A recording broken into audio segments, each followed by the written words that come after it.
Good morning, good afternoon, good evening all. Welcome in to the OS World Cup 2023. We've got a banger matchup here for you today. It's going to be Italy going up against New Zealand. New Zealand, a team has finally come in with kind of a good qualifier results this year, finally. And Italy as well, actually qualifying quite well in comparison to the past few years.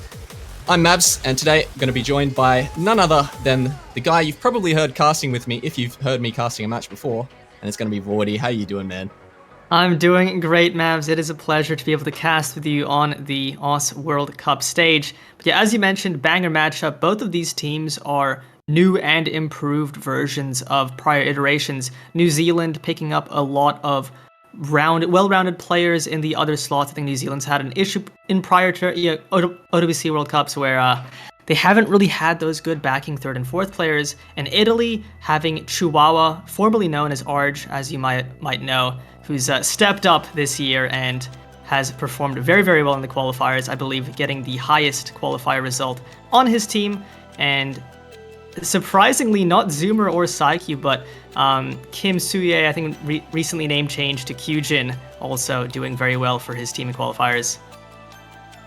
Yeah, and another thing worth mentioning just before we get into this matchup, get into a little more analysis, there is a B stream currently live that is going to have Australia versus Taiwan. So if you do want to check that one out, make sure you head on over to the B stream, which I'm sure we'll get linked in chat here in just a moment.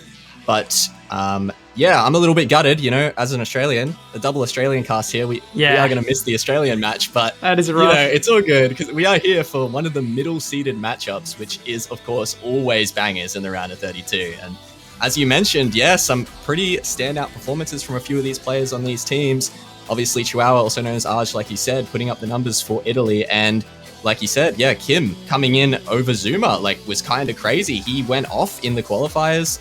And both of these teams getting quite respectable seeds. Seed 14 for Italy up against 19 for New Zealand. So middle seeds, not really what they're used to over these past couple years. New Zealand usually falling barely short. But this year putting up quite a good qualifier. And looking at qualifier results, things I think are going to get a little bit interesting in this matchup. I was scratching my head a little bit at these results as, it's a little bit all over the place, Woody. Yeah, so obviously 14 versus seed 19. It's still mid-seed, but quite a big difference of seed 5. I think the biggest difference between these two teams was that Italy's three-man core of Chihuahua, Kurochi, and Shadow Moriko is just really, really solid. All three players performing so well across so many skill sets. Meanwhile, New Zealand's core three being Kyujin, Saikyu, and Zoomer, but just a little bit less consistent, and that resulted in Italy's higher seeding.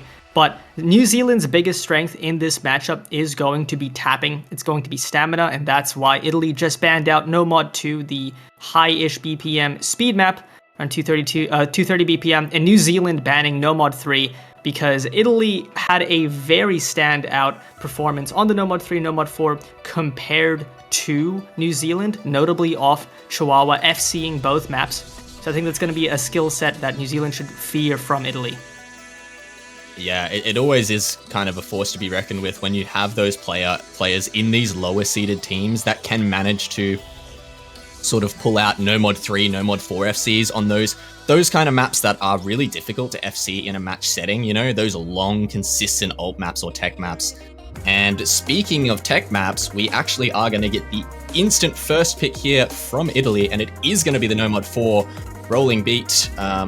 This map, it is about as standard as tech gets, just as far as things go. Kind of a bit of a classic one, I would say.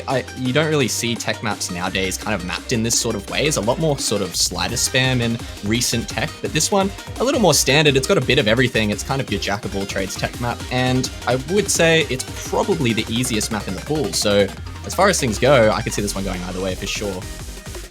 It's definitely a little bit diff spiky in terms of the cut sections. It's really going to come down to which players, which team can have the most players get through those sections unscathed. And look at the lobby right now. Remember those three core players on either team. Chihuahua, Shadow, Modico, Kurochi for Italy, Zoomer, Kyujin, Saikyu for New Zealand. Those players are likely going to be seen quite often. We also have Arancino stepping up for Italy and Kit stepping up for New Zealand. Kit, I don't think we saw too much of in the qualies. I think they only played the double time 3, but maybe a little bit more comfortable at this star rating for Tech. Yeah, Kit kind of a bit of an up-and-comer, I'd say, for New Zealand, putting up some really, really good performances in some of the recent iterations of ANZT. So good to see them here on the world stage in OWC. But we are going to be getting into the No Mod 4 here now. First pick out from Italy. Here we go. Seed number 14 in Italy going up against seed 19 in New Zealand, kicking things off with a bit of a banger. Yeah, this is Italy's first pick, and a fair first pick indeed, because other than that No Mod 3, which was banned, No Mod 4 was also a map that Italy performed very, very well on in qualifiers compared to New Zealand. So definitely Italy favored in this matchup, but you never know with these types of maps. It's very easy to have a silly miss even if you're really, really good at the skill set. Pretty much anything can happen at this level of play. Yeah, round of 32, you know, really anything can happen, as you mentioned, especially when we're getting started on probably one of the easier maps in the pool. But we are going to see one of the first little diff spikes coming up here, and it is going to catch two New Zealand players, Saikyu and Kit, falling. Meanwhile, still the four-way intact for Italy. There goes Arancino, 3 FCs to 2 now as we move in through this first Ki. The real diff spike starting to pick up as well as it will throughout the end of the map.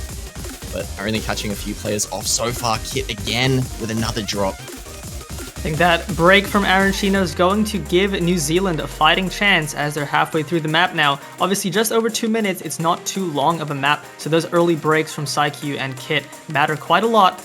I think that second miss from Kit was Bancho, but still Italy favored right now. But if they find some breaks into the next transition into the last Ki, could see something spicy happen. Yeah, the end of this map actually gets quite difficult as well. As far as it goes, like, this map may be one of the easier maps in the pool, but the ending does spike quite heavily, as we were mentioning before.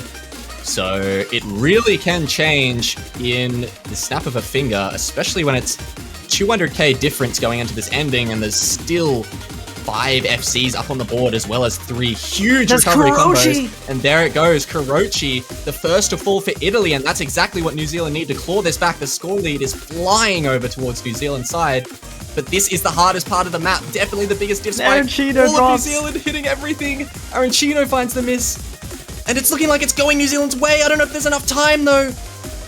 I don't think so. With that break from Kyujin at the end, I mean, I think even if Kyujin did hold, there just wasn't enough time in the outro. Italy just holding on to those combos from earlier on a little bit longer, those drops from Saikyu and Kit making the difference. But still, considering this was Italy's first pick, and honestly on one of their most dominant skill sets in qualies, that ended up going very, very close. So could be just a peep ahead as to what the rest of this matchup is going to look like. Yeah, if Kyujin and Kit actually held, that may have been enough. It would have been extremely close because, I mean, Kyujin would have had like another 90k or so, and then I think Kit probably would have had another 50 or 60k, which, I mean, the score diff was 150. So yeah. I think that would have been deadly close if they held, but nonetheless, Italy taking the first pick, and I mean, that's what you want if you want a close matchup. Probably expecting, at least for the first couple picks here, for both sides to kind of take their own points. I think they've got a couple maps where they can pick into where they think they should have the advantage, at least, going off qualifier results at the very least. Yep, and New Zealand immediately picking DT2. I was just about to say, it's the last really stamina-heavy map left. Also, before I forget, we got 3 100s there on that FC, which is kind of bonkers on a map like that. Very well done on the accuracy department. But yeah, New Zealand picking the DT2, the stamina-heavy, also pseudo finger control map. This is one of New Zealand's greatest strengths in this matchup. It's going to be that tapping roster where they have a really dominant lineup. I believe we're going to see something like Zoomer, Saikyu, Kyujin, and It's going up. Imagine we're going to see a roster like that. But that's genuinely one of the skill sets where I do think we're going to see quite a big New Zealand advantage. Also have DT3 after this if they want to lean more into the speedy department instead of just stamina, which I also think they'll feel pretty good on, considering the No Mod 2 ban was more of a speed ban than a stamina ban. Yeah, and this one might be worth mentioning, but this was actually a custom map for last year's OWC. If memory serves me correctly from watching the map pool showcase, Data mapped this one out and they decided not to use it, but they brought it back this year from the graveyard and it's in the pool now, and it fit well with the other maps in the pool. So here it is, DT2. It's pretty stock standard DT2. A lot of finger control, a lot of longer kind of streams, and a lot of stamina in this one. So yeah, definitely, like you said, this is New Zealand's bread and butter. They have the roster for this. They have the really good players for a map like this. I would be very surprised to see Italy take a breakpoint on this one, even more so than New Zealand potentially taking that breakpoint on Emerald 4. But we'll have to see. Things are always possible in the round of 32, as we mentioned.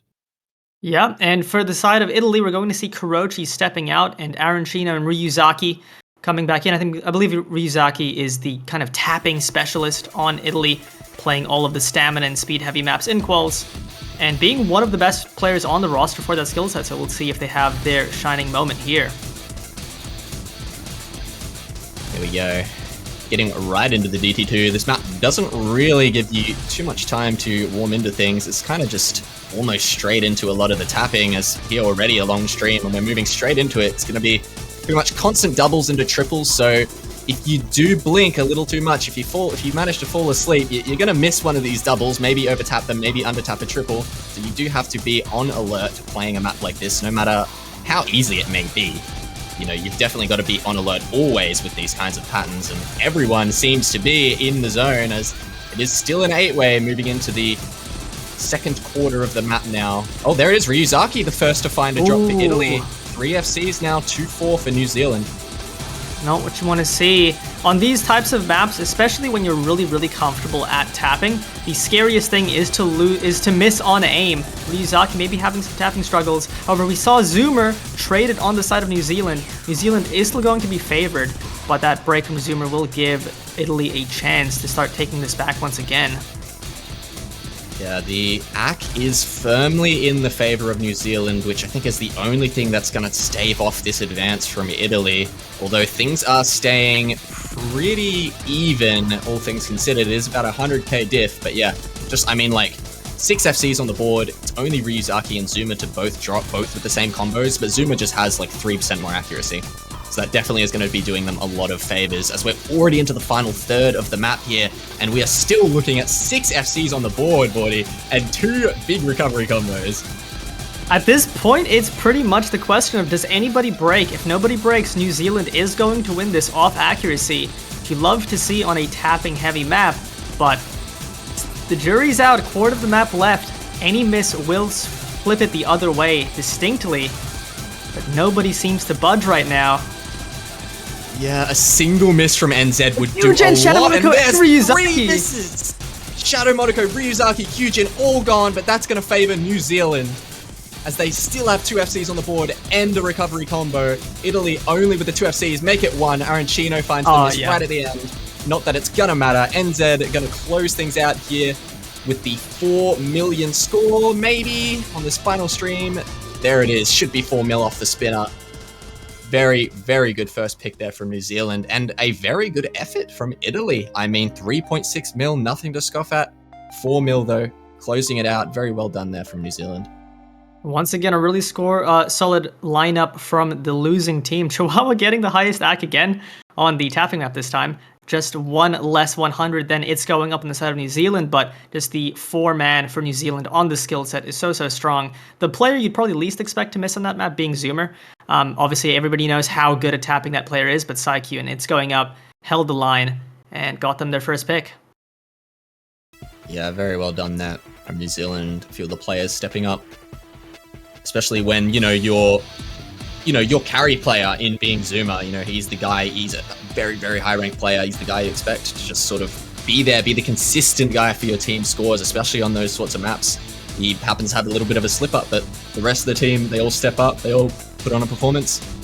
And there it is. That is a very much needed first pick. As moving on into this match, I'm going to go ahead and say, I think as we get into these later picks, it's definitely going to favor Italy. I think they just have more choices just in general, I think. 100%. I do think New Zealand has that distinct advantage on tapping, but when you look at what tapping is left, it's pretty much DT3. DT1 has elements of tapping, but Italy went insane on the DT1, so I don't think they're really going to struggle on that level of tapping. They had a slight hidden advantage, so that's something they can look to as well, but after you exhaust the hiddens and the remaining tapping map, I don't really know what you're left with. And Italy going to pick free mod 2, a little bit interesting because unless they want to overmod this on Hard Rock, they're going to have a lot of players go no mod or hidden, and that's going to result in them playing low pro trading, which is a skill set that New Zealand had a little bit of an advantage of compared to some other maps that Italy could have picked. A little bit unsure of this one, but clearly it's their second pick. They have a plan for this, and honestly, that plan might be going Hard Rock, like really overmodding on Hard Rock. Yeah, you'd have to think maybe Italy, they have to have some sort of specific strategy for going for a free mod so early in a match where you've kind of got clear avenues into potential points already. Just looking at qualifiers, you've got maps you can go for where you probably feel pretty confident in taking the point. But to go for a free mod so early in a match, especially with possibly little info on another team, you haven't seen them play free mods this tournament. You got to think Italy, they're either very, very confident in this pick or they have something up their sleeve like an overmod, as you mentioned. Because, I just think free mods early on in a tourney, early in the match, they can be a little risky.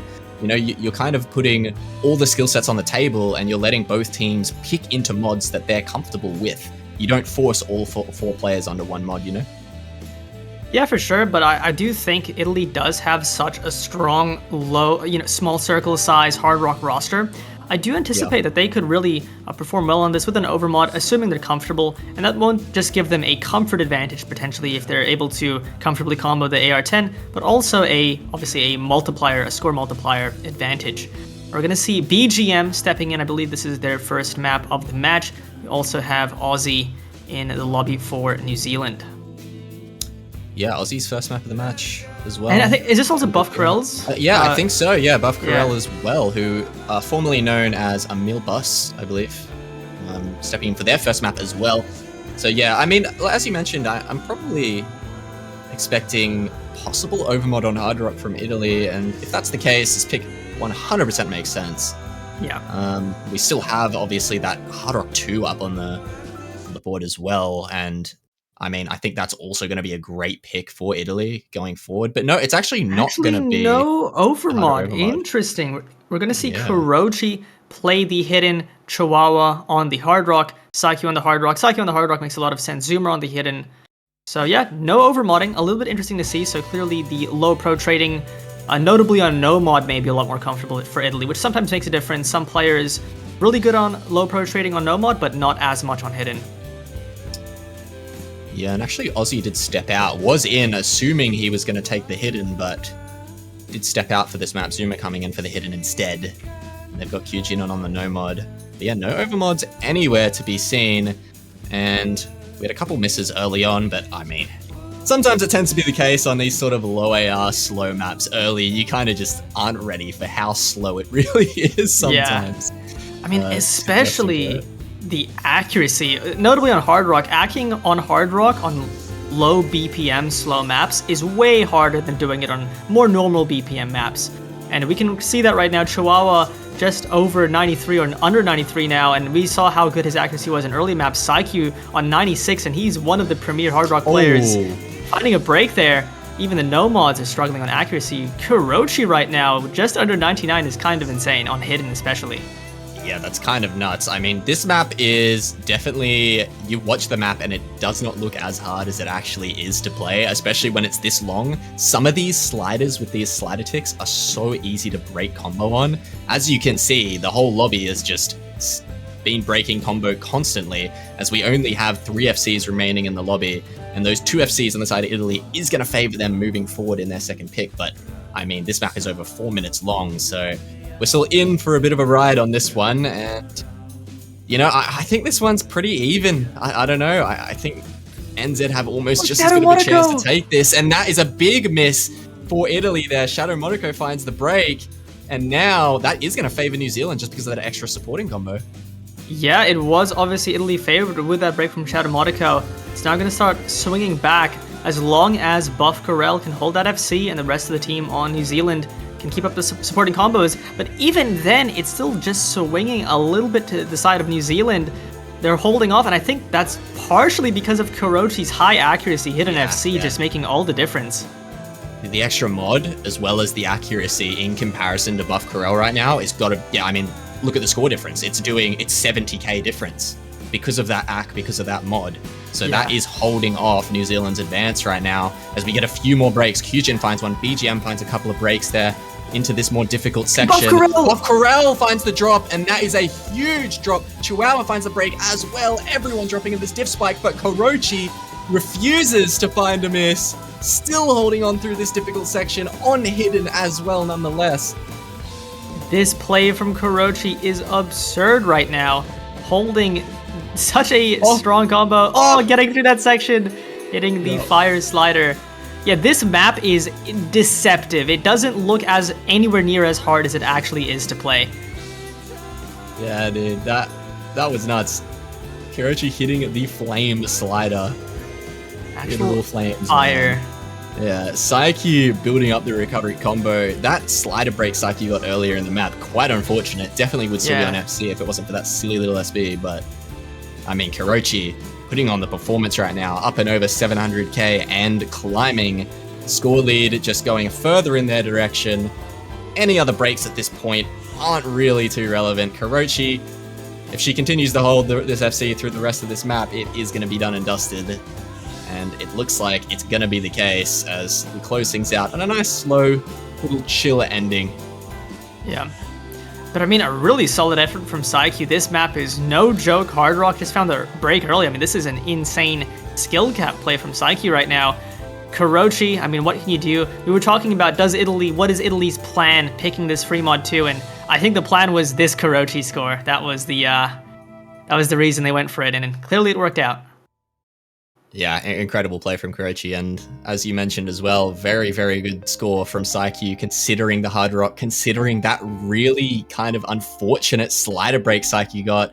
And, you know, at the end of the day, it only ended up being a 90k difference, so Psyche might be kicking himself a little bit for that, but I mean, he did everything he could to try and pull that break point. It just happens, you know, on a slow map like this with just funny sliders, you're bound to just find some funny slider breaks. Someone in the lobby's bound to get them. A few players probably got them. That may have just been the only one I caught, but yeah, I mean, it just is what it is on a map like this, especially at 4 minutes in length. Yeah, it is brutal indeed. Obviously, Buff Corel also with the S rank, so would have had one or two unfortunate slider breaks there, but you know, the format of New Zealand actually really strong there. It was just the difference of Kurochi FCing and Psyche just a little bit shy of an FC, but honestly, it could have swung the other way. So far, all three maps that have been picked have been relatively close. But New Zealand now going for the DT3, the remaining tapping-heavy map of the pool. This time it's going to focus more on the high BPM. I believe this is 260? Yeah, 260. I think it is. Yeah. So this is definitely the highest BPM map in the pool. And it's, I mean, aside from No Mod 2, which is already banned, yeah, this is the only speed really remaining. So it makes sense for New Zealand to get this one. If they don't get this point, it is not going to be looking good for them whatsoever, because, dare I say, winning that free mod 2 from Italy there, especially with that insane score from Kurochi on the hidden, it kind of opens up a gateway for that hidden one pick, I'm not going to lie, which, of course, the hidden one is AR8. It is not the aim, it's not like generic aim, like in standard pools.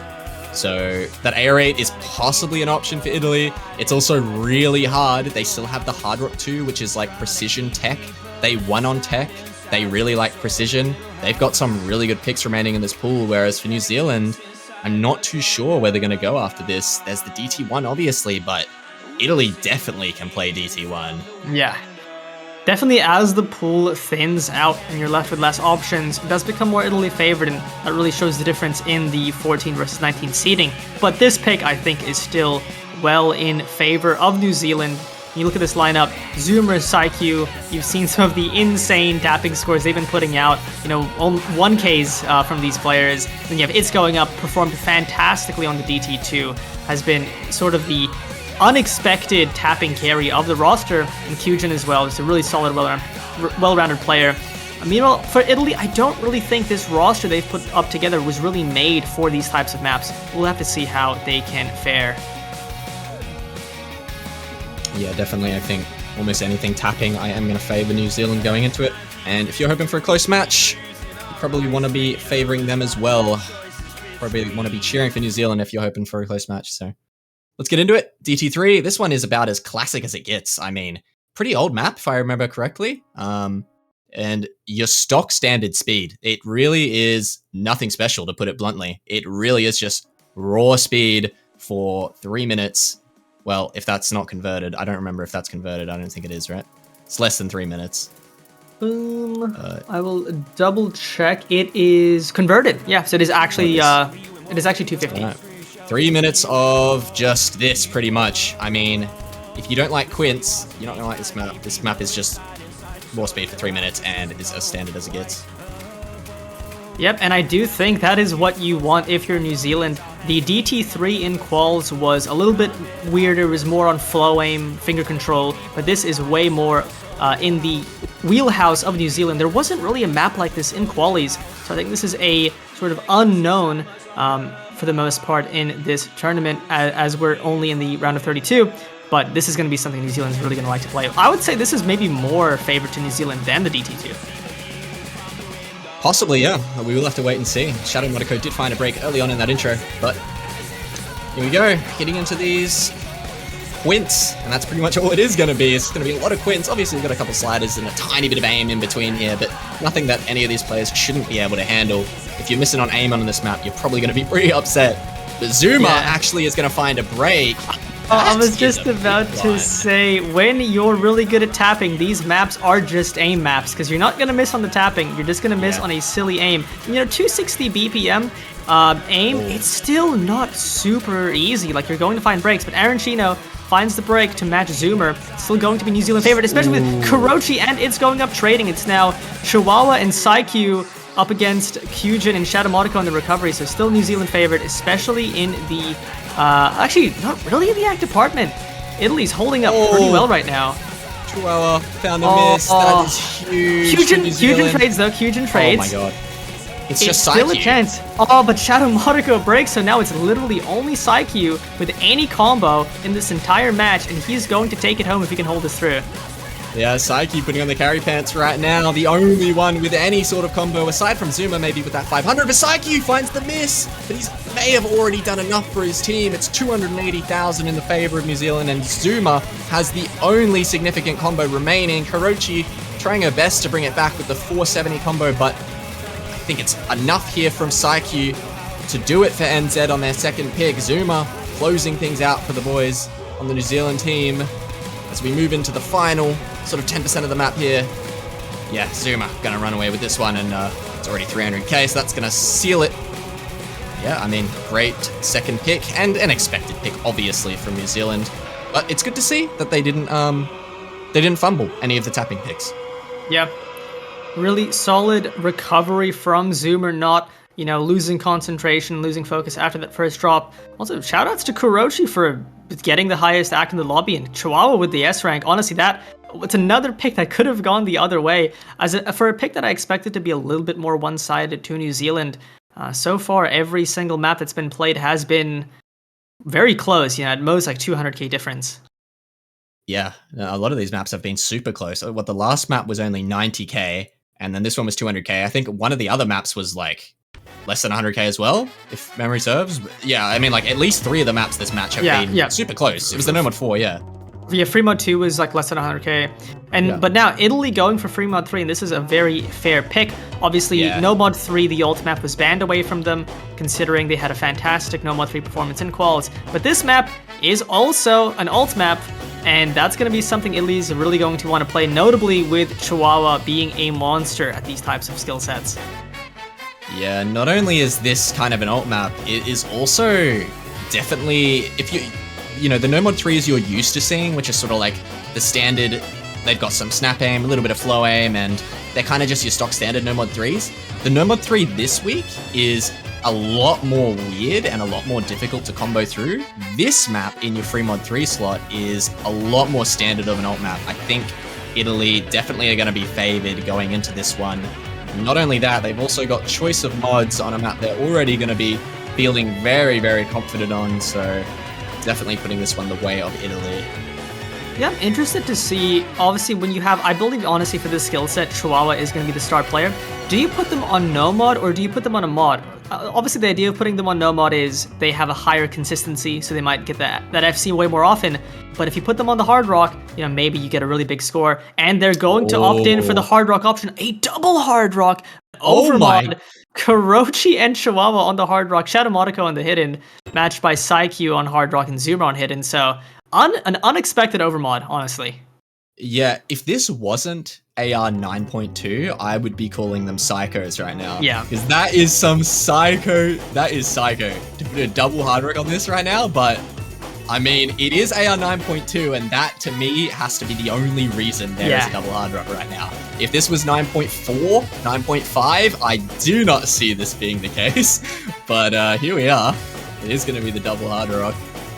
In 9.2 at this BPM does indeed make it pretty dense, but we saw how well Kurochi could play that low approach rating on the free mod too, so I think this just might be a case of they think they can FC at Hard Rock, so they might as well. Shadow Monaco does drop on the Hidden though, and so does Julio and Buff Corel, but still gonna be pretty even with Kurochi. Oh, wait, Chihuahua broke! So now it's literally only Kurochi up against the double FC from Psyche and Hyujin.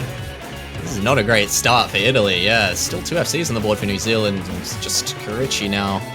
The only FC, and the accuracy is being matched by Psyche. In fact, it's being outdone by Psyche. It does have a slightly better accuracy on that hard rock. So score lead is going to stay in the favor of New Zealand. Julio finding another reset there. Yeah, 1 FC to 2 right now. And this is, I think, the first pick where the opposing team is winning on like the first break, right? I think so far it's generally been an advantage, if not a significant one, but an advantage nonetheless. But right now, New Zealand favored as long as Hyujin and Psyche can hold. Yeah, watching some of these ult patterns play out on Hard Rock is a little nerve-wracking, especially when there are 2 of the FCs in the lobby right now, and there is only 3 on the board. Hyujin's FC is extremely important, especially on this no mod. They know that they have the opportunity to run away with this one on that no mod. Just don't choke. It's not really going to be a test of pushing mechanics whatsoever. It's just staying consistent on the no mod. These players on Hard Rock, on the other hand, are going to have things a little more tough as Psyche and Hyujin break. That's both FCs gone for New Zealand. It's only Buff Corel with the combo. Shadow Monaco, Julio, Chihuahua, all gone for Italy. It's Kurochi up against Buff Corel right now, but Kurochi has Hard Rock and has 300 more combo. Absolute disaster for New Zealand. They were looking so good in this last third of the map, but now it's just Kurochi once again to put on the performance. Buff Corel does find a break, but just like we saw in Free Mod 2, Kurochi's an absolute monster. Doing it on low AR Hidden the first time, and now doing it on a Hard Rock on an ult map. Kurochi just doing the impossible for her team. Literally just popping off right now. Kurochi having a match. This is a score, man. Hard Rock on like any consistent ult map, especially at like over 3 minutes, just FCing that is just hard in general. It like doesn't matter that it's round of 32.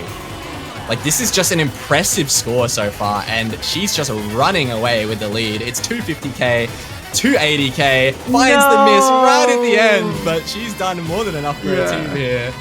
What a insane performance from Kurochi this match so far. Yeah, good fight from New Zealand, but what can you do against that monstrous score from Kurochi? Unfortunately, doesn't find the FC. Would have made a difference, but still would have been cool to see. But now Italy up 3-2, and now this is where it gets scary for New Zealand, because as we mentioned, they had those really solid picks in DT3, DT2. They go for Free Mod 1, which actually I do think is a good pick. This Free Mod 1 is much more flow aim heavy than aim heavy. Now, obviously, 180 BPM, not very stamina intensive. I believe the players on Italy will be able to tap this, but the question is, can they flow aim this, especially on the modded players? I expect to see Psyche on Hard Rock, and Hard Rock flow aim for Psyche is really where you want to be. And if we can see an FC from Psyche on this map on the Hard Rock and a solid backing team, which I think we can see from New Zealand, this pick might actually be go very, very well for New Zealand. Yeah, I mean, You've got, I think this is like their next best pick, of course.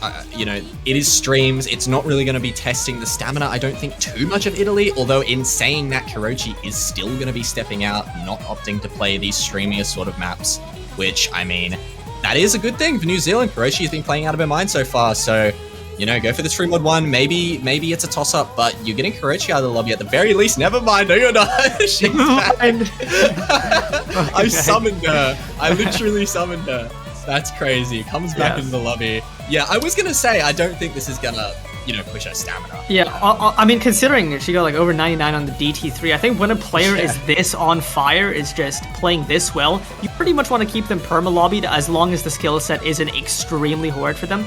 But this is the lineups we're going to see. Saikyu, Kyujin, It's Going Up, and Zoomer, the tapping roster of New Zealand, up against Chihuahua, Shadow Modico, Kurochi, and Arancino. Gonna see how this goes, but another long banger of a map, 4 minutes, 10 seconds, very flow aim intensive. I do think it's one of the harder maps to be consistent in this pool. We'll have to see how New Zealand goes. I think they really need to win this pick to have a close match, because after this, I don't really know what to go for.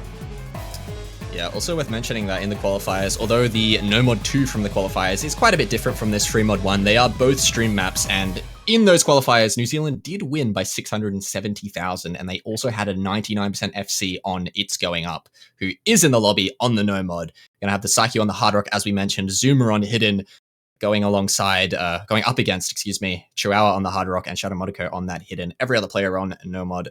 No overmodding here on the Free Mod 1. I think no overmodding is the right choice. I think in maybe prior OWCs, if a play is really, really good, I think overmodding was more common. But I mean, round of 32, it's already past the 6.5 star mark. It's already at the point where if you add an overmod, you're making this like a 7-star plus Hard Rock map. There's not that many Hard Rock FCs on this map in ranked.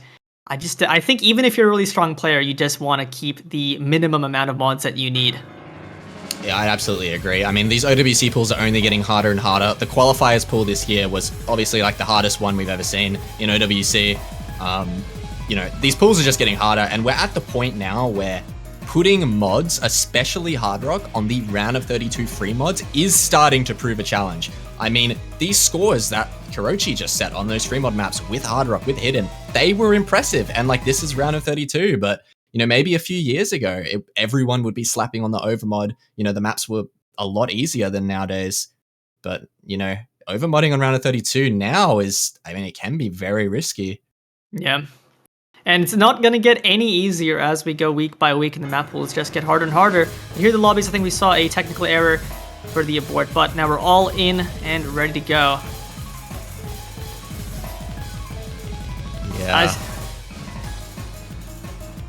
As you mentioned, New Zealand playing very well on the No Mod 2 in qualies, and this is essentially the closest thing you're going to get to a No Mod 2, considering the actual No Mod 2 in this pool is more speed heavy and obviously did get banned, but so far, Kurochi going to be the first to break, and that's the player that we've seen who's been on fire for Team Italy. Unfortunate to find the first break, but still a very, very long map. Plenty of time for a lot of things to happen to start swinging things back for Italy. Yeah, miss from Kurochi is going to be pretty big. It was some tough flow aim. I won't falter on it. Everyone else in the lobby, though, hitting it. Quite impressive stuff. Flow aim on this map is going to get pretty intensive with some of these accelerating space streams. But a little bit of free combo as we build up towards the next diff spike. Just Kurochi still the only one to break.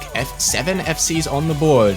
Kurochi as well, one of the no-mod players, but Shadow Modico, one of the modded players, is going to be dropping 2 FCs to 4 now. New Zealand still holding onto that 4-way. Kurochi finding another break, seeing some struggles. It's now 2 to 4, and 2 to 4 is such a large advantage. It's Going Up, does find a break though. It's now 2 to 3. Only basically a third into the map. We have a bit of a 1/3 section here, but nobody breaks. Back into the streams. Obviously with the map this dense and this consistent, although New Zealand does have a nice advantage here, could go away immediately, especially if one of those modded player breaks. But right now, Saikyu on that Hard Rock FC, being matched with Chihuahua on 99.4%. Quite a ridiculous score. This accuracy from Chihuahua is ludicrous. Yeah, that is crazy on Hard Rock right now. 99.45 is ridiculous, considering how good Saikyu is on Hard Rock streams. And Chihuahua's AC is that good? Yeah, that's pretty nuts. But Everyone is still holding. We're only halfway through this map. This is over 4 minutes of just space streams, and everyone hit that pattern. That 1/3 was pretty scary to look at. Yeah. Everyone is kind of playing this insanely well. All the players that have missed, building up the recovery combos, but it is still the 3 FCs for New Zealand, and the only player who found a miss on their side was one of the Nomad players, which is going to be beneficial. And there he goes again. It's going up, finds another break, but it's not the one that matters. Chihuahua, that is a big break for Italy. New Zealand are going to start running away with this one quickly if they don't find misses soon. That is the biggest combo. The high AC Hard Rock FC gone from Italy. It's now Psyche uncontested on the Hard Rock, Kyujin and Zoomer on the double FC, being matched by Arancino and the double recovery from Shadow Monaco and Kurochi. But right now, with that big FC from Psyche, one of the best Hard Rock flow-aim players in the game, showing what he's capable of. Zoomer finding a break on the hidden. That's going to give Italy some leeway. It's now 2 FCs to 1 FC and 2 really good recoveries. If we find another big break from New Zealand, this could start swinging back. Yeah, the combo advantage is actually firmly in the favor of Italy right now, just because they've got 2 huge recovery combos. It's about 3,800 total combo or 4,000 total combo to New Zealand, and Italy are sitting at over 4,000 combo. It's slowly going their way, but I just don't think it's going fast enough. As we approach the last sort of 1/8 of the map now, it's looking like it might already be said and done, unless we see one of the drops on the FCs from New Zealand. And it doesn't look like it's going to happen. It's going up misses, but it's not the one that matters. It is going to swing over faster towards Italy, but I just don't think there's enough note density left in the map here. I think we would have need to seen a chain miss from Psyche on the Hard Rock to lower his score, but he's not going to do it. Is he going to close out the FC in this ending? And he does. A monstrous score, Hard Rocking the Fremod 1, getting a big FC, and that ended up being the difference for his team. Kyujin as well with a fantastic FC on the Nomad. And New Zealand winning their 3rd pick, bringing it 3-3, evening out the match. You can see 4 S ranks on the board. Also an FC from Arancino on the 99%. Very well done, but just the slightly more consistent lineup from New Zealand being the difference. Yeah, Arancino stepping up to the plate this time around. It just wasn't quite enough, unfortunately.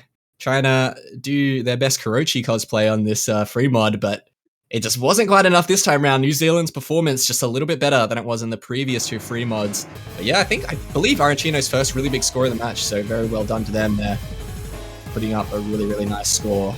Like, you know, a 4+ minute free mod, it's just impressive to FC at the end of the day, regardless. But that from Psyche was pretty ridiculous on the Hard Rock to FC that one. Yeah, I think Psyche is going to prove to be a huge Hard Rock player on the free mods. For the lineup. I think it really gives New Zealand's free mod roster like a lot of skill, especially when you have Zoomer who can hit in a lot of these maps to a pretty solid extent. Ends up doing pretty well, but now Italy is going to pick the Nomad 1. Now, as far as quali results, as far as the qualifier difference, this was one of the biggest differences in qualies, Italy performing significantly better than New Zealand on the Nomad 1. But this Nomad 1 is quite different. A lot higher BPM, less spacing. Depending on the comfort level of the players on New Zealand, they may or may not prefer this style of Nomad more, so we'll have to see if this ends up being a lot closer than what we saw in Nomad 1 in qualies. Yeah, if you haven't seen this Nomad 1 thus far this tournament, it's very much so not your stock standard Nomad 1. This is not your PP farm map. It is 230 BPM coming in at 3.5 minutes, and it's just filled with sort of weird, like I would say awkward aim, and as well as a bunch of kick slider aim. It's not really generic Nomad 1 in any stretch of the imagination. So yeah, interested to see how this one is going to go. Of course, qualifier results worth mentioning, as you said. New Zealand's still doing pretty well on the Nomad 1, all things considered, but you know, they had a bunch of 500k scores. Kind of just is what it is sometimes on aim maps, I don't know. So yeah, this is an interesting pick. I mean, was Hard Rock 2 open? I think Hard Rock 2 was open. Yeah, I'm definitely surprised not to see them go for that. It's always scary because it's just very hard to compare this map and the one in qualies because it's just such a different skill set. The BPM, you know, if you're able to single tap this, it does still just feel like a Nomad 1, but you have also lots of rhythmic elements, little finger control sections that can trip you up. We saw players miss on those patterns in prior matches, so we'll have to see how this goes. Can't tell if that was Arancino. Wait, no, that was definitely Banship. Yeah.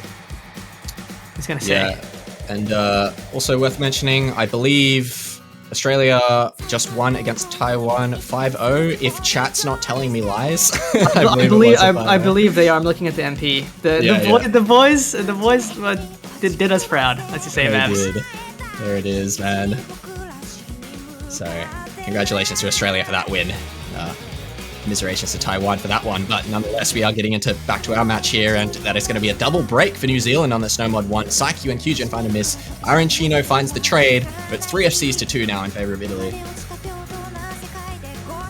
Yeah, and as we can see, I mean, it's a weird BPM because I think, especially at this skill level, a lot of players will be able to single tap this and effectively becomes a high BPM no mod 1.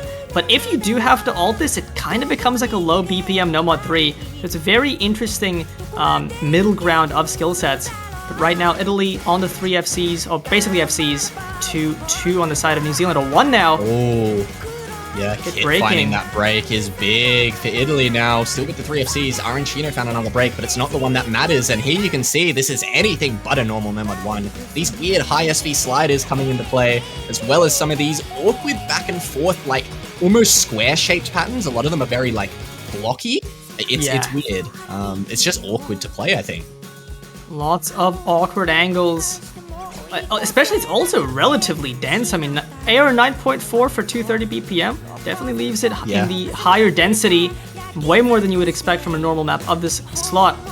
Right now, Zoomer, Kyujin, and Saikyu still holding on, but with this triple FC from Italy, their lead is going to only increase. But in the middle section, if we find a break from Italy, it could make a massive difference with New Zealand. Yeah, worth mentioning, Saikyu and Kyujin only missed in the intro, so they're almost FCing. Kit finds a break. It's not the one that matters for New Zealand, thankfully. Arancino's trying to build things back up, but yeah, Arancino finds another miss. Again, not the one that matters for Italy. Just these 2 players finding repeated misses, and still the 2 FCs and the near FC from Kurochi intact for Italy. The 1 FC and 2 near FCs for New Zealand still intact. It's quite close, but I mean, the combo is just in favor of Italy. Yep, still a little over 200k score gap that could start flickering if Italy breaks, but all of these 3 players, all above 99% act, looking so comfortable. The 3-man for Italy, but Chihuahua breaks, and now New Zealand is the one with the combo advantage. They can hold on through for the rest of this map. This could go the other way. Oh my god, on the free combo as well. Chihuahua missing on the free combo. On like a really slow section. That is tragic for Italy. Shadow Modoko and Kurochi trying to hold things down. It's 200,000, but look how much of the map is left, Wardy. I don't think there's enough time. I don't, unless we find another break from either Shadow Modoko or Kurochi. I think Italy will still take this. I don't think that break from Chihuahua is going to be enough. Oh, they are going to try and do their best, so New Zealand, they're going to give it their best shot. 130k, but the map is coming to a close. That little pie chart at the top right is just filled already. I think it's already too late, unfortunately. New Zealand, maybe if there was another 20 seconds in the map, could have had enough time to bring things back, but it's not quite there. Italy taking their 4th pick. New Zealand's taken 3 of their picks. Everyone taking their own picks so far in this match. And now it's up to New Zealand to take their final one, and unfortunately for them, there's no tapping left in the pool. There's no streams, I don't believe, left in the pool either. So, what do they go for? I mean, if you're just looking by the qualifiers, hidden was that mod pool where New Zealand had a small edge, notably on the low AR, I believe, or potentially the hidden one. Actually, yeah, the hidden one, but there's really no similar map to the hidden one in this pool. This hidden 2 is a lot more aim focused, and I don't really know if New Zealand wants to pick aim against Italy, even if it is low pro trading hidden, especially if, with what we've seen from Kurochi. So I don't really know what you go for here.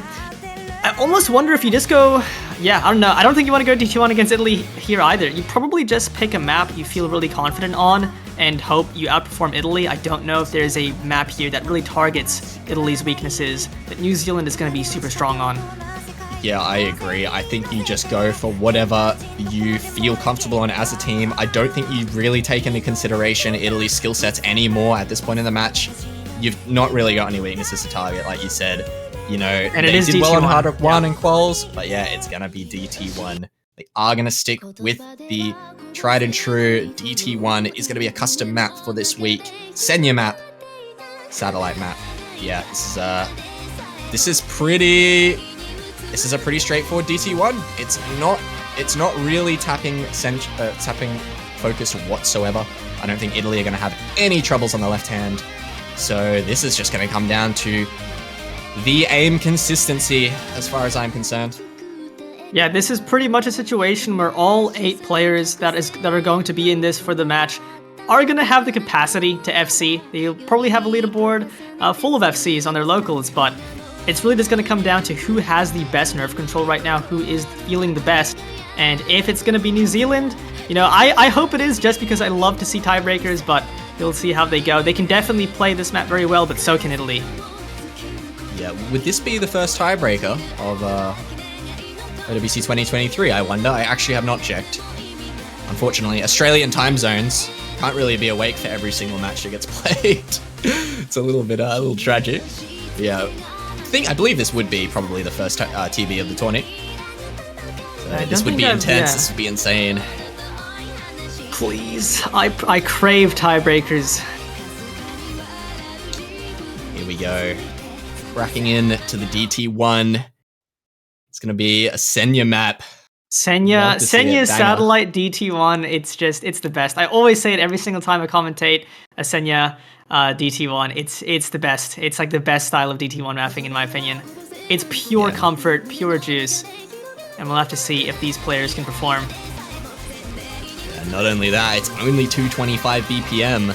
So as we were saying, yeah, this tapping I don't think is going to catch anyone off guard. There is a solo in this map, if memory serves correctly, where the tapping picks up a little bit, which I'm expecting to see a break or two probably in that section, but it's still not like really difficult tapping by any means. Yeah, I think with a map like this, it's pretty much just going to come down to any random break from any one player, and especially if that break happens closer to the middle, that alone might make the difference, because the comfort level of this map is so high that the amount of FCs we expect to see is going to be a lot higher than the other maps. Yeah, for sure.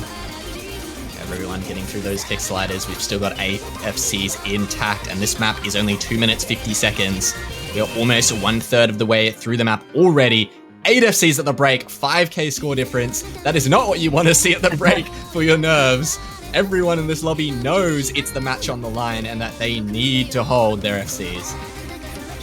Yeah, this would be nerve-wracking, especially when you know this map is fine. I know I can play it, I know I can FC, but why is my pen hand shaking? Why am I so nervous? Yeah. Do not break for my team. This is for tiebreaker. This is for the win. Everything rides on you not having a silly miss. There it is going to be the one to break for New Zealand right in the middle of the map, and now Italy up 4-3 FCs, the worst place to break in the map. And now if Italy can keep calm and keep these combos, they are going to take this. Oh no, Julio finds the trade. Julio. It's 80k. He did enough to bring it 80k in the lead, but it's going back towards New Zealand now. 1/3 of the map remaining. Getting into this solo, this is where I said the tapping picks up a little bit. As you can see here in some of these patterns, but not catching anyone off guard so far. It's already back into the normal map. Solo over. And why can every player feel the tongue on their roof of their mouths right now? Julio finds a break. So does Julio as well. Again. 3 FCs for New Zealand, the 2 FCs for Italy. It is going to go over in the favor of New Zealand, 1/4 of the map remaining, and they are going to run away with this one if they all hold on.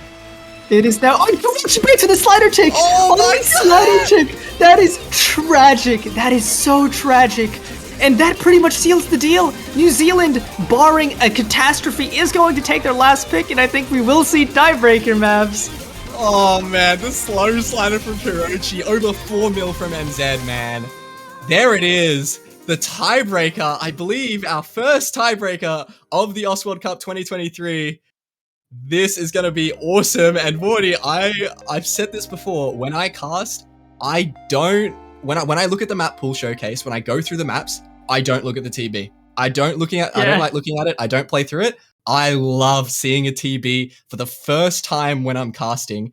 It is just so hype when you get into the map. I'm very excited. I have no idea what this map is, So I'm so keen to get in this tiebreaker. Italy up against New Zealand.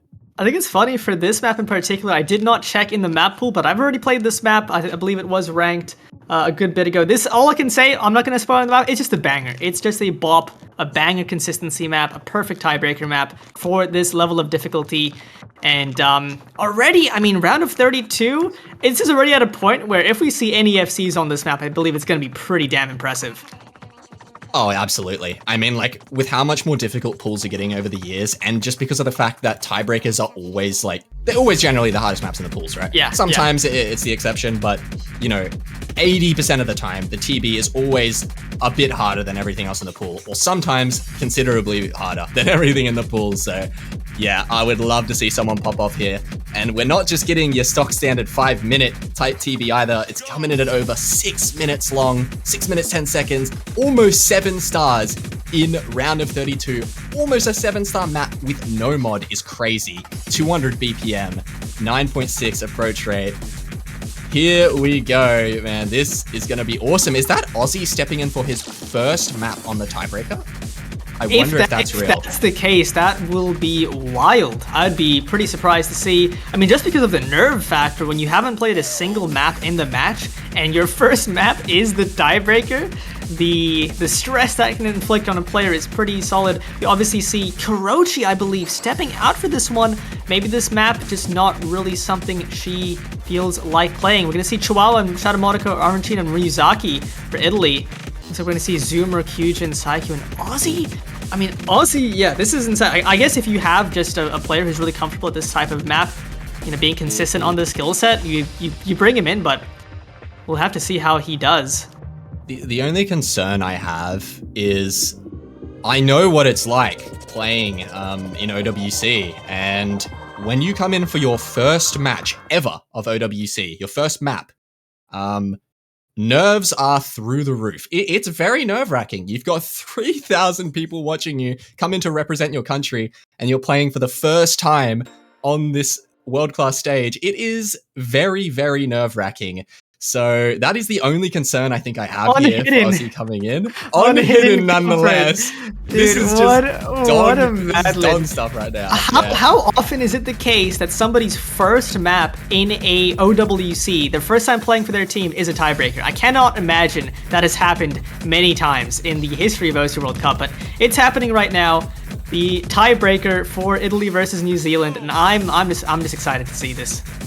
Yeah, this is going to be hype, man. I have no idea what to expect in this map. As I said, I've not seen the map myself. I like to keep these TBs a little bit of a secret, and we are going to have a couple misses early on. Saikyu and Ryuzaki finding some breaks. 3 FCs to 3. Chihuahua also found a break that I missed, so 2 FCs to 3. Super long, super consistent. Honestly, this is just your kind of standard DNB style mapping. Good amount of aim, good amount of finger control and burst, but just for 6 minutes straight, does not really give you much time to breathe. Zoomer will find a break there as well, so now it's 2-2. Yeah, and get the nerves out of the way early, and it doesn't seem to be affecting Aussie too much so far. Still holding on to the FC for his team. But yeah, it's just the Seoul breaking FC as well. Yeah, Arancino is a big break there. So it's just Shadow Monaco for Italy. Arancino finding another miss, and still the 2 FCs on the board for New Zealand. And the recovery combo from Saikyu is matching that recovery from Chihuahua. Zuma with the unanswered combo on top of that finds a miss on nothing at the end of that pattern. As we are about a minute and a half through the map. Getting into the second quarter now. Things are probably going to start to heat up, I would imagine. Yeah, it's just Kyujin and Aussie with those FCs up against Shadow Monaco's FCs, and Saikyu and Chihuahua on the recovery. Still New Zealand favored right now. Also, that hidden multiplier buff from Aussie countering his, lower act. Ryuzaki and Zoomer finding breaks again, but... Oh, man. Yeah, things really are... Why is it so tense right here? Oh, man. Still the double FC from NZ. Saikyu building it up. Everyone getting through that stacked stream. Still the Seoul FC from Shadow Monaco. Chihuahua doing his best to bring things back for Italy as well. But the 2 FCs and that unanswered combo from Saikyu is going to keep them firmly in the lead. Things really are heating up in this TB. This section is no joke, but no one wants to falter. We talked about how your first map nerves of OWC is just so strong, it's so powerful. But right now, Aussie defying that with the hidden comfort mod. still holding the FC along with Kyujin, and Saiki recovering well as well. I mean, this is just so close right now with everybody with the big combo holding through. So they're gonna come down to who finds the first break on one of those big combos. It's gonna be Ozzy! On the hidden, right in the middle of the map, the worst place to find a break. And with that, I believe it is Italy favored, with Arancino having recovered and Saikyo and Kyujin being matched by Shadow Monaco and Chihuahua. It is ever so slightly Italy favored. New Zealand getting through that stream section, their bread and butter. Ironically, the only player who isn't in for the stream maps was the one in the miss there for New Zealand. Shadow Monaco though! That's huge! That is enormous for New Zealand now! As they're going to start to pull this lead further and further. We're over halfway through the map. Ryuzaki finds another reset. It's Chihuahua to hold on for Italy. Arancino doing their very best to pull things back. But these two combos from Kyujin and Saikyu alongside Zuma is going to be giving them the lead and giving them more of a lead. Zuma finds a miss. So that's the start for Italy to start to bring things back, but the score lead is going to stay Kyujin! Kyujin and Saikyu misses! They all miss! It's just Chihuahua! It's Chihuahua! Seoul FC! Left in the lobby for Italy, formerly known as Aj. Oh my god. On the slow section now, the nerves are settling in. I pray there is not a break after this, but all of New Zealand is gone. They still have a 100k score advantage, but that's going to start flying over to Italy as long as Chihuahua can hold. It's all up to him, but he's shaking right now. I hope he can contain his composure. Oh my god, the redeem Italy. Oh, the nerves from Chihuahua here. I'm so thankful for him that there wasn't a break there for him to see the scoreboard, but God, I hope he did not tab in the slow section. Yeah, that would have been brutal. Holy. It's going over so quick. It's 30k 40. It's going. Free combo. It's about to flip. Deep breath right here. It's all on Chihuahua. Italy's winner bracket dream on the shoulders of Chihuahua right now. The highest performing player for Team Italy in qualifiers, showing his skill cap on this tiebreaker right now, still holding through. The score lead has flipped over to Italy after that catastrophe from New Zealand. And honestly, even if Chihuahua breaks right now, the supporting combos from Ryuzaki and Shadow Monaco are a little bit stronger than the New Zealand combos, but Arancino breaking does mean Chihuahua still has to hold this 99% in the outro. Can he do it? If there was someone to step up to the plate, it would be the player that topped their qualifier performances. Chihuahua, also known as Aj, coming in, possibly seeing this TB. I think it's more than done. Ryuzaki did find a reset, which is going to stave things off a little bit, but unless Chihuahua misses right this second, yeah, I think that's done. I think it's he has done it. The clutch up from Chihuahua. I don't think this is an FC. I think this might be a reverse choke with a break early on in the map. But what a match there. Let's Chihuahua go. Okay. does it. Yeah, missing at the very start, did he? I didn't. Yeah, I think so. Yeah, but there you go. The reverse choke. Pretty much an FC there from Chihuahua. Crazy stuff. It was in New Zealand's favor almost the entire TB, and they all just found misses. Chihuahua held it on when they needed to the most, and that is going to give them the victory. The highest seeded team coming in, the script writing itself.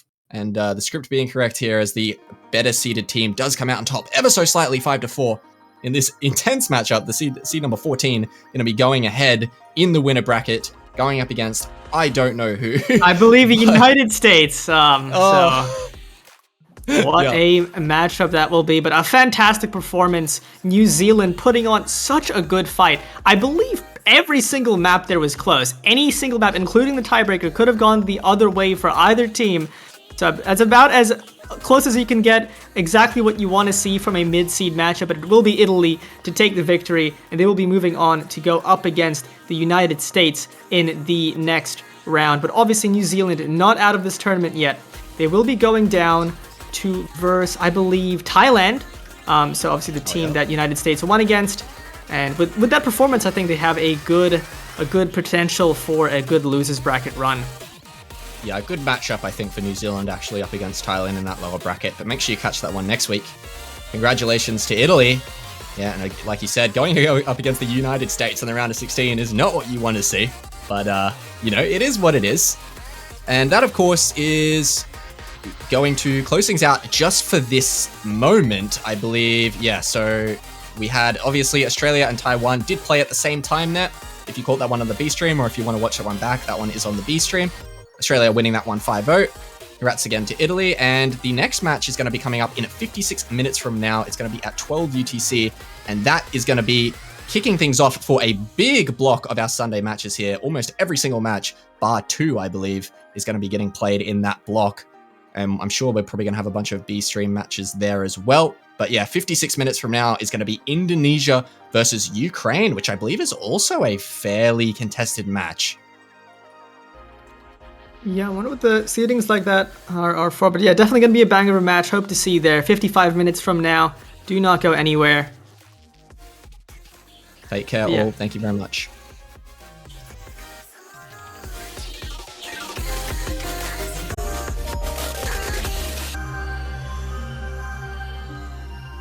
All right, welcome back everybody to the OS World Cup 2023 round of 32, where we have Indonesia up against Ukraine, two stacked teams. Indonesia being represented by Dito Hakuikiori, who I think is formerly known as Ryudo.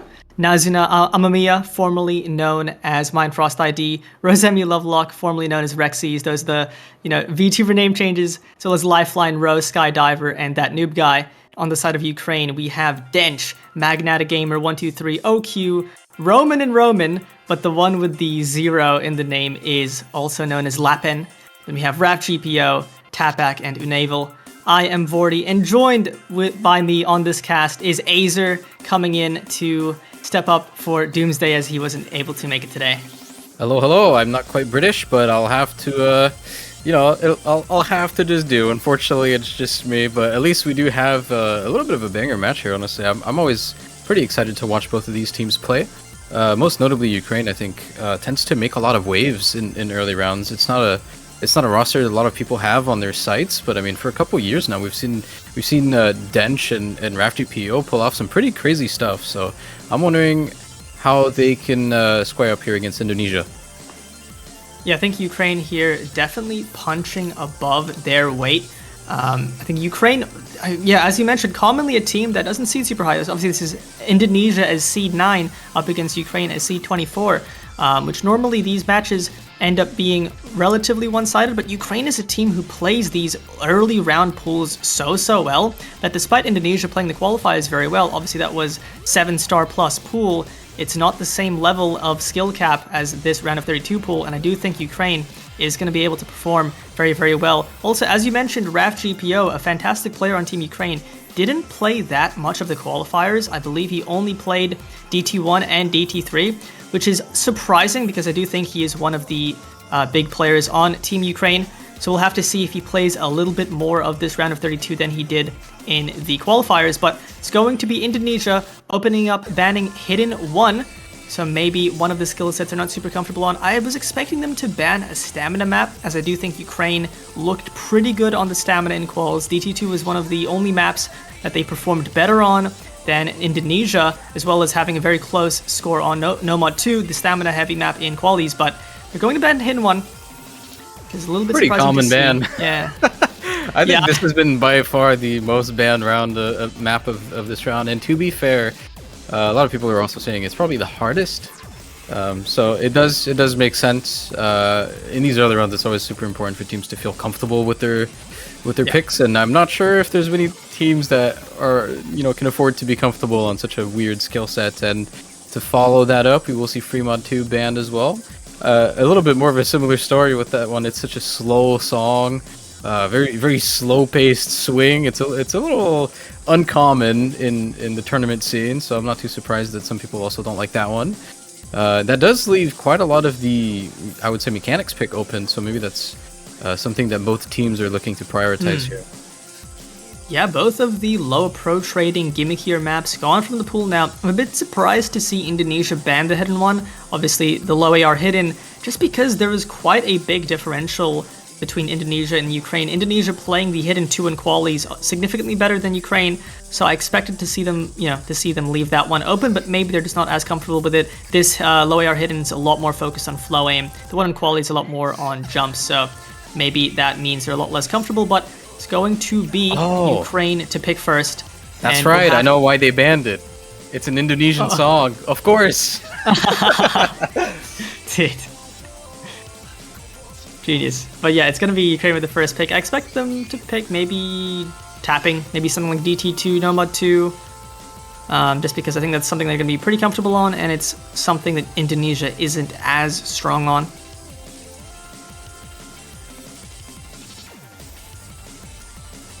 Yeah, I think on the side of Indonesia, usually I think they like to play around some of their more mechanics players, I would say. At least in the past, I know that these rosters have been changing a little bit, but a lot of these names, I don't think any single person on their team is actually new to the World Cup. It seems to be a repeat roster of last year, or at least some people that have played in the previous years. So we kind of know what to expect from every one of their players, right? So I'm sure we'll see a lot of Row and a lot of Lifeline popping off, I would assume. Yeah, especially for this map, the DT1 satellite Senya. Oh, just perfect diff. But yeah, I mean, this is one of the most comfortable maps in the pool. It's one of the maps I think we've seen the highest average team score on, and for good reason. It obviously plays very, very well. Just mechanics focused with some aim, with some 225 BPM, finger control and tapping. Not necessarily finger control, but just burst checks in between. Test of your accuracy, but this is going to be something both teams will be able to play very, very well. I think Ukraine just picking something that they know they can potentially put a very good team score on, which I think when you're the low seeder, you're the underdog in this matchup, you just have to forget about what the enemy team's bad at. You know they're going to be able to play a lot of skill sets, maybe even better than you can, so you just have to go for maps you know you can put up a really good score on. I think that's what they're going to go for here with their first pick. Yeah, I mean, this isn't anything new, honestly. The lower city team picking the very simple and sweet DT1, right? It's super hard to get a miss on this, so tends to be a pretty favorable pick when you're the underdog. I would, however, like to see Ukraine, I think, dip into tech a little bit. I think that's probably the outstander score difference from their qualifier runs, right? It seems like the thing they have the biggest advantage on. Yeah. However, the qualifier maps are a little bit, more difficult, so it's not always representative of, what's it gonna be in a round of 32 match when the maps are pretty significantly easier. But we are gonna get into DT1 very shortly here. Not the first time we see Senya Satellite as the first pick. Year-long tradition, decade-long tradition now. Yep, a decade-long tradition indeed. We're going to be going in, the rosters are going to be Row, Hackwork Yori, Lifeline, and that noob guy for Indonesia. For Ukraine, we're going to have Tapak, Roman and Roman. The Roman in the top right, I'm just going to call Lapin, just so we know, when one of them breaks or, full combos or gets a ridiculous hack, we can differentiate them, and as well as Dench. Nope, they're both Roman. They're both Roman, you just have to figure out which one I'm talking about. I had to cast the Philippines earlier, and they're 8 Hyoks. These are both Roman, okay? Did you actually just call them all Hyok? Yes, we did. Cast? That is, you know what? I guess if they want to have that username, they want to be called that. That's fair. Yeah, nobody fumbling in the intro, as you would expect at this caliber of, all of these players are so good. They'll be able to play this map quite comfortably. Yeah, I mean, this is just going to be one of those maps where everyone is just cruising nicely. High 99, most likely. We do see a little bit of a high AC lead on Indonesia at the start, but yeah, it's all just, we're all just watching 8 people FC until suddenly someone doesn't. This map is just like that. I mean, I think we've already seen a couple of 8-ways on this, haven't we? 8-ways? I don't think I've personally seen an 8-way, but I think we've definitely seen a few where, I think the last one I casted with Italy, New Zealand, it did come down to a few silly misses at the end. Anyway, yeah. But yeah. It's definitely a map you'd expect to see a good amount of 4-ways on strong teams. Currently nobody breaking, it is just that slight AC lead from Indonesia. And if there was any map you would see an 8-way AC battle, it would be this one, of the entire pool. Oh yeah.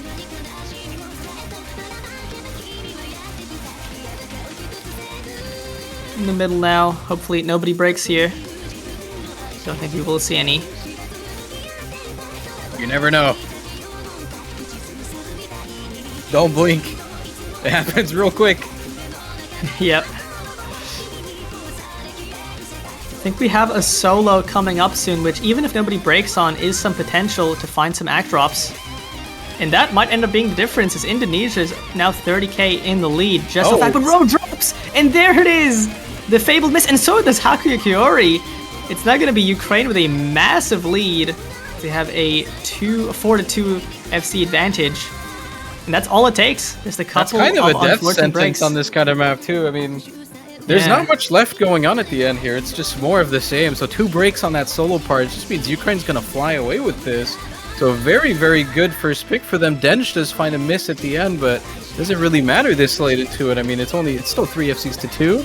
They've built up a massive 300k lead at this point and look to run away with their first point. Yeah, it looks like Ukraine with a solid first pick, just more consistent on the DT1. And honestly, at a certain point, this becomes more of a nerve control check than anything. and they win it.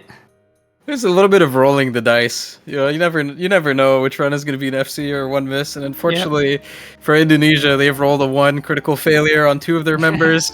All S ranks as dropping well. 2 of the So FCs. And yeah, the accuracies on everyone's super good here too. You can tell like every single person in this lobby was super comfortable. But Ukraine gonna come out ahead with this consistency pick. Yeah, you can see Roman with the highest stack at 99.55%, matched by Roman with the second highest stack on Ukraine. Love to see it. Dude, those names, that was going to get interesting before we go into this match. Yeah, Ukraine opening up with a solid first pick, and now it's going to be Indonesia to respond. And I think while Ukraine will have to fight for a lot of their picks, Indonesia does have some notable skill sets where I think they will have quite a distinct comfort advantage. I think they have no mod 3, free mod 3, like all of those gimmicky or alt maps, Indonesia's going to be a lot more consistent on. I think Indonesia here, as long as it's not tech, you're just looking to pick for some of the harder maps in the pool, some of the more skill check testing ones. I think I'd like to see No Mod 3, and maybe Hard Rock 2 as well. I think they could probably do well on. Yeah, Hard Rock 2, I guess it does have a little bit of tech elements, however, but it's not Hard Rock. So it's a little bit weird, yeah. But I do think Indonesia is still just the stronger 6.5 precision team. So it could still be a good pick for them, but depending on how the No Mod 4 goes, you know, when Ukraine might eventually pick that one up. But yeah, I do think No Mod 3 is a great pick, so is Free Mod 3. Those really difficult, consistent maps where it's going to be very, very difficult to find 4 players who can all get a big combo.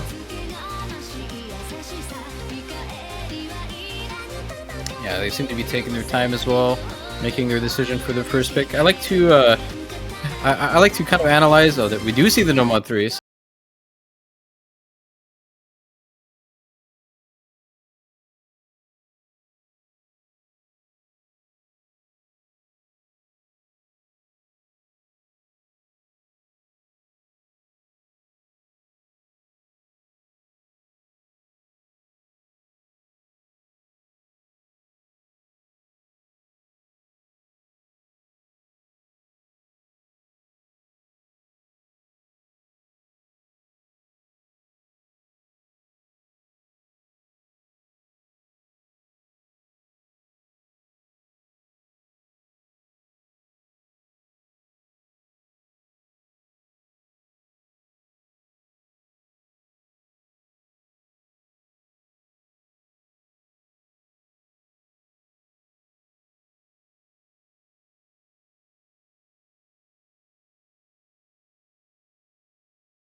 Bangers of the pool, just very consistent alt gameplay.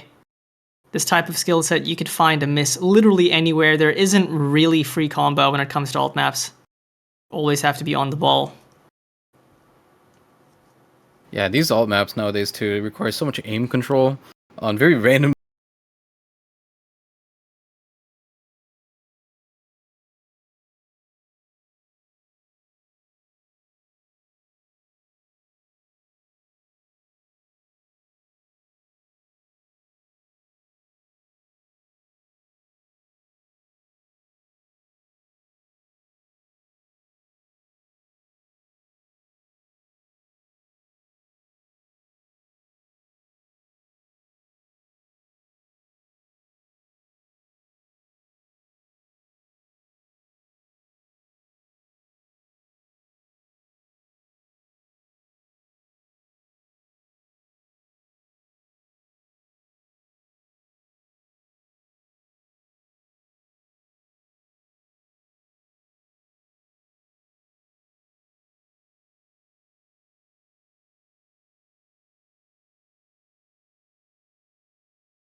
Hit for Indonesia having, your ideal player drop for a slightly less comfortable player. I think they'll still be able to put up a really good score regardless of who they get as a replacement.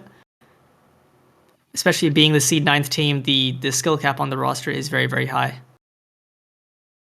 Yeah, and I mean, listen, just looking at the qualifier scores, Lifeline did get the best score out of every, all 16 players here on the Nomad 3 qualifiers. So I think it's, on paper, a pretty adequate replacement. A little bit of an oopsie at the start here, maybe not expecting to play this, but hopefully they can recover pretty quickly. But even with that, I mean, the miss from Roman still gives Indonesia a little bit of a lead at the start here. So you can see the problem here. Lifeline is not single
playing this, right? Even if they had the disconnected player before that they intended to put in there, that score difference still barely adds up, right? Ukraine, I think, would have still won regardless of that player. I mean, unless Rosemi Must have was been like able an to SS get or something. a, Yeah. a borderline SS. Yeah, that's essentially what you would have needed in place of that lifeline score. So I still think, regardless of the player difference on Indonesia, Ukraine would have still taken that.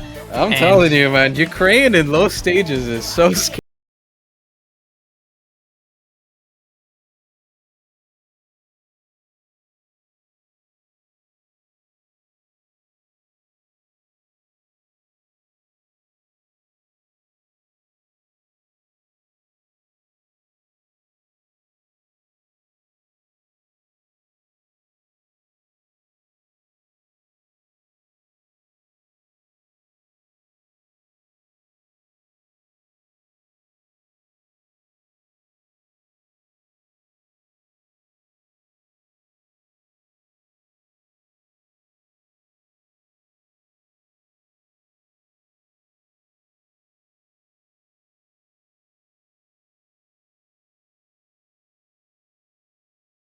The only map in qualies that they ended up outperforming Indonesia on.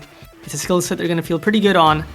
And yeah, I think this is a solid pick, just a by the books, picking something that just makes sense.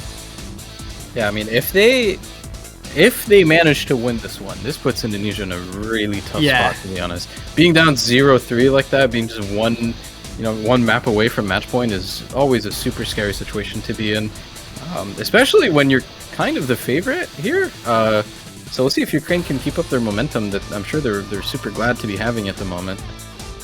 Especially when it's first to 5, you only need 5 wins to win the entire match. Being up 2-0 and potentially 3-0 is an insane start, because to convert from that to an actual win and have an insane upset is pretty close. You don't need that many maps to go the wrong way if you're Indonesia. But this is their chance. If Indonesia can take this break point and then win their next pick, they'll even it out. This is their opportunity as they decide which players they want to get in.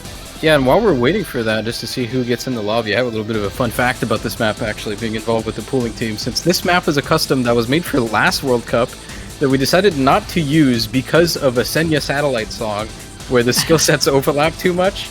And oddly enough, it almost happened again, since in this stage, DT1 is also a Senya satellite map that has a pretty similar skill set, so we almost delayed this map by yet another year. Unfortunately for Dada, though, we do have this one in this time. So, yeah. Which round was this going to be used for last year? I think it was round of 32 as well. Round of 32 as well, interesting. Yeah, I assume it's either this or 16. We're going to see the rosters in. Rosemi Lovelock coming back, so I think they have fixed their internet issues. Lifeline, Roman, Nazuna, Amamiya. Hopefully they don't disconnect again. And then we have the double Roman, OQ, and Dench for Team Ukraine. The double Roman. Yeah, this seems to be similar to their qualifier lineup as well. So. I think it was the same as their quali lineup. All right, a little bit of a steeper hill to climb for Indonesia here. A little bit of unexpectedly down 0-2. Ukraine now on their pick, opting for some more comfortable DT. We'll have to see if they can keep it up. And we did say, and Ukraine did beat out Indonesia in the qualies, but I think part of that was Skydiver was in for the DT2 and got a 300k, not super comfortable. We now have Lifeline stepping in for Skydiver. And I think that might make the difference. If Lifeline is significantly more comfortable, they could get a pretty solid team score.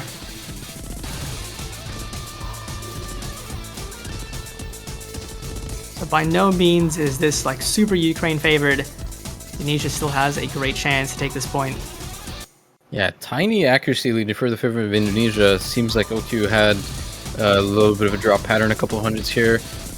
Percent or two lower than everyone else on the board, but nothing really, well, actually it just went back all the way in because Rosemi Lovelock also dropped a little bit of accuracy. So back and forth here in terms of score lead. I think similar situation to DT1. I think we're just looking to see, where that first miss is, yeah, and what side it's on. A lot of Pretty these much. flow aim patterns that we're oddly enough looking at right now. Thanks, pause. A lot of these, stacks into flow aim patterns is going to be pretty easy to accidentally get a miss on here. So a little bit of finger control in this, or rather aim control in this one that could catch some people off guard. And I think that's a row miss. It is! Row going to be the first to miss right in the dead center of the map. And that's going to put Ukraine at a massive advantage if they can hold their combos.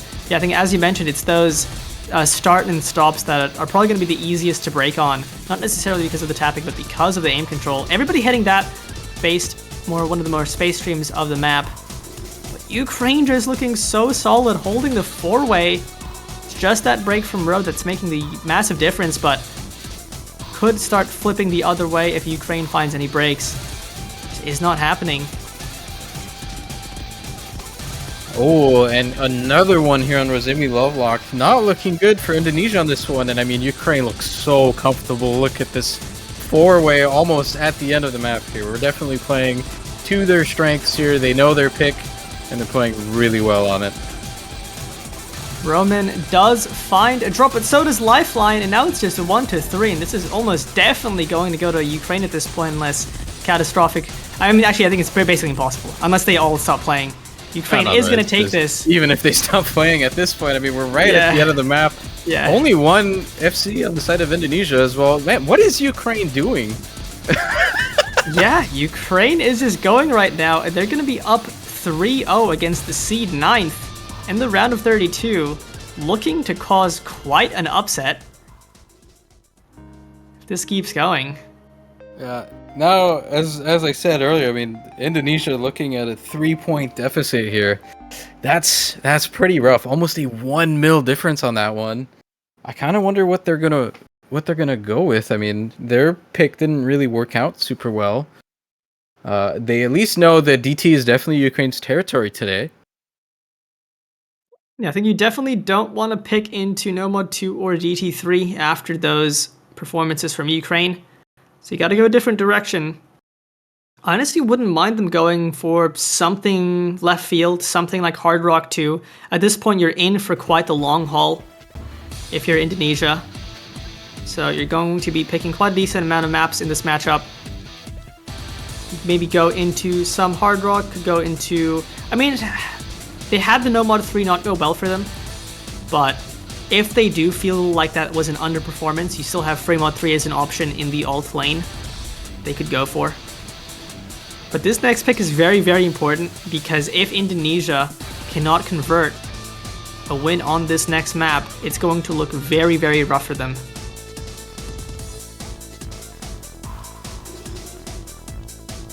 This got really interesting real quick. I wonder how many people had this in their pick'ems. I mean, I think we could probably I'll probably check to see how many people put Ukraine up against, and they go for No Mod 4. That's so okay.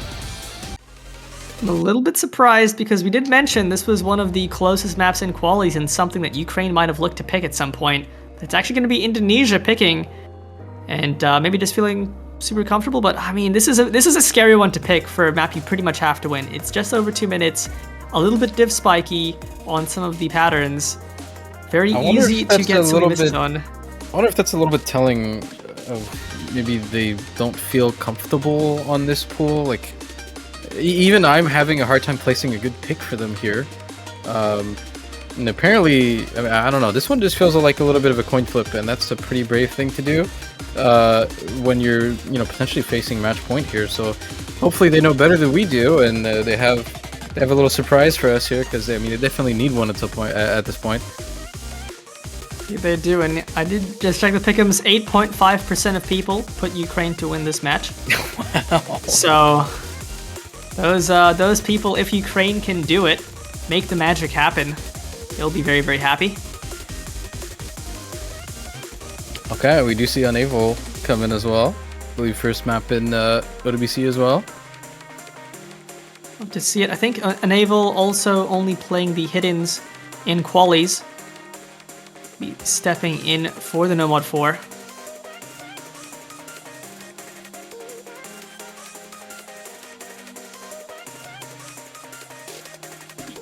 Yeah, this map has a pretty chill intro, but it's pretty much going to come down to who finds the breaks on the build up to the Ki and in the Ki, on the cut streams and on the cut doubles. I think That's really where it comes down. Snapping on some of these pretty ridiculous slider patterns. Yeah. They're just randomly really far away sometimes. It's so easy to just get a slider break everywhere in this Ki here. So I mean, it's do or die here for Team Indonesia. So hopefully this pick is going to work out for them. We'll have to see. We'll sit through this very relaxing intro that hopefully no one misses on, or else I'd be kind of worried. I'd be very worrying to miss in this section. You would be slapping yourself in the face if you did. Stakes are just too high, and Unable does unfortunately find the break on the relatively relaxed intro. I think that maybe is some of that first match of OWC nerves. Hopefully they can find a recovery. It is still pretty early on, but honestly a pretty short map. I don't want to find too many breaks like that. Yeah, I don't think it's going to matter much at the very start here. And I mean, already 2 trades. Lifeline and Hakui finding a miss there. And as we start getting into some of the trickier patterns in this, Ukraine will be taking a little bit of a lead, still holding 3 of their FCs, but that could change at any time here, as this is probably the hardest part of the map. Yeah, I think the hardest part outside of the ending in Dench will be the one to drop near the middle. Lifeline breaks again, though, not super comfortable. It's still that 2-2 with Hakui, Fury, and Unable on the recoveries, but Unable a little bit bigger of a combo right now. Yeah, I mean, that first miss at the very beginning pretty much just doesn't matter for Unable at this point. You could almost consider this a 3-way for Ukraine, and I think we'll be seeing the point lead slowly grow towards them, especially since we're on a little bit of a chill part here. Not much to miss on, so they get to fly away with it a little bit. Until the last Ki here, where things are going to be picking up again, but this is potentially looking really good for Ukraine again. Lifeline's finding so many struggles right now, breaking several times during this map. Into the next build-up, we're going to see a cut here. Nobody breaking. I'm shocked nobody broke in that section, honestly. But that's exactly what Ukraine wants. That's Ukraine favored, as they already have the lead. Lifeline breaking again. Everybody on Ukraine hitting this ending. There's no one else just missing on any of this? Is that going to be Ukraine with the 4-0 lead? OQ does find a break, but I think it's too little too late for Indonesia. That is going to be Ukraine getting their second break point, up 4-0 against Indonesia as the 9th seed.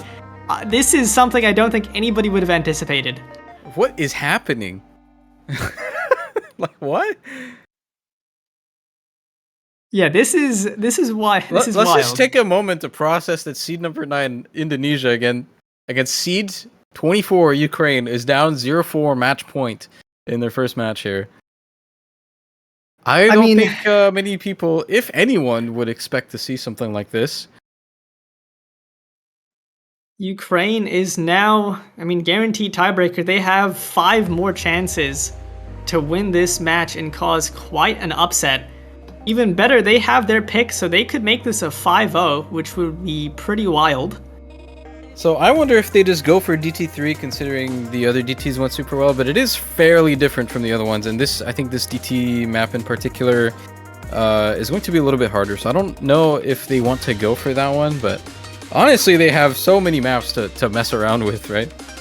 Yeah, only they have one more needed for them, so they just need they're gonna have 2 more picks, and 2 more chances for a breakpoint, I believe. So any of those work in their favor, and tiebreaker at the very end if they need it. So this is gonna be an uphill battle for Indonesia to try to take this one back. They're gonna go for the hidden 2. A little bit surprised to see a very consistent AR9 200 BPM. It just has aim, but very uncomfortable aim patterns. Lots of opportunity to find silly misses. I'm a little bit surprised to see them go for this one, though. Me too. Oddly enough, I think this is one of those maps where I would probably give the edge to Indonesia, like, pretty favorably. But at this point, I don't know anymore.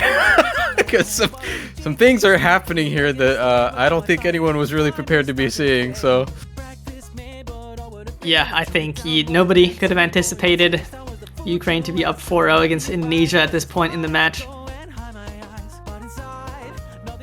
I mean, Ukraine's first 2 picks made quite a lot of sense to me. This was a little bit out of left field, but we'll see how it goes. They might be sensing some kind of a reading deficiency. I mean, Indonesia did ban out the hidden one, but they also played the low AR hidden pretty well in qualies. So, let's see. We have been seeing quite a few misses on this map, even though everyone is super comfortable on this, right? There's nothing tricky about this map. It's just, you know, a pretty bog standard, you know, awkward aim, you know, loose and hidden. Everybody's played at least one of those before, if not like 15 of those before. But yeah. I mean, this is still this still has a lot of pretty big jumps that, contextually might be a little bit unexpected in this map. So we are usually seeing a lot of random misses on this one, but I mean, Indonesia here, having Dito, and I'm surprised Rosemi Lovelock isn't playing this. Yeah. But, I mean, Dito pretty notoriously being pretty good at this kind of thing as well. So I think this is one of those maps where there may be, you know, that like solo carry potential. But I mean, with how good Ukraine's been playing, you know, the mental advantage that they have right now, like, cannot be understated. Like they are not only just, you know, winning in points, but like the mental game here, you know, all the adrenaline that you get just from potentially pulling off such a crazy upset, right? Like that does things to you. So we'll have to see if they can keep it up on this one. Here we are seeing 2 pretty early misses, but not going to matter too much. We're right at the very beginning, and we've got 3 minutes to go. You did mention this is one of those maps we've been seeing a lot of breaks on, despite its comfort. You know, it's pretty comfortable, but at the same time, I feel like it's like a no mod 3 situation where you can hit every pattern, but every pattern's missable. AR9 200 BPM hidden, just a little bit too dense to just have any lapse of concentration. Other than those early breaks from OQ and Haku Ikuri, it's pretty much dead even. But I don't anticipate this is going to be one of those maps where we see that many FCs.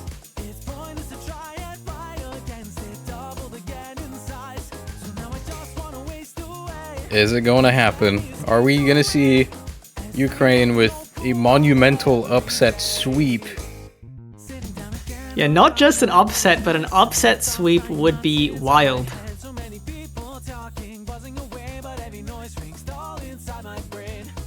Right now, Indonesia with slight advantage, as Haku Ikuri did break a little bit earlier.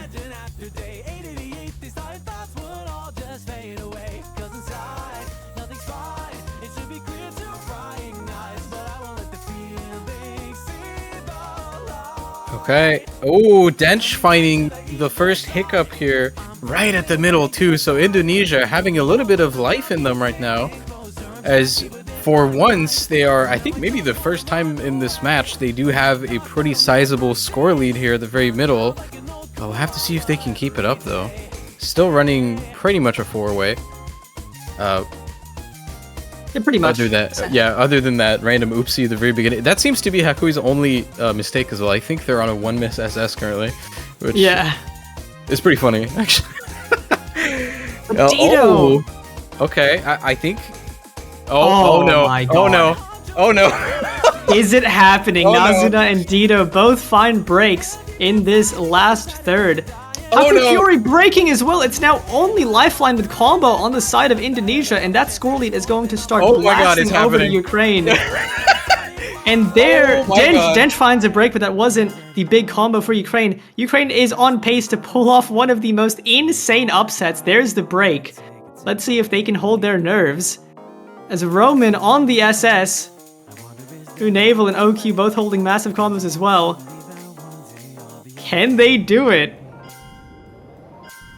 It's just one more section left. It's just one section here. I mean, they do see that they had the lead during that break, right? But, I mean, they have not been, you know, they've had no breaks at all this match. Everyone on the Ukraine team has been playing so insanely well. Way better than you'd ever expect for a Seed 24 team here, performing like they're the USA or something. Like, what is happening to this team? And they will wrap it up with a 300k score lead. Ukraine 5-0 sweeps Seed number 9 Indonesia. I don't think I would ever be saying this, but here it is. I feel like I am in a dream, Azer, and I have not woken up yet. This is not at all what I anticipated.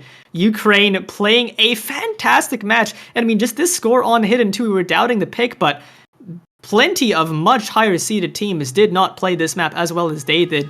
Philippines being one example. Like, this is a hard map to get these massive combos on, and they do it. Winning 5-0 against Indonesia. Indonesia, I don't think they played to their potential, but I mean, Ukraine just played so well. I don't even think it would have mattered if they did. I mean, just a fantastic match from Ukraine. Yeah, very surprised to see this. Definitely seems like a bit of a perfect storm for both sides, right? Ukraine definitely playing way better than expected, and I kind of agree with you though with the side of Indonesia definitely not showing their full potential today.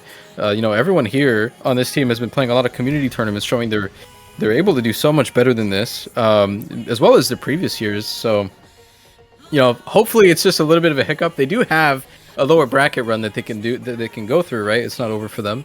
But maybe a little bit of a misstep here against the wrong opponent here, Ukraine. I want to see, at the end of this round, when all the stats are, I want to see, like the average score that Ukraine is getting compared to all these other top teams, because I'm quite sure this performance is something that they just pulled out that you'd expect to see from like a top 4 seed or something. Like they 3-wayed, almost 4-wayed every single map here on very different skill sets. Across so many different players, right? I mean, I think at the start we're talking about RapGPO and how well they've been doing in the past, and they didn't even play. Ukraine just did this with 7 people, I think. So pretty crazy performance from them. So I mean, I'm sure they can be happy about this one. It's still I've got a little bit of a lack of words here. Awesome. Quite a fantastic 5-0. Ukraine will be moving on to go up against the United Kingdom next week, which honestly, now with how Ukraine played, I think that's actually going to be a banger of a match. Oh yeah. If they can bring what they brought today to next weekend, it's going to be a close one. And Indonesia moving down into the losers bracket to fight up against Turkey, who UK knocked down to that bracket earlier on. But that is going to be it for this match. In 18 minutes, I think, do we have 3 consecutive matches? We sure do. Oh my god. We have Korea up against Kazakhstan, Russia up against Netherlands, and Hong Kong up against Finland. I assume one of those won't be streamed potentially, which is quite unfortunate. We only have 2 streams, unfortunately. It's a little hard for us to have more than that. But on the rare occasion where there's more matches like that, I mean, we'll still be updating you guys on the match that isn't streamed on one of those streams. It's a good moment to shout out the B stream for the EOS Live if you're looking into one of these other matches. If the main stream isn't showing that one up, we will be streaming one of them on the other channel. But yeah, I'm pretty. If this is the one we're going to see on the main channel here, Korea. I mean, the team that we've been hyping up so much. Flying Tuna's return. A lot of people are very happy about that. Their insane performance last year, the first time anyone's taken USA to the lower bracket. And on the other side, Kazakhstan. I mean, we're making jokes about this team a couple times, but no, now they're in. So I'm pretty excited to see them play for the first time ever, past qualifiers. So I mean, against Korea, it's hard to do. It's still likely to be pretty one-sided, but I'm still going to be pretty interested to watch that one personally. So yeah. It's going to be cool, and see if they can do something like Israel up against the United States, winning those 2 quite wild picks. Better yet, Ukraine against Indonesia, baby. Yeah, Ukraine. I still can't believe that much just happened. Absolutely ridiculous performance from Ukraine. Yeah, that is going to be it from me. It was a pleasure casting with you, Azer. Of course. And, see you in the next match.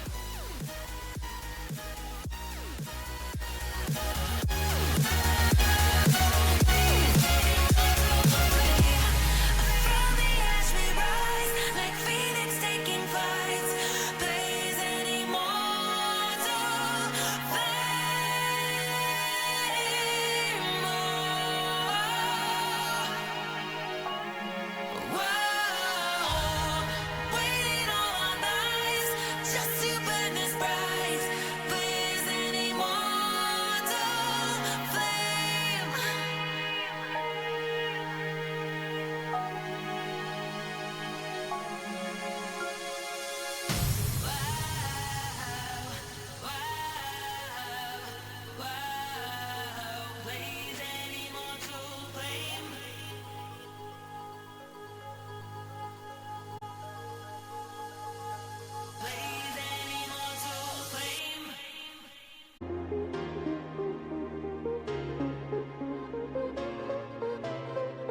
Hello everybody, welcome back. 2023 OS World Cup round of 32.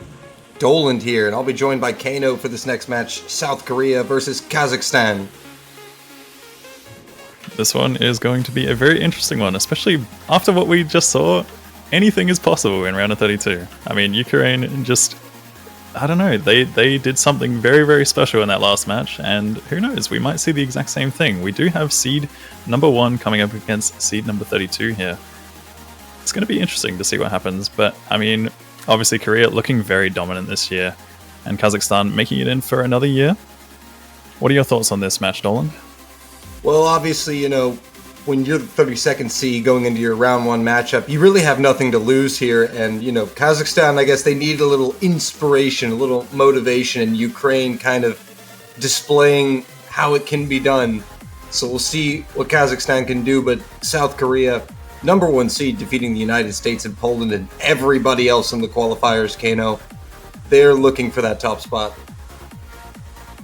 Yeah, we've definitely seen them improving each year. I mean, obviously last year I think they were 2nd, if I'm not mistaken. I'm pretty sure it's been like 3rd and then 2nd. And I mean, obviously here they're looking to take number 1, being the number 1 in the qualifier. So it's looking good for them so far. Kazakhstan, on the other hand, coming in as the underdogs, obviously being seed number 32, just making it in. But I mean, it's still in the early stages, so anything is possible. The round of 32 pool this time around is a little bit harder from what we're used to, but for the most part, I mean, I would say a lot of these teams have improved throughout the years, and most of the players here are capable of putting on very, very solid scores across all of the maps throughout this pool. So anything is possible.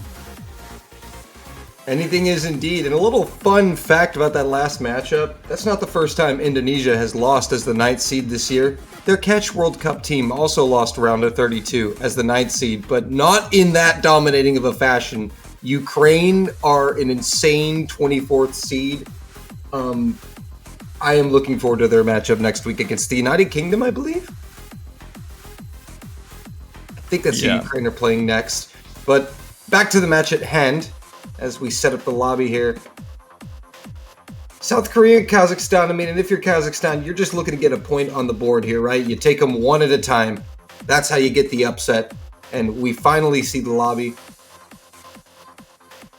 Yeah, they're going to be hopefully diving into some of their more comfort picks. I think that's pretty much the only thing that you can really do when it comes to being a little bit more of the underdog in this one. I think based on the qualifier results, it seemed like they did have some pretty close scores to South Korea when it came to things like Hard Rock and Double Time, so we might see them dive into things like that. That might be pretty much where their comfort skill sets lie. But for the most part, it's going to be pretty hard to take away some breakpoints from South Korea because, as mentioned, this team is just looking so strong this year. They have so many star players, and they are just a force to be reckoned with. I'm very curious to see what the actual bans in this match are going to be because I'm looking very much at like Hidden One being banned. That map is just brutal. I'm thinking Kazakhstan are probably going to remove that one straight away. When it comes to South Korea, I'm not entirely sure. They might just go for something they don't feel too confident on, but well, it's really especially if you say that Kazakhstan have some decent, respectable scores on Hard Rock and Double Time, I could imagine that South Korea might go for a Double Time 3-man or a Free Mod. We've actually seen Free Mod 3 get banned a few times, so it's going to be DT1. Okay, so they're going to take away the Comfort Satellite Senya DT. That makes sense. Yeah, they want no comfort for Kazakhstan at all. None whatsoever. They want to put them in, you know, a little bit on the back foot. And we're seeing that Cygnus Darkness Parade being banned there from Kazakhstan. Honestly, that map is just so brutal. I took a look at it, and I would honestly say that's arguably one of the hardest maps in the pool. Especially if for teams, which honestly, a lot of teams these days don't have the most confident rosters when it comes to Hidden. Like, you'll find that a lot of teams structure their rosters more focused around No Mod, Hard Rock, Double Time, and things like that. And sometimes there'll be a little bit of a weakness in Hidden, and we might be seeing that kind of thing being the case in Kazakhstan. I think in this case, South Korea probably looking to go for something Free Mod or maybe Hidden early, potentially, as a pick. Yeah, they're probably just going to look to really just target the major skill sets, like we kind of saw Indonesia try to do there with Ukraine. No Mod 3, potentially, unless Kazakhstan have good alt scores. But it's going to be Free Mod 3. Yeah, this one's a bit of an interesting one, actually. It does have a lot of flow aim and a lot of... It plays pretty much like an alt map. There's some like tricky little quads and stuff that might throw off the players that are playing hard rock. You know, you might see some accuracy drops and things like that. But this is an interesting one to start off with, I'd say. Yeah, I don't know how many times we've seen this map picked this weekend. I know this is the first time I'm seeing it on a match I'm casting. I've seen it banned, I think, in one of the other maps, Brazil, France, we saw this banned. I think that's the same case for me as well. I haven't really seen this one played or picked much. It might not be the most popular one to go for, and obviously in some of the matches that have been 5-0 so far, sometimes it might just be one of those picks that people lead to as backup, but it's very interesting to see this one being picked as a first pick. Could be the song, who knows. It's a bit of a jammer. Maybe just looking to use the element of surprise to catch Kazakhstan off guard here at the start. You never know. But with South Korea, you really don't have to worry about skill. Look at the lineup in that lobby right now. Yeah, when you see those names, you've got Karcha, West Hard Rock player, Amamaya Kokoro, Allegrissimo. Those players are just so strong and so solid. These are probably going to be some of the players. I would say these are going to be the players that we see on quite a lot of maps for South Korea. But again, you know, just such a dominating force. You've got Revexi, Tenefis, Plombier, and Kamenchik coming in for Kazakhstan. I believe Kamenchik and Revexi are definitely like the 2-star players to look out for, but with that said, you know, there's a lot of other players in particular who are very solid and do, you know, they definitely surprise sometimes. They come out with surprises. I'm not too familiar with the Kazakhstan roster, but we're going to be getting into this first map. And from what I saw of their roster, it was kind of like 2 or 3 higher ranked players, and then you know, it could just be a bunch of specialists that they plug in for different maps, and that can work. We've seen that strategy work in different modes as well, with just the same kind of premise. You have a core of 2 players that can essentially play nearly everything, and then you just need 2 other players. And they don't have to be the highest ranked players in the world. They just have to be good at the skill sets you need them to be good at. yeah, exactly. And I mean, honestly, when it comes to a map like this is definitely one of the more specialist maps. You know, this is a very interesting map, and with that said, it's free mod, so you've got players that are forced to play with Hidden, Hard Rock, and also no mod. To no surprise, there is no overmodding coming from either one of these teams, both of them just rocking the individual Hard Rock and the individual Hidden. We do see a couple of early misses coming in from Plombier, but so far everyone just chilling. Yeah, and that being the Hard Rock player, that's going to swing things quite violently for South Korea, the most valued player. But there's the trade from Kokoro. One of the no-mods down. So that'll keep South Korea from running away with it. But Ravaxe going down, a no-mod traded from Kazakhstan. And now another one as well from Turnefis. Yeah, Kazakhstan having a little bit of a rough time towards the first quarter of this map. We do see 3 breaks coming in from them, Kamenchik being the only one to hold. Pretty much going to need a miracle at this point when it's 1 FC against 3. Things are looking very grim, as we do have a bit of a slow break, but getting into the halfway section. Yeah, you know, Kazakhstan need... Oh, the score capping. The score capping I was about to mention. You don't want to get score capped, and there's a triple miss from Kazakhstan. South Korea is still looking good.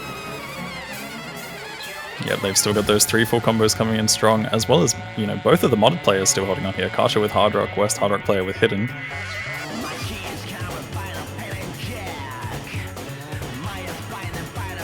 And now, through the middle section of the map, that lead just going to grow above 400k.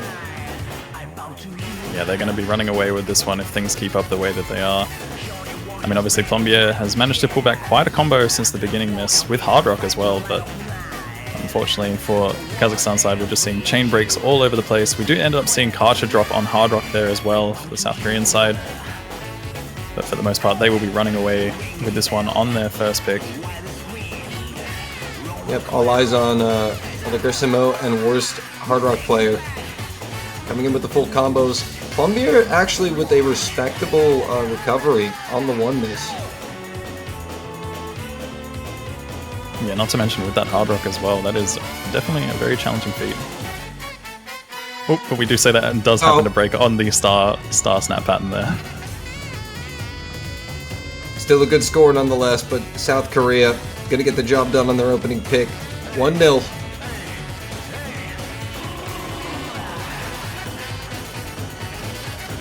Allegrisimo and Worst Hard Rock player still holding on. Can they do it all the way to the end? Are we going to see 2 full combos coming in? Allegrisimo right at the end does get cursed. But we will see a hit FC out of Worst Hard Rock player. Very impressive stuff. I mean, 3.3 mil score coming in on that first map. That is a brutal one. Obviously, there's a lot of snap patterns throughout that one, as well as the flow aim. We did see breaks all over the place from both sides, so that really just goes to show how difficult this pool actually is. You know, South Korea is the #1 seed. And even then, we're still seeing players struggle a little bit throughout this one. Now Kazakhstan will have their first pick of the match. You have to wonder if they go for the classic Nomad 1 coin flip. Well, funny that you say that, Dolan, because I don't know if Nomad 1 this time around is actually more of a coin flip. I mean, it kind of is. It's still a little bit like that, but they've kind of abandoned like the slots. Like, slots are dead in this map pool now. I'm telling you, man, ever since they swapped Hidden 1 and Hidden 2, my brain has not recovered. It's one of those things, you know, the map poolers like to do a little bit of trolling from time to time, but yeah, it's just what we do. That is what we do. I mean, I say that as someone who previously map pooled, but obviously not so much anymore these days. I'm a little bit out of that scene. But it's going to be interesting to see what we do. Deep down, you're the one who's most upset about it. This is not how we did things. It was the way we did things. But I had a system. I kind of like the changes, to be honest. I think that it's a very welcoming change. Keeping a lot of randomness throughout the pool makes things a bit more interesting, but I definitely think it makes a bit more of a harder task for us as casters. You know, when things change a little bit, we actually have to really research the pools, don't we? I mean, it's not just that. I mean, the name changes, the pronunciation, guys. We don't get any help, Kano. We're just thrown in here. And it's going to be double time, too. Yeah, I mean, going back on what you were saying as well, not to mention as well, the players have also been changing their names to confuse casters left, right, and center. But yeah, we're going to be getting into this next one, Double Time 2. This one's an interesting one, actually. It features a lot of long bursts. It has a little bit of like tricky aim to it. There's like a lot of doubles as well, so there's some control. But for the most part, you see a lot of like sort of stacking into spacing kind of streams. And I think that's going to be probably where we see a lot of the misses coming in on this one. But as we mentioned, Kazakhstan going for that double time pick. We did think that they might dive into double time and hard rock, and this is exactly what they're going for. I mean, it makes sense. Put your best foot forward, right? Exactly. But yeah, we're gonna have to see. This one definitely does play pretty comfortable if you're capable of playing the BPM, which I would say, you know, players these days have gone so much faster, and this is a pretty common skill set to have. So 220 BPM should be pretty comfortable for the most part. I think we might see a pretty close score on this one between these two, as Kazakhstan did put up some pretty solid results in the qualifier, specifically on double time and hard rock. I think that was pretty much what pushed them over the edge just to make it into the top 32 here. Now I'm just waiting on South Korea to fill in their final slot.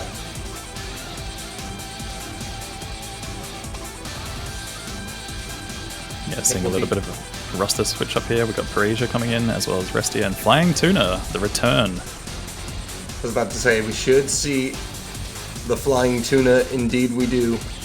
Joining Karcher.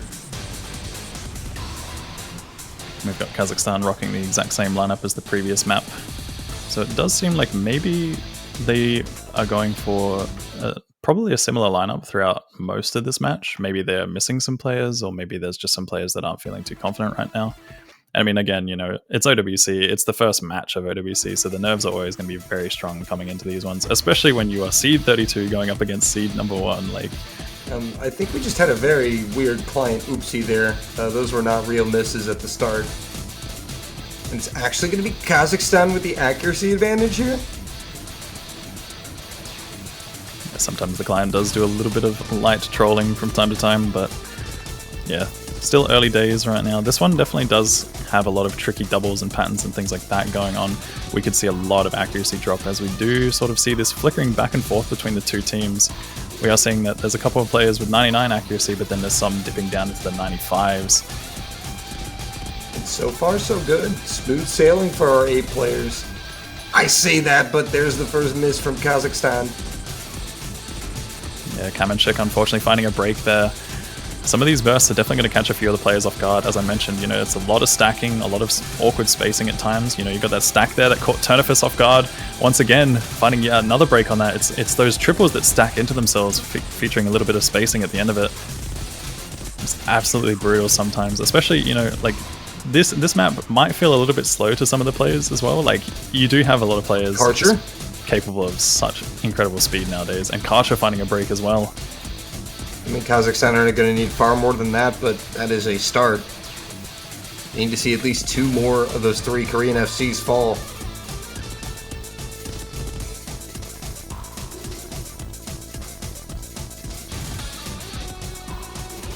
It does not look like they're going to provide any misses. Yeah, those players that I'm seeing right now are looking so solid. Oh, but we do see a miss from Flying Tuna coming in there. It's still possible for some sort of comeback from Kazakhstan. You do have Kamenchik, who did recover from the beginning, as well as them still holding into the 2 FCs. Turnifus is matching Karcher's full combo here, but... Another miss from Flying Tuna. Kazakhstan still need help, but oh, there goes Plombier. A double miss from South Korea, but they still have 2 FCs. And with Revexi's break there, it's going to be pretty much all said and done. That is all the full combos from the Kazakhstan side. You do have Restia and Parisia just running away with this one. Still holding on to their FCs with 99% accuracy as well. Well, I mean, it was close until it wasn't there.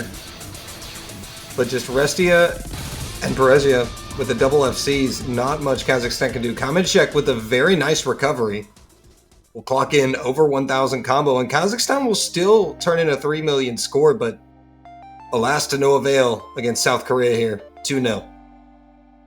Yeah, 3 million is definitely still a very, very solid score. Nonetheless, something that would definitely, you know, put other teams, you know, sweating a little bit.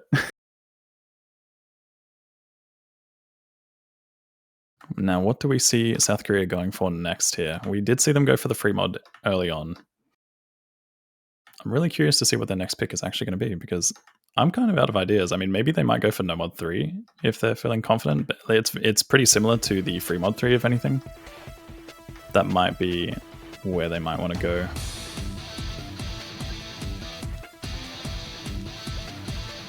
I feel like they're likely just going to stay away from Hard Rock and Double Time.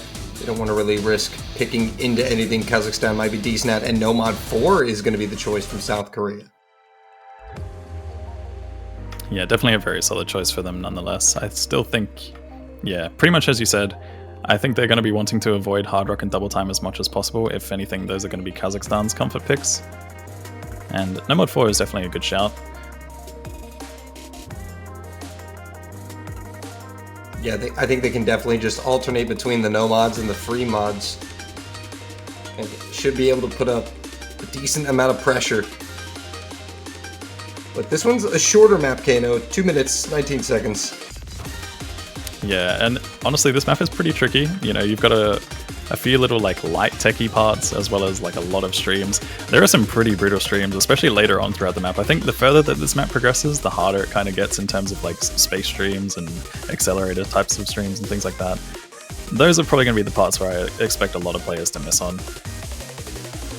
This is definitely more of a specialist type of map, and not so much on the conventional side.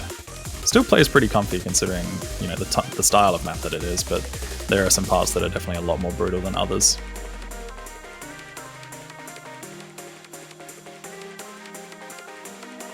And do we see some substitutions coming in for Kazakhstan? Looks like we do. It's very possible we might see some different players from their roster coming in. Do still have Kamenchik and Plombier here. Got Revexi coming back in. Or are we just being baited? We most definitely might be being baited, Dolan. Oh, wait! Oh. We do get one sub. Gonna be Shastia coming in for Kazakhstan.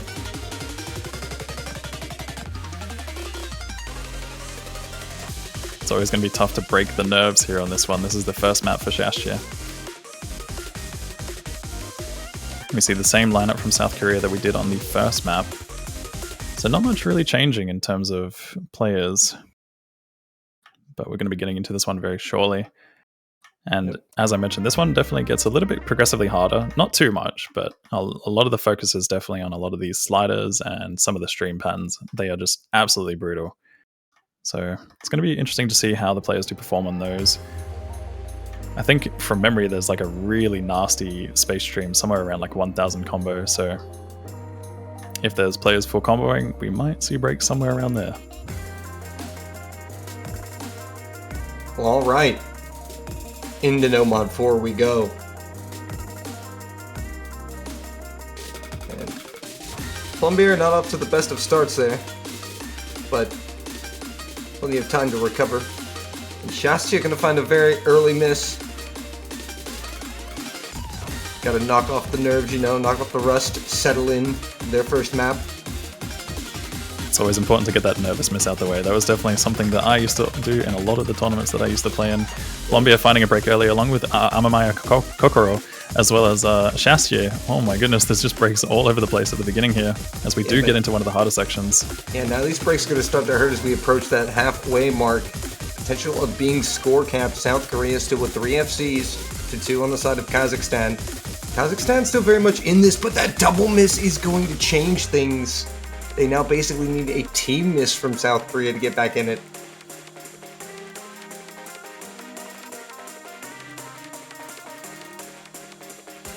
Yeah, something we've seen throughout a lot of these stronger teams is that a very common theme is that you often see them 3-way FCing for quite some time, if not the whole map. And that is again once again the case for South Korea here. They're going so strong on this one. Kamenshik is the only full combo for the Kazakhstan side. Colombia does happen to make a bit of a recovery from early on, but we're getting into one of the hardest sections here. This is where we're probably going to expect a lot of misses coming up very soon, if any. Yeah, and even if the misses do come out that Kazakhstan need to see out of South Korea, there's not enough time. It's over 700k. Oh, Restia is going to get claimed by that stream. I'm honestly surprised by the fact that so many players hit that. Restia was the only one to really miss there. Everybody else just decided to be an insane gamer for 2 seconds, and Restia did not get the memo, but will the FCs hold coming in? And we're going to see a 3-way FC on this, which is pretty nuts. Karcher, Alagresimo, and Kamenshek coming in with some great scores, but it'll be 3-0 South Korea. Yeah, that's crazy. Both of them matching each other's AC as well. You know, 99.74. That's pretty impressive stuff. That's what we like to call consistency. But yeah, Kamenshik getting the full combo for the Kazakhstan side. Unfortunately, not enough.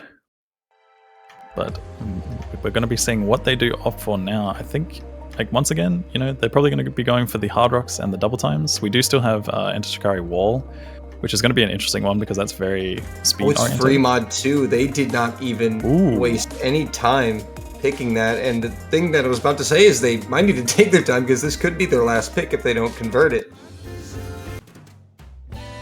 But it is going to be free mod too. They seem confident. And I don't think it's a bad option for them. You know, even though they would tend to lean towards the hard rock, the double time. I think the strategy for Kazakhstan is just, we're going to go free mod, we're going to put our best hidden player on hidden, best hard rock player on hard rock, and we'll get some good no mod scores in, and maybe get a point. Yeah, without a doubt. Free mod is definitely always a bit of a gamble. You know, you obviously have to have like the specialist players on the mod combinations, and this map is definitely like a weird one for it as well. It's like CS5 for, you know, the regular players, CS 6.5 if you're rocking hard rock, which is just brutal, and then AR 8.5 if you're on hidden. It's like, I don't really know how to describe this map, but it's just like a lot of like slow sliders. It's got like a lot of interesting rhythm and things. There's some like snappy sections, like snappy doubles and things like that. It's a very chill song though. Approach rate 8.5. Clocking in at just over 4 minutes. So they've switched the skill set up about as much as possible.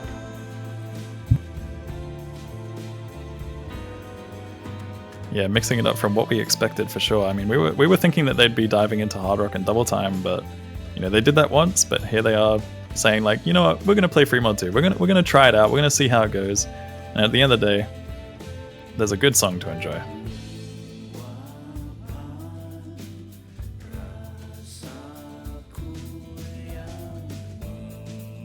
Here we go, Star Command in from the referee, Nick. Shoutouts to Nick. Shoutouts to all of our officials. We love our staff. We love our staff. Putting in the work behind the scenes and, I mean, out there on the field.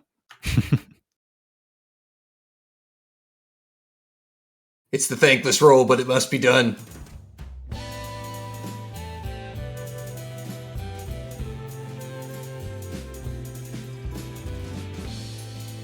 But here we go. Into Kazakhstan's second pick here. Down 3-0, looking to get on the board. Yeah, as I said, when it comes to this map, I really don't know what to expect. Like, this is just such an interesting map. Like, it has a lot of like slow sections, and then all of a sudden it like starts going more snappy, focuses a bit on rhythm, then sometimes it's flow aim. Like, it just does everything. It really, really does everything, but it just, I don't know, sometimes it feels slow and then it feels really fast and it can catch you off guard. But Revexi is going to be the first one to miss, as well as Karcher and Plombier. Do see a few random breaks happening across this one, and that's pretty much what to expect from this map. You're just going to see random breaks on different things. Yep, and we, I just noticed now that Kazakhstan going with the overmod here, double hard rock. Only one no mod. Gotta respect that little gamble. Kamenchek is gonna find a drop on the hidden. Yeah, the double hard rock is definitely some Chad status when it comes to free mod. I don't think we've seen many teams really opt for overmodding, so this is the first case of it. You see a reset from Karcher. Yeah, Karcher gonna find another drop, but that is not the miss that Kazakhstan really need to see. They need one of the other three FCs to drop. Of course, the scorebar is actually not taking too far off to the left-hand side. You see, it's just slowly growing for South Korea, so... Oh, that miss from Kamenchek is really going to change things. Yeah, as we approach this halfway point, this map definitely does take a bit of a turn towards the second half. There's a lot more focus on like snappy patterns and things like that. And some of these are very brutal, especially on the lower approach rate. But even as a hard rock player, you're going to have some crazy precision for this kind of stuff. And Revexi is going to go down on the hard rock, leaving only Plombier. The Turnifis for Kazakhstan right at the halfway mark, so unfortunately Revexi is going to be score capped here.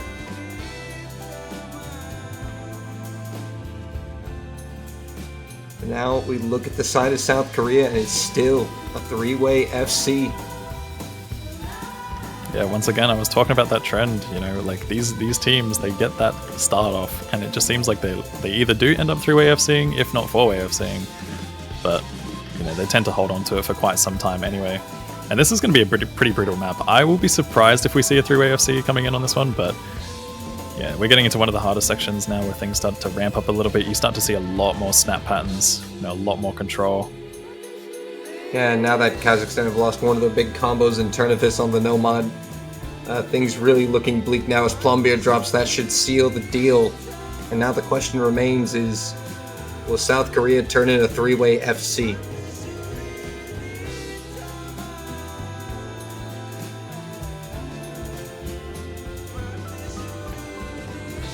They are looking very confident on this one.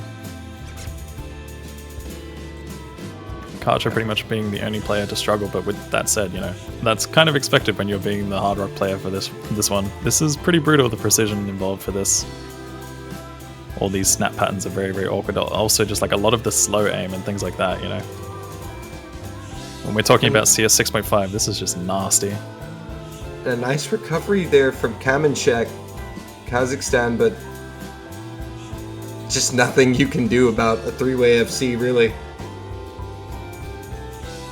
And it looks as if that is going to be the case for South Korea as the map comes to a close.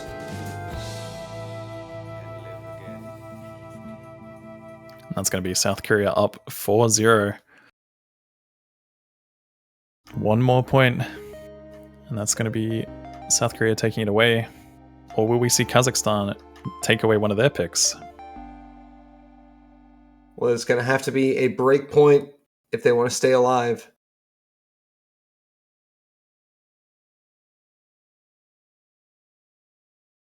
Now the question is, what does South Korea opt for here? Because, I mean, we've seen them pick free mode, we've seen them pick a no mod. I think that's probably what we're going to expect. Again, I really don't think they're going to be going for any double time or hard rock here. So I think the best option for them right now would definitely be Junkie. If not, probably Storyteller or something like that. Yeah, the Nomad 3 just seems like it would be appropriate given the skill sets they've tested and the success they've had. Yeah, it plays very similar to the one that they did pick earlier, the free mod 3. And I'm thinking, I just feel like it has to be picked, you know? I feel like that's got to be the way that they go, but maybe not. Maybe they've got something else in mind for us.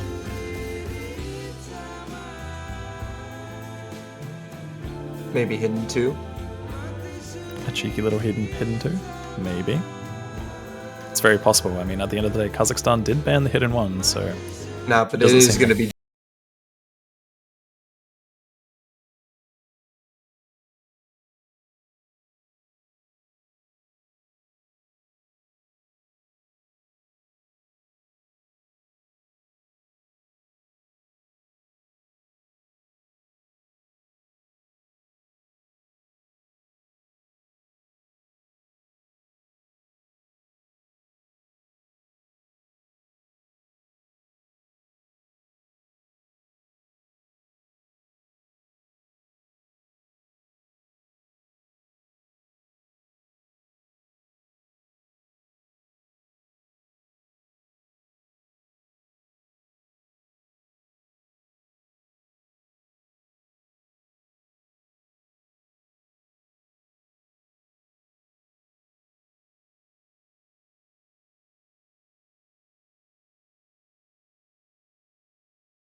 like the same names and faces, but you know, sometimes it's about whether or not the players are actually there. Like sometimes people can't make it to matches, but with that said, you know, sometimes there's just people that either probably want to play more, they're more eager to play, they're more practiced, feeling more confident at the time.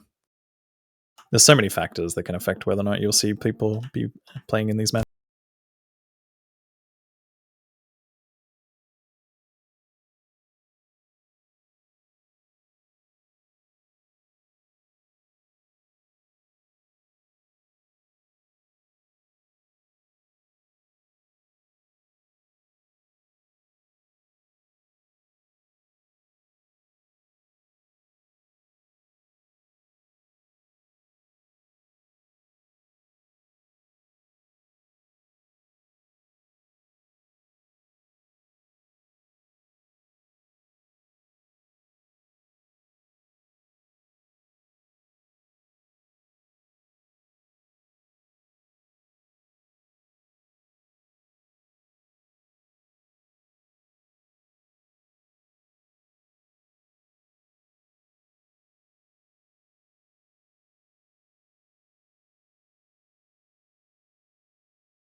style. 5-0 the final score. South Korea get it done. They break the dreaded 1-seed curse. They show that it is only a United States trend. That was an unbelievable performance from worst HR player there, coming in with the double S. So, like, this player is just going to be the one to look out for throughout this entire tournament. There's so many star players that we've seen throughout all of these tournaments across all these different rosters, but that is, what a performance. I mean, that is exactly what you want to see if you are a South Korea fan. That is exactly what you needed to see to start this off. Consistency, getting the job done, and ultimately not even allowing your opponent a chance into the match against the 32nd seed. Job well done from South Korea. They move on to the round of 16 to face the winner of China-Japan, whom Kazakhstan will get the loser of in the losers bracket.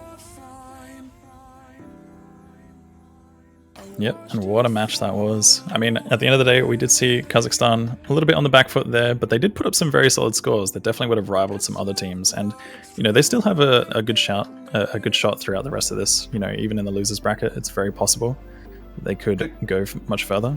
It's also going to give you some quick updates on the other two matches going on. Over on the B stream, I believe it is Hong Kong and Finland. It's 3-2 in favor of Hong Kong. They're working on their 6th map. And the Russian Federation currently hold a 4-1 lead over the Netherlands at the moment. That's the latest we have. But that's going to be it for this one. 5-0 South Korea over Kazakhstan. And the next match that will be streamed here on the A stream is going to be 12th seeded Romania against the 21st seed Singapore. That should be a good one. Yeah, that's definitely one to look forward to. You've got those mid-seeded teams going up against each other. It's been a spicy World Cup so far, Kano. We have seen some action, some upsets, a tiebreaker, and more upsets.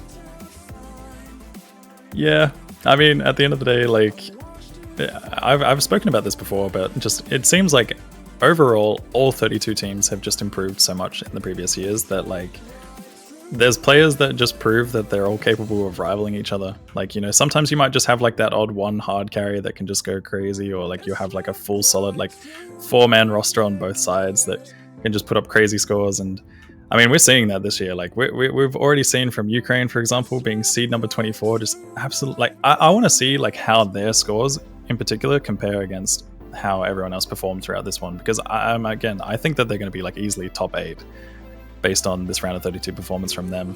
And I wouldn't be surprised if there's going to be other teams that are also sort of in the same boat, like being in the lower seed, but still putting up performances that can rival the other teams.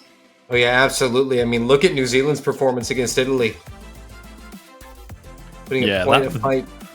That was such a banger of a match. I was watching that one from the edge of my seat. I was just like, whoa.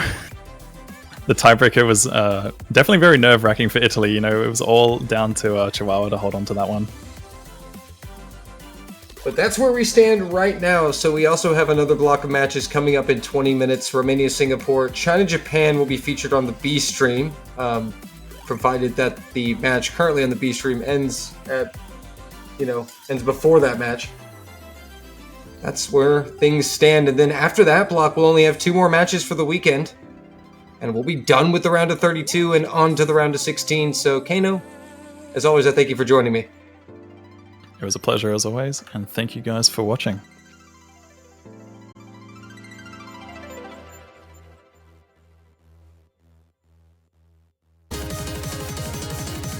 Hello everybody and welcome back to OWC Round of 32. We could not have asked for a better start to this weekend. We've had a couple upsets, we've gotten tiebreaker, and now we are here with Romania versus Singapore. I am iFlame, joined today by the incredible T1G. How are things going today? Things are great, man. I woke up in Eastern Time Zone of the United States to some things just on fire this morning after all those matches in the early window that had some pretty crazy results. The very unpredictable nature of the round of 32 rears its head once again, and so we've gotten some good matches so far today, and some more still yet to come. And man, Romania versus Singapore here. another one of those matches that you really got to feel like the underdog on paper is definitely looking to make a splash here, as Singapore, quote unquote, the weaker team, but we've seen crazier things happen than an upset in round 32. So Romania, looking to embark on their endeavor to repeat their top 6 performance from last year, definitely has to watch out, because nothing is free in this tournament. Let's talk about these two rosters. Of course, on the side of Romania, you've got your core 3, Badu, Eternum, and Lucrece. Especially Badu and Eternum. This is going to be their 6th OWC together. They have been the backbone of Romania for so long. They've gotten this team so far in so many OSR World Cups. Looking to do so again, and they've got a really solid supporting roster around them this year. Sylvian, Camosiala, Howlpleb, Roly, and Rosé. These are a lot of new players outside of those core 3. Every other player did not play last year. On the side of Singapore, it looks like we are already getting into bans, so we'll go over it very quickly. Demonical, of course, is going to be the big star. But another solid roster in Tevi, Yellow, Just Blank, Astronaut, Dawn Wing, Eagle, and Amelia, but no time for rosters. We've got a Hard Rock 2 ban out of Singapore. Not many surprises there. This was, I believe, one of the bigger struggles for Singapore in the qualifiers. And for Romania, I think it is going to be the HD1. HD1 has been the most banned map so far in round of 32 by quite a good amount. And now we've got the pick for Romania coming up. Yeah, I do want to correct real quick. I do believe that more of the players on Romania were on the team last year than you had mentioned. So just quick little correction. I think the only actually new player to this roster this year is Sylvian. He's come in to replace Nanoya, who's playtesting this year. Everybody else, I think, is repeating from last year. So just real quick to mention that these are more experienced players. Or Kamosial may not have played last year, but he has played in the past. Anyway, yeah, this is going to be, I think, an interesting match stylistically. We think of Romania, we think of players like Badu who are super good at reading, but I actually feel that they're an underrated mechanics team. In general, they have players who are really good at aim and tapping and such, more so than, you think of Badu, you think of a team that you think of a player who's not great at tapping, but the rest of the team is pretty mechanics solid. And Singapore, for their part, traditionally has been very, very good at reading and gimmick maps. So seeing Team Romania, seeing Badu banning an ARA hidden is a little surprising, but at the same time, when you consider the context of the matchup, not as surprising as it might otherwise be. And we're going to start off with, I think, the longest map in the pool, so that's a way to get things going. It's going to be Free Mod 1. It's going to be Anti-Euphoria Holic as the first pick. Again, a little surprising coming out of a guy named Badu, but for the team holistically, I think it's going to be fine. This is a flow aim consistency pick. Yeah, and Romania as a whole have really excelled at this kind of pick so far. Especially a player like Badu who can very easily take the HD on this. And we have seen a couple players try and overmod this. I wouldn't be surprised to see a player like Eternum going for the hidden Hard Rock. And I think for Singapore, we're likely to see Tebi and Demonical in for most maps. GS Blank, very strong hidden player, could very well be taking the hidden on this. And while this is certainly Romania favorite, it could go either way. Yeah, I mean, it really is the beauty of these early rounds where the pools just, let's be frank about it, the pools just aren't that hard for these players. Unless you are one of the, very, very least experienced and least skill cap players in the tournament, most of these pools are going to be pretty straightforward for most people, especially in a matchup like this full of, really 15, 16 tournament veterans. Like, everyone on these rosters has played a lot of tournaments and has a lot of experience with any map that a pool can throw at you. So it becomes, about who can pick the right mods and perform the best in the match, because most likely everyone's got FCs on a lot of these maps in their practice scores. So definitely the types of maps that can go just about any which way. And it makes for some very exciting matchups when you've got some of these big names matching up early on, like the ones we've got on the screen right now, just waiting on the fourth for Romania. Yeah. And these two teams have faced off only once before in the history of OWC. Singapore took out Romania 6-4, and so now Romania has a chance, finally, 2 years later, to get their revenge. Who do you think that last player is going to be for Romania? They have quite a few solid options. Roly is a good option, and okay, it is going to be Roly, is going to be one of their players in for most of these stream and tapping focus picks if we do see a speed map later on. Roly is going to be in for that too, I imagine, so solid fourth player addition here. Yeah, I think these are pretty solid rosters for this type of map for both teams, so pretty much set to get going here. Also, we'll note, if memory serves from last year, 2022, round of 32 had, I think, 2 total upsets, and Singapore was one of those lower-seeded teams to defeat a higher-seeded team in the early round, so they've definitely proven that they're capable of pulling off upsets in early stages here in OWC. So, Romania gotta be on their game today if they want to cleanly get through this match. And we're going to get started right now. It's going to be Rosé on the hidden. You've got Rolly on the hard rock on the other side. GS Blank is on the hard rock, in fact, with Eagle on hidden. The other 4 players all running Nomad as we get underway. Map number 1 here, Free Mod 1 in Romania versus Singapore. Yeah, a little bit surprised not see the overmods. GS Blank, that was a great player to have the hard rock on. This is going to be his 10th OWC, probably the most experienced tournament player here. Has been on the Singapore roster for quite some time. There was an early miss for Rosé, but because of how long this map is, it's not going to matter too much, as players are going to have some time to settle their nerves, really get into this match, and start to get a little bit comfortable here as we get into the first Ki coming up in about 10 to 15 seconds. Yeah, this map gives you plenty of time and plenty of combo. There's a few maps in the pool that are kind of like this, where it's just really, really long and for the most part, very consistent. That lengthy flow aim consistency pick, as we mentioned, and it's just gonna throw in plenty of flow patterns throughout, as well as these slider aims sections into these little doubles. It's easy enough to miss on those if you're not careful with your snap aim out of the slider end. So want to make sure you're careful with the cursor control. Want to make sure you're careful with the flow aim. And so far, so good. Just the early break from Rosé. That was in the first 100 combo, so it does give a tiny, tiny lead to Singapore, but it's really nothing to write home about. That, though, is going to be a big break from Eternum here in the first Ki, 1/3 of the way through, and that's when the FC is dropping and FC misses once again, and that's on Nomad, too, which is practically inexcusable on an early round like this. Yeah, and the combos are so big now, the score is going to go over fairly quickly to the side of Singapore if they don't find a miss shortly. Miss really hurts, but it is the Nomad. It is important to hold on to those modded full combos that are worth just a little bit more, especially if they can keep the accuracy up here. But there goes Rolly. That's 2 FCs gone for Romania up against the 4 from Singapore. There goes Rosé. Now it's 1 versus 4. Yeah, sorry, I was just going to say, this is dangerous territory here already, halfway through.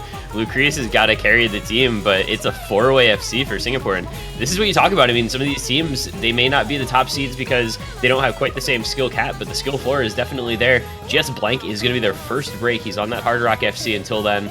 But it's a 3-way FC against 1 FC, iFlame. It's Lucrece the only one left. So far this weekend, we've seen many teams put up around 3 million point scores on this map, so players are regularly getting anywhere from 600 to an FC on this map. There's not really any spot where you expect to see the Singapore roster just fall apart, so there's a lot of pressure on Romania right now, and this one's kind of out of their hands. They need to find more misses, and they're very clearly running out of time. The Singapore players are just so consistent, and they're not giving Romania a chance back into this one. There is one more Ki section. We'll see if Romania finds the misses they need. Yeah, Romania needs a lot of help here, and with that lead going out to 470k, it's going to be the point of no return, realistically, with only a quarter of that to go. There goes Rolly once again. They need every combo they have to hold the rest of the way through, and they need a full meltdown from Singapore, and I just don't see that that's very likely to happen at this juncture. Singapore looking pretty comfortable. I mean, look at the accuracy on all 3 of those FCs, staying quite high. Even the 99 for Eagle on hidden, not doing too shabby. The accuracy, in fact, better for Romania, but you just can't have the misses that they had. 600k lead. I think this one's done and dusted. This one's in the bag, and this was the first pick for Romania. This is a very early break point, and Singapore has their first pick now, and they're going to have a chance to put themselves up by 2 very early on in this match and give themselves just a bit of a mental edge, as Romania will be on the back foot for at least the beginning of this match. Of course, they're going to look to take that break point right back on Singapore's next pick. Yeah, Romania, obviously, there will be plenty of opportunities left, but in these shorter best of matches, every point feels like it counts, maybe just a little more. We're not in one of those best of 13, first to 7 situations. I mean, this is only first to 5. So every point, especially those early break points, feels just that little bit more important. And that is a very impressive team score from Singapore, might I say. It's a 3-way FC and a 572k on GS Blank on Hard Rock. That is quite well done from them for a win of 757k. Really, really outstanding performance on the first pick from the opposing team. And now it's going to be the Singapore first pick, and very curious to see where they go. Yeah, I would think they're going to look towards some of these more tapping focused picks, especially looking towards something like that DT3 that was left open by Romania. You know, you throw in Tebi, Demonical, Yellow Blank, and that's a solid speed roster that Romania may have a tough time keeping up with. They could also opt for something a little bit slower, but still somewhat speedy in that No Mod 2 kind of speed tech pick, but it's going to be the DT1, that consistency pick. And this one is somewhat surprising. Singapore didn't have great DTs in the qualifiers, but they do have good players for it. Demonical especially does tend to look very strong on these DT picks. Yeah, Singapore got gapped pretty hard, it looks like, when you compare their team scores on the DTs and qualifiers. But, I mean, those qualifier DTs were a lot harder than a round of 32, which drops the difficulty back down pretty far. So, perhaps, you know, just a greater degree of comfort with this particular pick. This DT1, you know, it's 6.9 stars, 225 BPM. It's got kind of a hybrid of tapping and aim, and also kind of repetitive, right? So you're playing the same stuff over and over, so it's definitely going to test your ability to stay consistent and concentrated.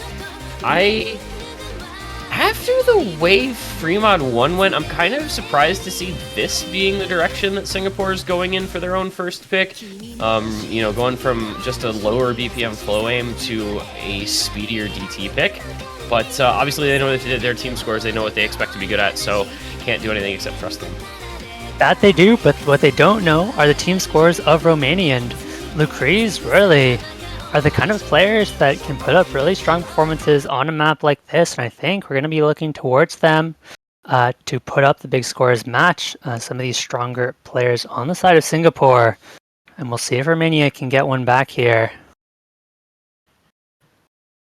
I think Romania does have a very solid mechanics roster for maps like this. As I was saying at the beginning of the match, you've got Lucrez, Rolly, Eternum, Halpleb, all really, really solid on DT1s. Tebi just blanked Demonical Dawnwing though. No Slotches themselves, especially on an early round DT1. We've already seen in the first pick that they're a team that is capable of being very consistent on these early stage pools. Looking to repeat that performance and get the quick consolidated breakpoint. This would be pretty huge. I mean, the 2-0 doesn't look like a huge amount, but again, when it's only first to 5, 2 maps, you're already 40% of the way there. And all you have to do is win, you know, a couple more of your own picks and you're home free. So 1 held point here for Singapore would mean the world. I think on this map, more than potentially any other on this pool, consistency is going to be so important. This is one of the easier maps in the pool. We've seen even some of the lower seeded teams putting up 4 million scores, getting 3 FCs and nearly a 4th. So this map could very easily come down to 1 or 2 misses towards the end of the map. Even in the middle, it's not going to be a ton of drops, and so we're going to see some big combos going into this map, and might see some nerves come into play here. And just for now, all players holding as they should, but Howlpleb is going to find the first miss coming into the drop, and players get to see the scoreboards, so Singapore is going to know they've got an advantage. Yeah, and that's right into a slightly slower, quieter section too, which means there's just a little bit more free combo there for Singapore to build up, and they're continuing to just shred the 4-way full combo, hanging on comfortably.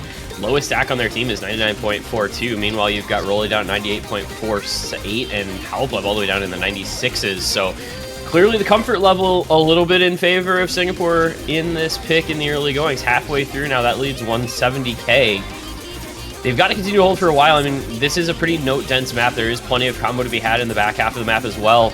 But so far, so good for Singapore on their own first pick, looking to get that break point in hand and consolidate it.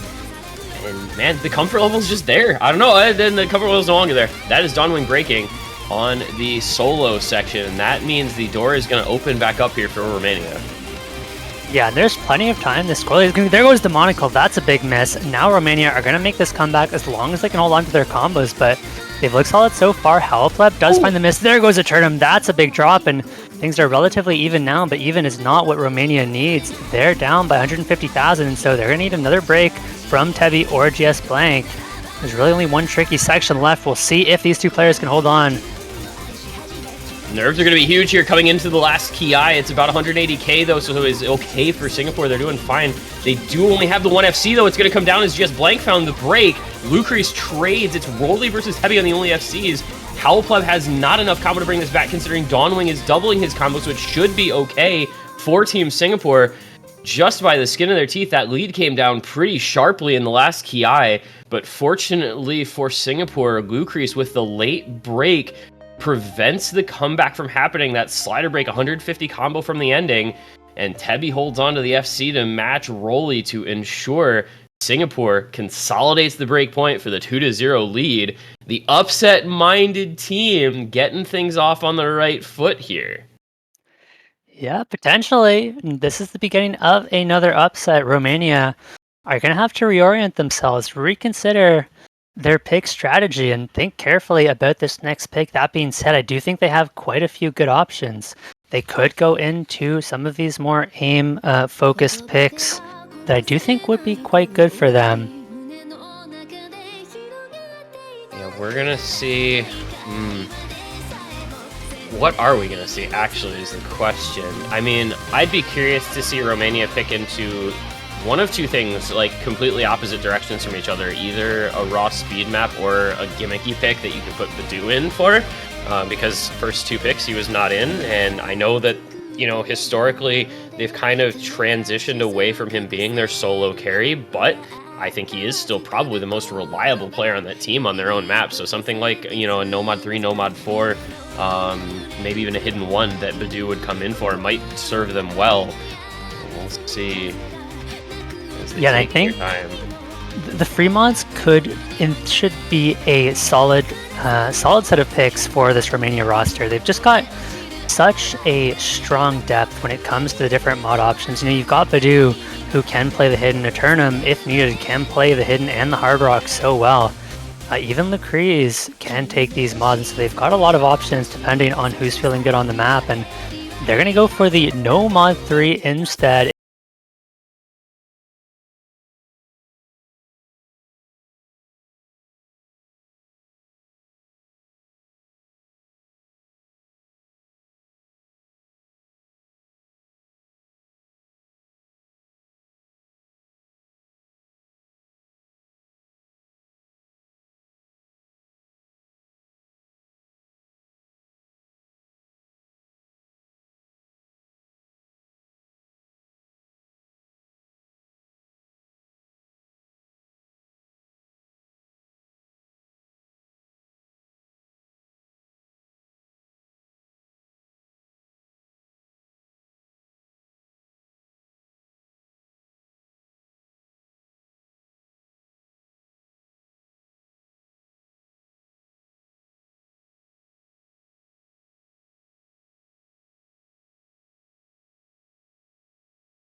in practice, and that's why it just comes down to what happens on the day, and that's why you do see the upsets some days. You can get 10 SCs in practice. If you don't find the FC during the match, then you can very easily get upset by the team. Here we go into the no mod 3. This is going to be another fairly long map. Players are really dragging this one out. They're just going for all the long ones.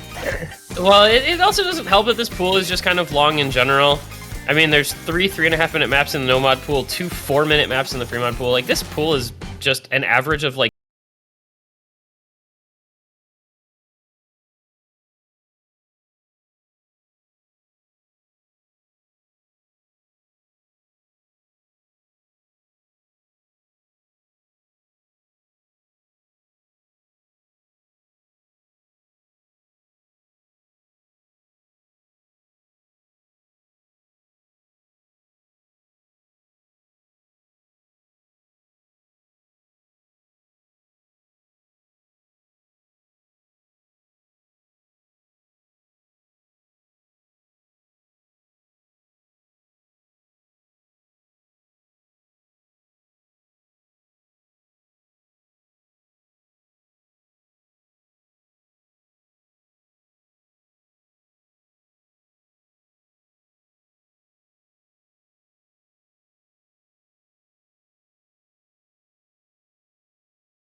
Losing Megumik has potentially hurt them quite a bit, but we'll see if they can have a similar performance this year as we are finally back into the no mod 3. All the players are ready and each one is loaded in.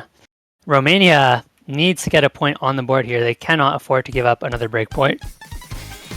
Yeah, this is kind of mission critical status here if you're Romania, and early break from Rosé, that's right at the start, not going to be a big deal, but if it, bodes poorly for the rest of the map, something to watch out for is he's not quite as comfortable on this pick. We'll find out how it goes. Singapore just looking to do the same thing they've been doing on these first couple picks where they were just out-consistencying, yes, not a word, I'm aware, their opponents, but there is a very, very early break from Yellow also, so it's going to be combo advantage to start for Team Romania in this really pretty straightforward early section. And it will, of course, be a fairly easy early section. We're finally getting to the cat. We're going to start to see some misses. This is a bit of a trickier map than I think some of the ones we've seen so far, so we may see quite a few more misses. Lucree is going to be the first to drop the big combo, and so yet again, it's Singapore off to the early lead and Romania on the back foot. so far, Romania has not been able to recover from these early deficits, but there's still a lot of map to be played, and they're bringing things right back as Dawnwing trades the miss back, and now it's Romania with the advantage for the first time, it feels like, in this match. Yeah, I mean, there is a break from Padu, so that's going to stifle that that comeback and try to put an end to the score gains for Romania. It is Eternum Rizé. Rizé had a very early break, but he's nearly on an FC against the matching FCs of Demonical and Tebi. The backing combo on yellow is huge, though. It's going to bring this score lead back over to Singapore, and once again, it's just going to be a matter of who can be more consistent through kind of this middle stage of this pick. As Romania loses the lead over once more, it's Singapore with their noses out in front just by a bit. It's all about whether or not you can stay consistent with the nerves, though, and there goes Dawnwing. That's actually not the end of the world. He already had broken. It's more about Yellow, Tebi, and Demonical if you're looking at Singapore's score, but that lead should probably head over to Romania here shortly. It should. They've got Yellow there with the massive supporting combo, and Lucrece and Badu do have some recovery, but not quite enough to match Yellow yet, and with a third of the map to go, they bring it back over, actually, just off of the accuracy. Yellow finds a big miss. Now Romania has a chance to run away with this one. That miss is not going to be traded back, and this is the hardest map, though, so Romania have to be careful. Yeah, it's got to be Eternum and Rizé holding their combo through this last Ki section into the ending. They've got an FC on Eternum, big combo on Rizé, and Tebi and Demonical need to hold and can only kind of sit and watch and hope that Badu, like somebody from Romania, finds another break here in this inning, maybe a couple, because that lead quickly shooting up to 140k. This is what Romania has needed the whole way, and there's a break from Demonical. That's going to settle the score at 2-1, pretty much set now.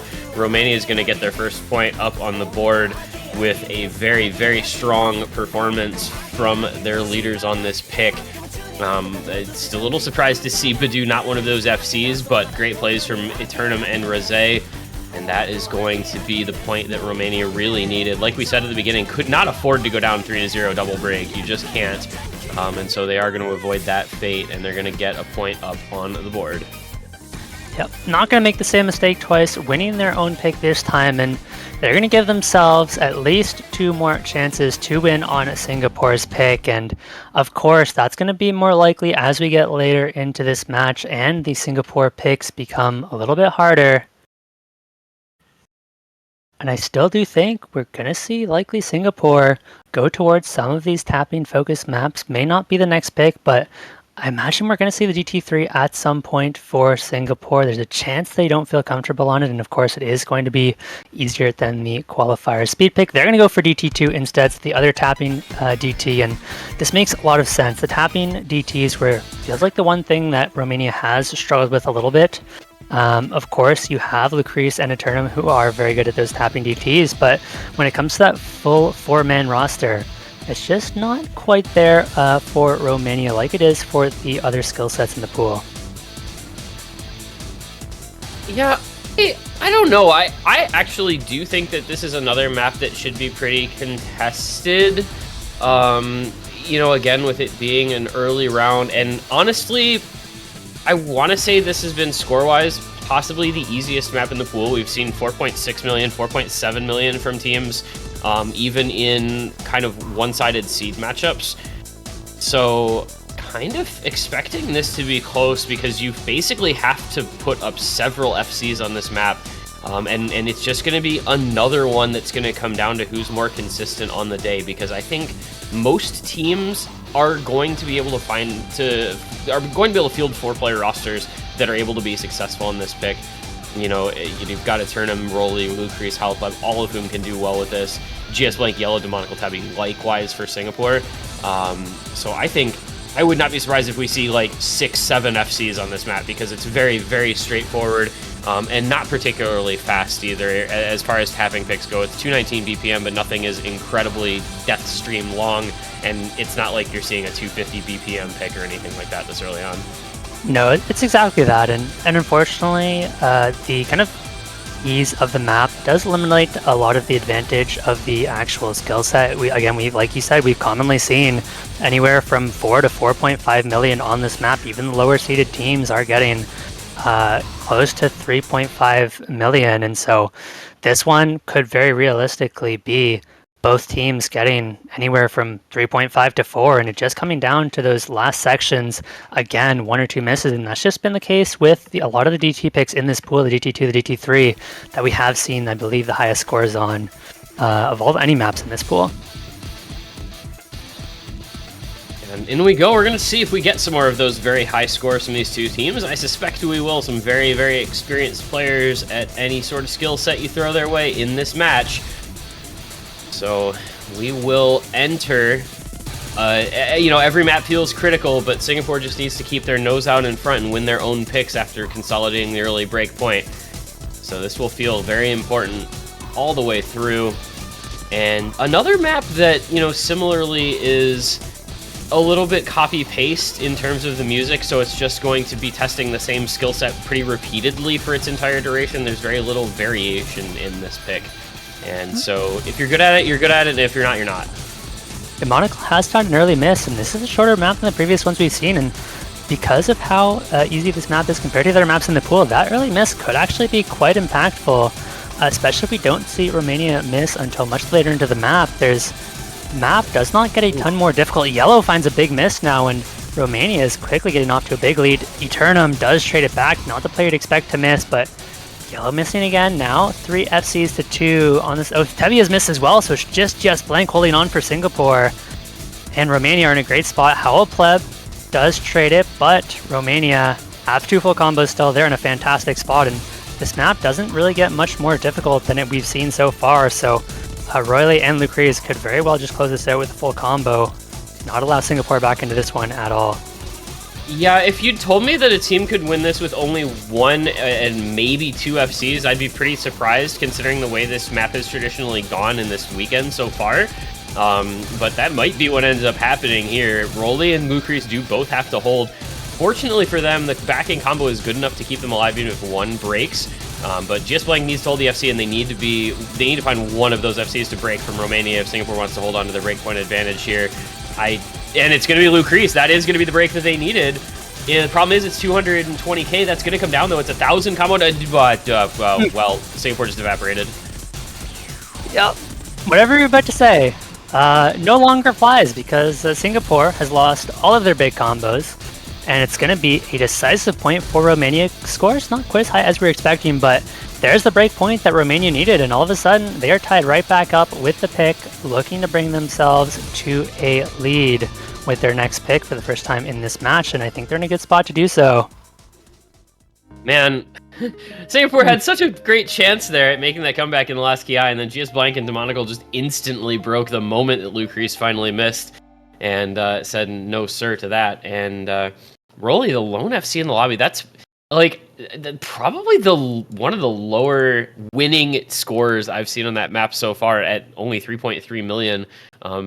Relatively low for a pick like this, so maybe the player is just not quite as comfortable as we would have expected them to be on this map. But it's well done to Romania, and it ties things up. So both teams going to have 2 picks to go. It's going to be 2-2. Oh boy.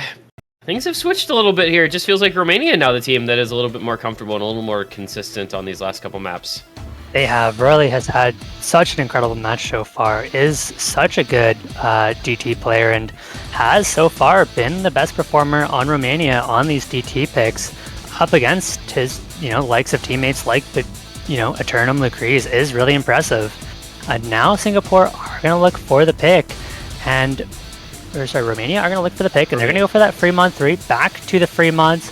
Like I mentioned earlier, this is another one of those maps. I believe in the last match we saw both teams taking a hidden hard rock on this, and I think this is the kind of map where I expect to see both teams over modding. Yeah, this one a little bit more straightforward. It doesn't rely on, like hidden flowing. It doesn't rely on the low approach rate like the Fremont 2 would. This is an interesting pick. I can't decide how I feel about this map in the context of this match as a whole. Is kind of my thought. The kind of alt swing free mod.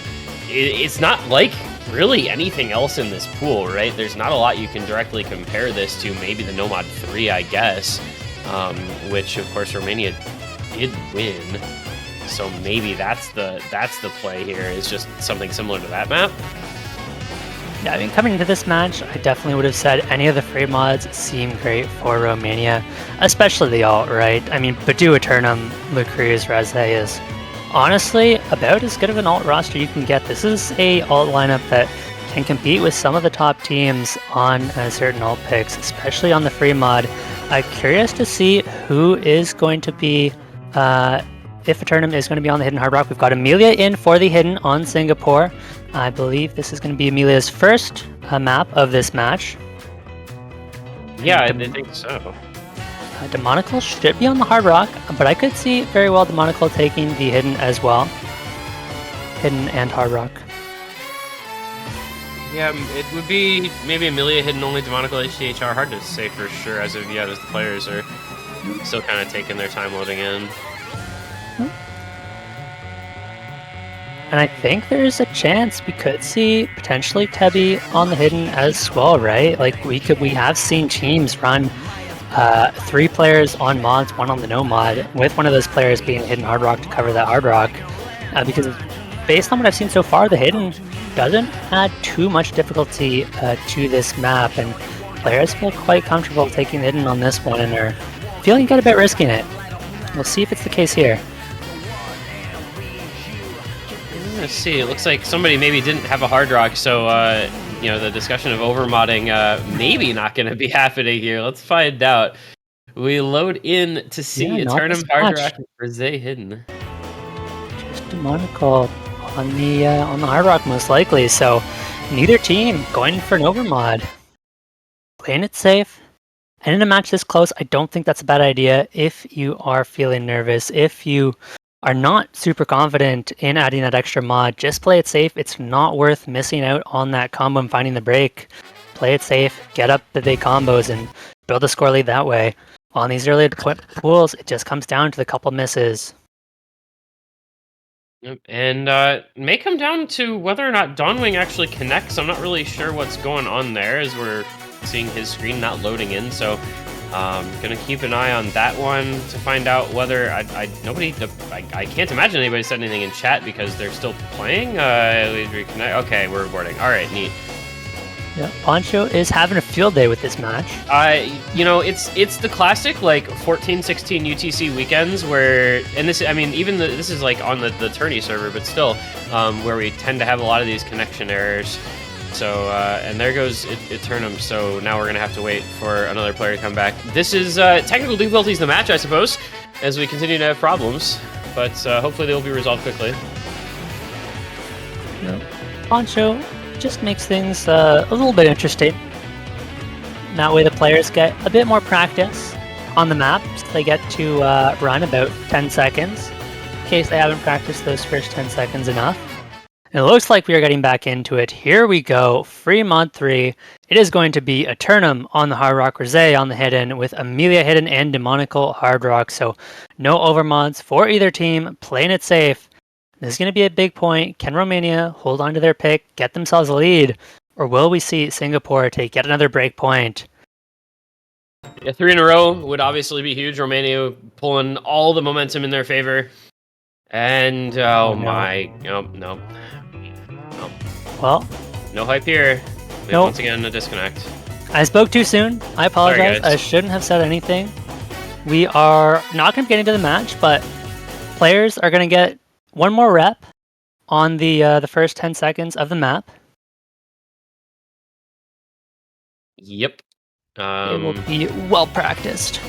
Yeah, these guys are going to know the first 50 combo of this map like the back of their hands. And that is Dawnwing just not having a good time. No, it's Dawnwing yet again. And, I mean, if Dawnwing... They got to get a replacement. Exactly. You know, you can only disconnect so many times, and if it continues to be Dawnwing that is the one having the issues, they are unfortunately going to have to switch somebody else in, but we'll see if Dawnwing can join back, or... Okay, looks like it's going to be Eagle in, so Dawnwing is out for this one. Going to be unfortunate for Singapore. Dawnwing, keep in mind, was one of the players you expect to have in, and so Eagle having to sub in last moment may not have been expecting to play this one. may not have practiced it nearly as much because there's no need to if you're not supposed to be in the lineup. So we'll see how that affects Singapore, and hopefully Eagle can put up a good score on this map regardless. All right. Third try. The proverbial charm? Question mark? I will say nothing until all players are loaded. If I say anything, I will be suspended for 6 months.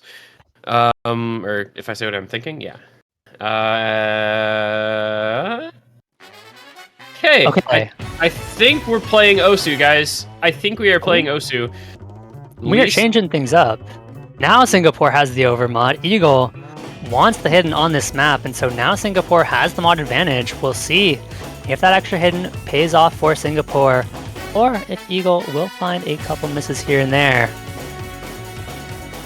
Yeah, it's interesting to see like a triple restart into player swap into mod change. I don't know that that's a frequent occurrence, but here we are anyway. So we will at long last be playing the video game, and we will see it's Eagle coming in and Eagle going right back out the other way, down to 94% act with the early chain miss there. Not what you want to see, and it feels pretty unfortunate for Singapore to have to replace somebody and have that happen to that new replacement. There goes Rosé, Demonical, and Tebi. All right, well, this is starting off interestingly for everybody involved. Lucreece, Badu, Eternum still holding as is Amelia, but there goes Lucreece, and now it is 3 FCs remaining out of 8 on the board. Yeah, the first half of this map is much more focused on that aim control, on these rhythmic patterns, and on this finger control as well. So to me, the first half of this map feels a little bit tougher, especially for those Hard Rock players. There goes Tevi once again. Was not a big combo on Singapore, so they do still have one big combo, thankfully. It's going to keep it at least somewhat close for now, but very quickly getting out of hand. As we get into the second part of the map, it's going to be closer to your more standard flow aim, and so that might be a little bit easier for the players, where you might see some bigger combos. There goes Demonical once again for Singapore. No one able to build up a big recovery combo, aside from Eagle, who has looked pretty solid on the hidden, but the accuracy really struggling, down at 93. Amelia at 95 as well. Hidden players from Singapore not having a good time on accuracy, whereas on the side of Romania, you've got 99, 99, 98, and 97 on the hidden. They are looking to be in a great spot halfway through the map now. Yeah, I mean, bearing in mind, Amelia is generally going to have somewhat worse act because of his playstyle. Even on maps that aren't tapping heavy, he just trends toward hitting more hundreds than other players due to the tap X. But yeah, that accuracy helping Romania here. I mean, and it's the combo and the accuracy at this point, really, where you just have multiple breaks from Singapore. But it's doing the FC against Amelia. Eagle with another break. I don't really know that there's any coming back from this one, even with a quarter of the map still to go. It's 400,000 points for Romania. No, Eternum has found a couple of misses, but as long as Badu holds, there's not really any chance. And it seems like Romania, yet again, going to be taking their third point of this match. Getting a second pick. There goes Badu, but Demonical as well. And unfortunately, Amelia is not going to be enough this far into the map because Lucreece is holding that big combo. Now, mathematically, if Lucreece misses in the next 5-10 seconds, there is maybe a chance, but not anymore. That miss had happened a second ago. Yeah, Rosé was holding the combo as well, so I don't really think that was ever going to be doable, unfortunately, even though Lucreece does break here close to the ending. Amelia holds on for the FC, but it is just not going to be very meaningful. Unfortunately, the team not there to back him up. And at long last, after it took 3 tries to get started, Romania ends up comfortably winning their pick and taking their first lead of this match, 3-2. That's 3 points in a row. A lot of momentum going their favor now at this juncture in the match. I do want to give a lot of credit to Eagle, though. Came in as the emergency sub, was not expecting to play this map on the hidden, and ended up putting up the second best score on the team. So great stuff out of Eagle. You love to see it. And Singapore wasting no time. We have got Hidden 2, Koala. This is going to be awkward aim, so I'm not too sure about this pick. Romania has a very, very strong aim team. Of course, you're going to look towards Amelia to put in a big score on this one, who is such an incredible hidden aim player, as we saw with the last map, the only FC on Singapore. But this feels like it could go either way. Yeah, this was a map that I was actually thinking might be a pick for Romania if they felt like trying to get Badu involved in a pick that he would do super, super well on. So definitely a little bit of a question mark to me for Singapore picking it. But again, a lot of these early road maps kind of working that way, where both teams are likely to be able to put up good scores. And so a lot of picks that aren't super skill set favored really do feel like either team can win. Should be yellow, the last player for Singapore on this one. Could be Demonical as well. Demonical doesn't usually play the HDs on the Singapore roster, but of course this map is a little bit easier in the first round, so Demonical might feel comfortable enough, but it's going to be Dawnwing instead, so a yellow going to be sitting out this time around. Yeah, I think I don't know. For me, it's a little hard to predict some of the rosters for these particular maps, just because it could be based on who's feeling comfortable and the fact that, like, for instance, Amelia now is in for some of these picks and he wasn't around for anything earlier. So definitely some roster switch ups capable, but hopefully, it's gonna be Qstronaut. That'll be his first pick, right? That will be Qstronaut's first pick. This is an interesting substitution. Qstronaut has mostly played the Hard Rocks and the DTs, has not played any hidden so far for Singapore, and so we'll see how Qstronaut does. I'm just curious on the decision to go for Qstronaut over Yellow or Dawnwing, but I definitely could see Qstronaut putting up a big performance, and we'll see how it goes. On the other side, of course, Lucrece, Eternum, Badu, Reze, always a scary roster on these picks. Yeah, this is definitely a terrifying sort of hidden awkward aim roster that Romania is putting up, but Singapore should be able to match them. I think they've definitely got the players to be comfortable with a map like this, all four in this roster. On that side, looking like they should be pretty capable of putting up good plays on this also. And as we said, it's hidden 1 in the hidden 2 slot, so this is just going to be all about the awkward aim, AR9 as well, so a little bit of, not reading difficulty, but it makes it a little harder to read than it would be if it were a higher approach rate in this particular slot. It's going to be early breaks from Qstronaut, though, not what you want to see. The new player to this particular match for Singapore has not played a map until now, is going to be the first to break, and it's going to be followed up by Tebi as well. So that is 4 FCs for Romania already, only 2 for Singapore. The momentum continuing to carry Romania in their quest to make this comeback win a little bit quicker than it may have otherwise been. Yeah, and this map, while it is awkward, it's not super awkward, some wide angles, but nothing crazy, no massive difficulty spikes or anything that are going to catch out a bunch of players. There goes Eternum, once again, giving Singapore an angle back into this one, as both Qstronaut and Tebi have been recovering nicely since their misses, and again, this is a fairly long map, as many other maps in the pool are, so they've got a lot of time to start to mount this comeback. Yeah, there's going to be still 2/3 of the map, roughly. I do think it's going to need to be somebody else breaking from Romania, though. Just Eternum, I don't know if that's enough. The combined, it will be if he continues breaking, because that combined combo of Qstronaut and Tebi will outscale the combo, but I do think it might need to still be another break. And there is that break. It's going to be Lucrece. And there goes Badu.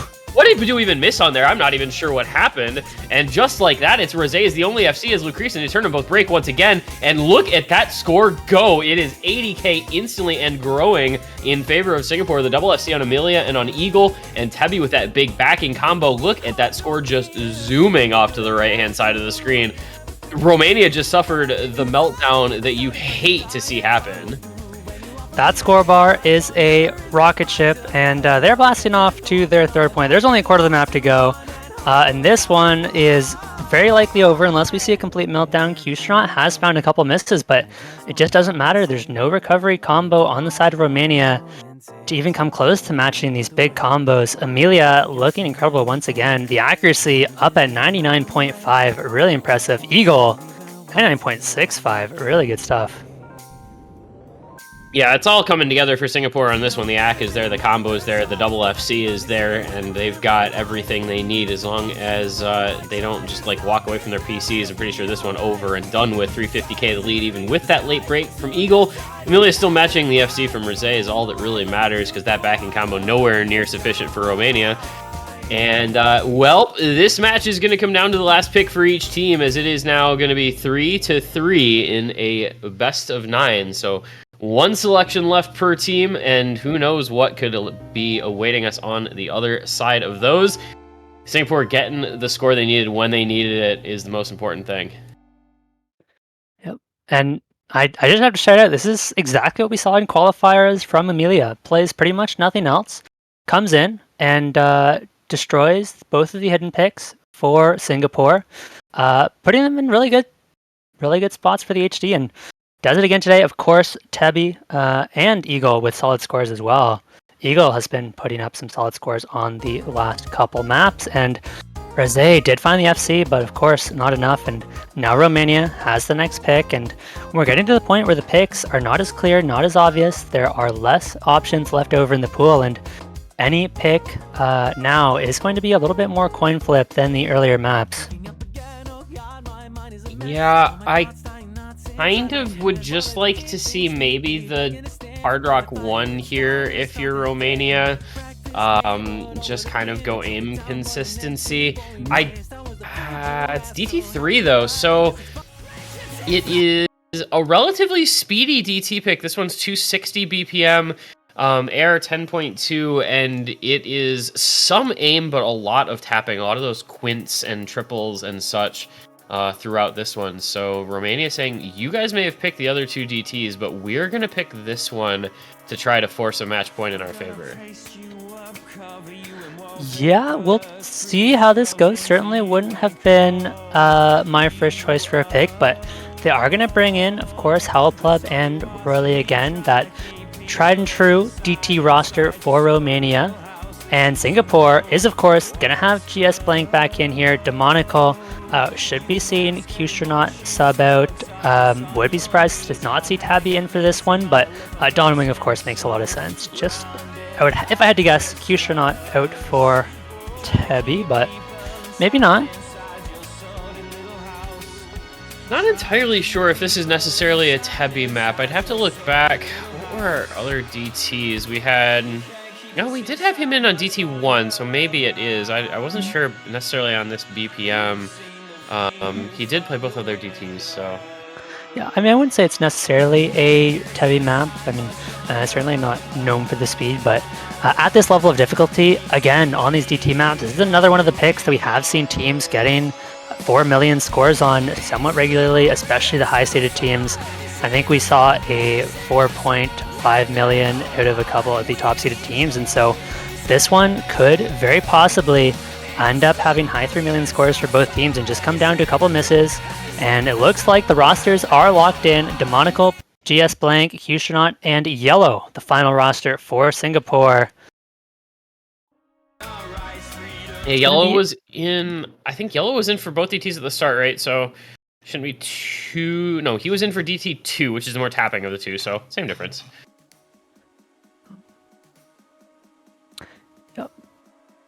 These bursts in this map tend to be very dense, very simple bursts, so it really is just that speed requirement.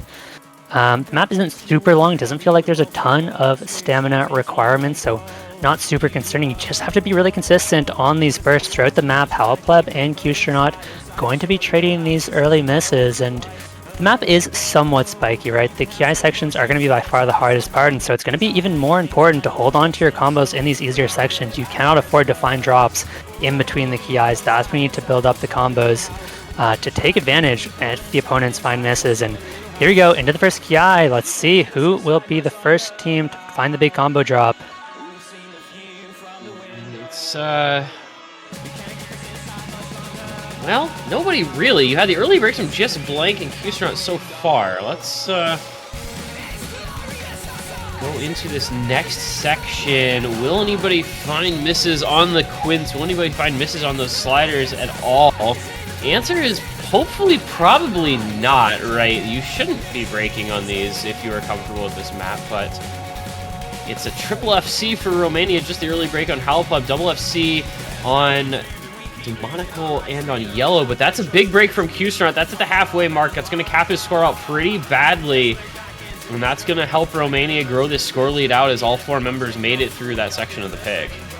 Yeah, Howlpleb not trading it back this time around, and they're just going to take off on this one. The map, we're already at the halfway point, and there goes the monocle, there goes Just Blank. Everybody drops from Singapore, and in a heartbeat, this map is over for Singapore. Romania are winning this one. It just fell apart in an instant. There goes Lucrece and Howlpleb, but I don't think it matters anymore. There's no combo whatsoever on Singapore. Even Eternum and Rolly could miss at this point, and Romania's taking it.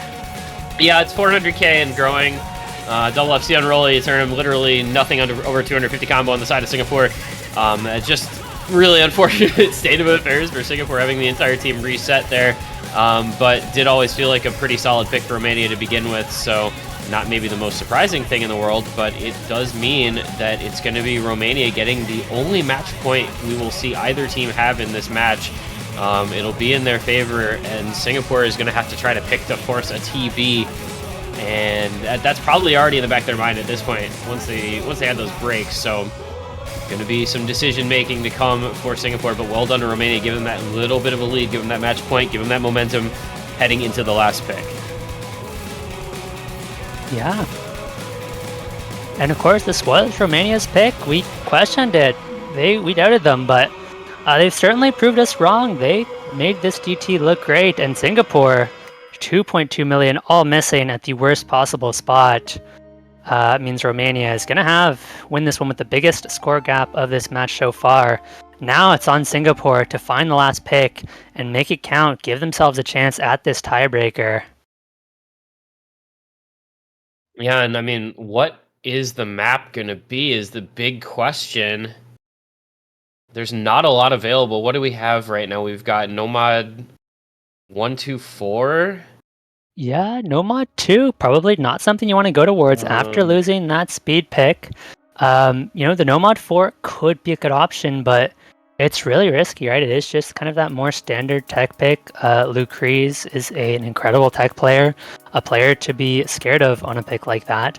And then you've got that Nomad 1, which is kind of that just a map, which feels a bit more RNG. It's going to come down to who is feeling good and who has the consistency. And on that last map, it wasn't Singapore with the consistency, so we'll see. Doesn't seem like there are any clear picks, but a lot of options that could work. None that are a guarantee.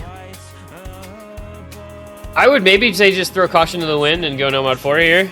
2 minutes, 18 seconds, get away from everything having just been nothing but consistency maps this whole match and go into something that's a little more gimmick with the Nomad tech pick. We haven't really seen anything like it. We've seen, you can look at the picks. We've seen a couple alt picks. We've seen a couple tapping picks. And we've seen the one hidden awkward. It's going to be Nomad 1 though. This is a little bit of a weird Nomad 1. It's a 230 BPM, but it doesn't really play like that intensity would maybe lead you to expect. It's, I would say easy? Dare I say easy? I don't feel like this map really presents that much of a challenge to a lot of these players. That could be fair to say, but compared to some of the other maps in this pool, I definitely don't think it's the easiest. The aim is pretty tricky in the court sections. The map gets harder as it goes on. Each Kiai is going to be a bit harder than the last, so we could see some big misses into the endings. And there are some very awkward, kind of tricky linear patterns right towards the end of the first Kiai that could very easily catch a few players out. And after the first Kiai section, that's when the combos start to get big. So with the slow section right afterwards, so any misses on that linear pattern are going to be devastating for whoever finds that miss. And I could see this one being decided fairly early. That's kind of how Nomad 1 always goes, right? If you suffer a break on the first diff spike and the other team doesn't, it can just be over in a heartbeat. So you have to be on top of your game and avoid any misaims, because that can really spell disaster quite quickly. But in we're going to go. It's going to be Lucrece, Badu, Rosé, and Eternum against Dawnwing, GS Blank, Demonical, and Tebi. So tried and true rosters for both teams as Romania tries to make best use of their one and only match point we'll be seeing in this one. Singapore needs this victory to try to force the tiebreaker. It all rides on Nomad 1, which is a scary sentence to be saying. Yes, it is. That's never something you want to hear on your final pick. Tebi finds the very, very early miss. It's okay, just getting the nerves out. saving themselves from the miss later on in the map at some random section, we hope. Yeah, I mean, you know, if you can get the nerves out of the way in the first 20 combo, you might as well. If it means you're gonna have, you know, if you had an option to miss in the first like 50 combo of every map, but with the guarantee that you're gonna have to see the rest, I think you'd probably take it. It's gonna be the early break there from Lucrece, so it's gonna be combo lead over to Singapore, which is exactly what they need. Just about 1/4 of the way through. It's a very small lead in their favor, but it is a lead nonetheless. And we shall continue on through this pretty lengthy pick. It's another one. I mean, like I said at the beginning, this pool is just very, very long. There are very few short maps in this pool, so it's a lot about the consistency, and it's a lot about staying with that concentration throughout. And that's working out pretty well for just about everybody here. Big accuracy drop from Tebby, found quite a few 50s, but holds on to the combo, and that's really all that matters for now. The combo advantage is small for Singapore, but you'll take anything you can get. Sometimes that's the thing that'll make the difference towards the end of the map when the scores are close. Nobody misses on that first linear pattern, and so far, everyone performing nicely. It's still just Lucrece with that very early miss. Everyone else going pretty strong so far, and now we're at the halfway point. This map starts to pick up a little bit towards the end, but nothing crazy. We'll see who can hold on. Gonna be down to the wire. Yeah, I mean, it's everyone holding for now. It's 60k lead for Singapore, but I mean, that's all you need. I mean, you only need it to be a 1-point lead, really. No, it's just going to be a matter of holding on to these FCs, but man, it is scary close. Anyone breaks, and this can go one way or the other in a heartbeat. It's going to be Rosé and Lucrece. It's a double break for Romania. You can't afford that. 2/3 of the way through, their score is going to be capped out. Their combo going to be capped out. Dawnwing will alleviate a little bit of that with a break of his own, but it's still GS Blank, Demonical, and Tebby holding onto a double FC and a big combo backing them up with a 180k lead. I think we might be headed a certain direction here because I don't know that there's much opportunity for Romania to try to bring this back. We might be, can't say the word yet, but they've managed to hold on to 3 of their full combos into this slow section. Now the last Ki is going to be the hardest part of the map, but unless we see multiple misses, it might be too late. There is so much pressure on these last 3 players. Just Blank, Tebby, Demonical. All the pressure is on them. They have the chance to bring this one to one more map. Here we go. This could be it. Romania has 280,000 points to make up. Can they do it? Unlikely, but never say never. We're going to find out shortly. Yeah, it's got to be. It would have to be a full meltdown from Singapore, and it's just not looking too likely. It's a break from Dawnwing, but that doesn't matter. It's a tiebreaker. We are getting our second tiebreaker of round of 32, Romania, Singapore. And it's at the same time as our third tiebreaker of the weekend, because China versus Japan over on B-Stream is also in tiebreaker. So maybe set up that quick little multi-twitch so you can watch 2 tiebreakers at once, which is something that just does not happen very often. But we've talked a lot about some of these OWCs getting closer and closer, and this is just another example of that happening. It is 3 TBs in 1 week, which I don't even like. Last year, I don't think we had we had 1 tiebreaker in round of 32 last year. We had no tiebreakers in round of 32 a couple years ago. But these teams are getting closer and closer together, and they're performing when it matters the most. Singapore clutching it out, and it's gonna be a tiebreaker once more. 21st, 10101. Don't look at the Hard Rock star rating on this map. And as it turns out, the tiebreakers are going to be happening at pretty much exactly the same time. So if you have the second monitor, throw up both tiebreakers, and you can watch 16 players play the map in unison for a especially good time. But let's talk about the lineup. This is going to be so important for both teams. This is going to be the last big decision they have to make here. The Crazer's Eye, Eternum already in. I'm wondering if we see Badu. I'd have to imagine so for Romania. Badu has looked so good for them. Number 7 individual in the qualifiers. Great performance, and there's not really any crazy high speed on this map that you would think catch Badu out. This is just kind of a solid, well-rounded tiebreaker. Has some tech, has some aim, has some streams. Yeah, I think we've kind of seen the base consistency rosters for both these teams. You've seen a lot of Demonical, Tebby, GS Blank. Looks like maybe Amelia coming in place of Dawnwing, who's been on a couple of those consistency maps for Singapore. Romania, Lucrece, Rosé, Eternum, and then just deciding, Badu, maybe Rolly, maybe even Halflev. I'm not sure. I will be honest. I'm not quite as familiar with this map as some of the others in the pool. I'm just like a player in that regard. Like, who looks at tiebreakers, right? But it gives you a little bit of everything, like most good tiebreakers do. Yeah, kind of divided into sections, so different skill sets tested as we go throughout the map, but a bit of an aside, I wonder if we see the hidden for Amelia on this. Amelia is one of those few players that I feel like has been willing in the past to take hidden on some of those tiebreakers, is very, very comfortable on the hidden. But Amelia not in the last Osu World Cup, so not sure if Amelia would be taking the hidden on this pick specifically. That we'll have to see, but I think it's a possibility, and it looks like we are about to get into this one.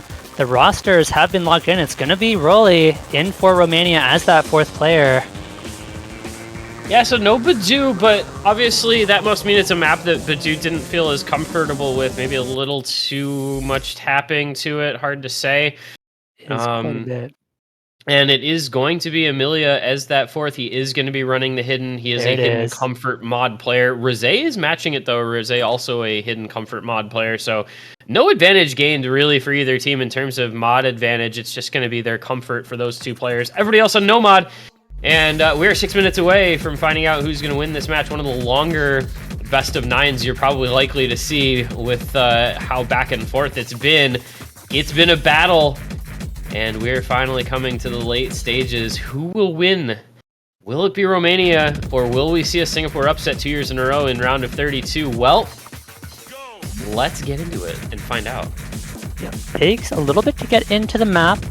So, while there's definitely no inherent advantage on the mods for either team, if we do see one of these modded players get a significantly higher combo than the other, that combo is going to be worth a lot more than a similar combo on the no mod. So we could see a mod advantage come into play later on in the map, depending on how they perform. We do see a couple early misses from Royally, Eternum, and Tebi as all the players adjust to the map. Actually, it looks like Eternum's was a Boncho miss, so still 3 SCs to 3, and it's just a trade from Royally and Tebi. The start of this map does have a little bit of aim. It's going to be a lot more bursty. Just Blank finding the first really big miss of the match, but again, this is a long one. Going to be lots of time for comes back, lots of time for recovery combo, and of course, lots of misses. Now Demonical though, Singapore quickly starting to fall behind here. They need to find some recovery combo.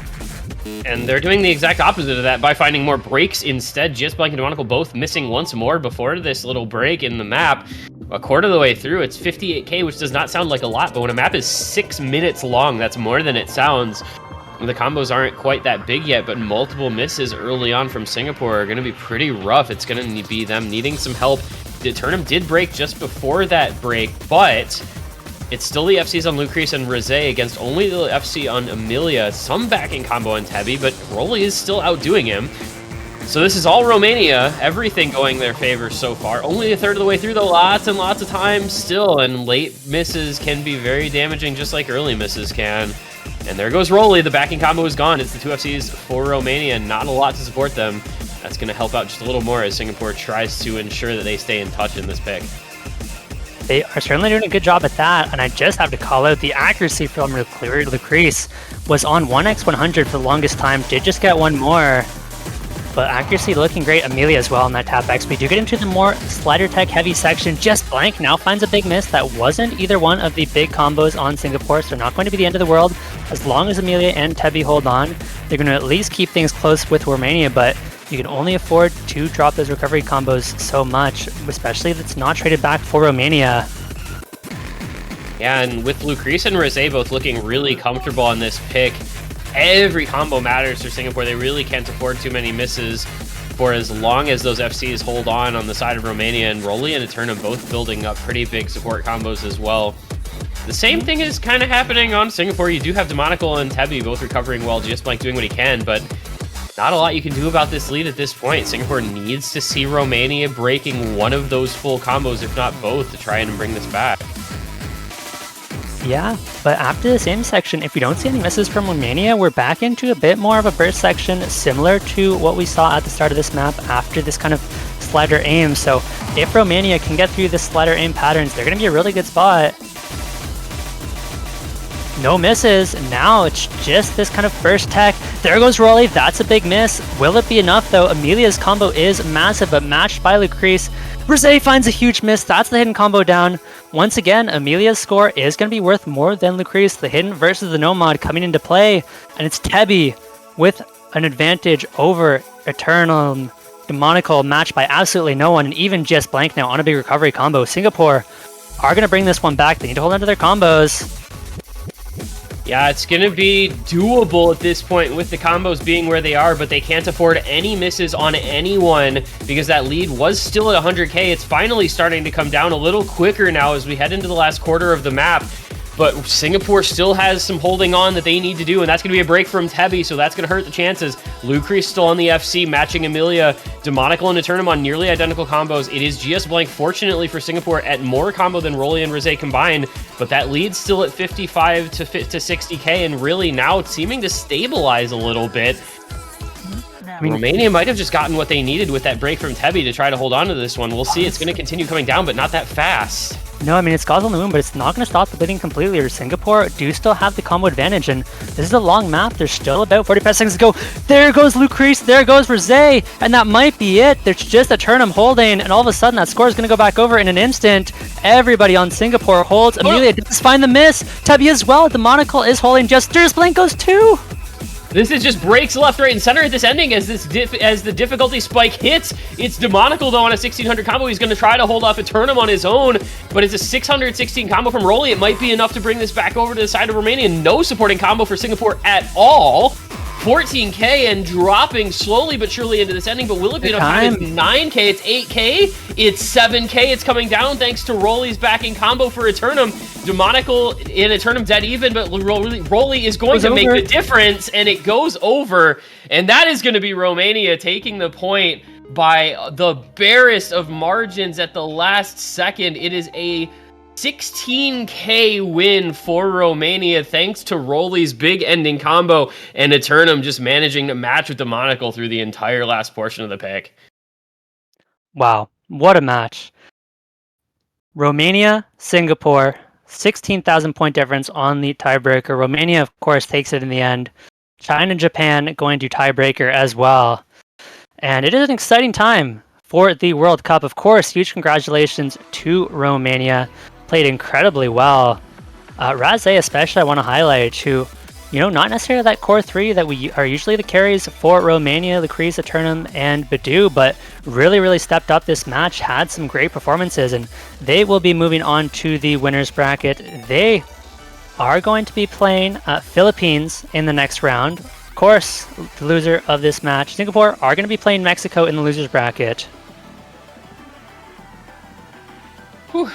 That should be a winnable one for Singapore down in that loser's bracket, but man, that was a nail-biter, to say the least.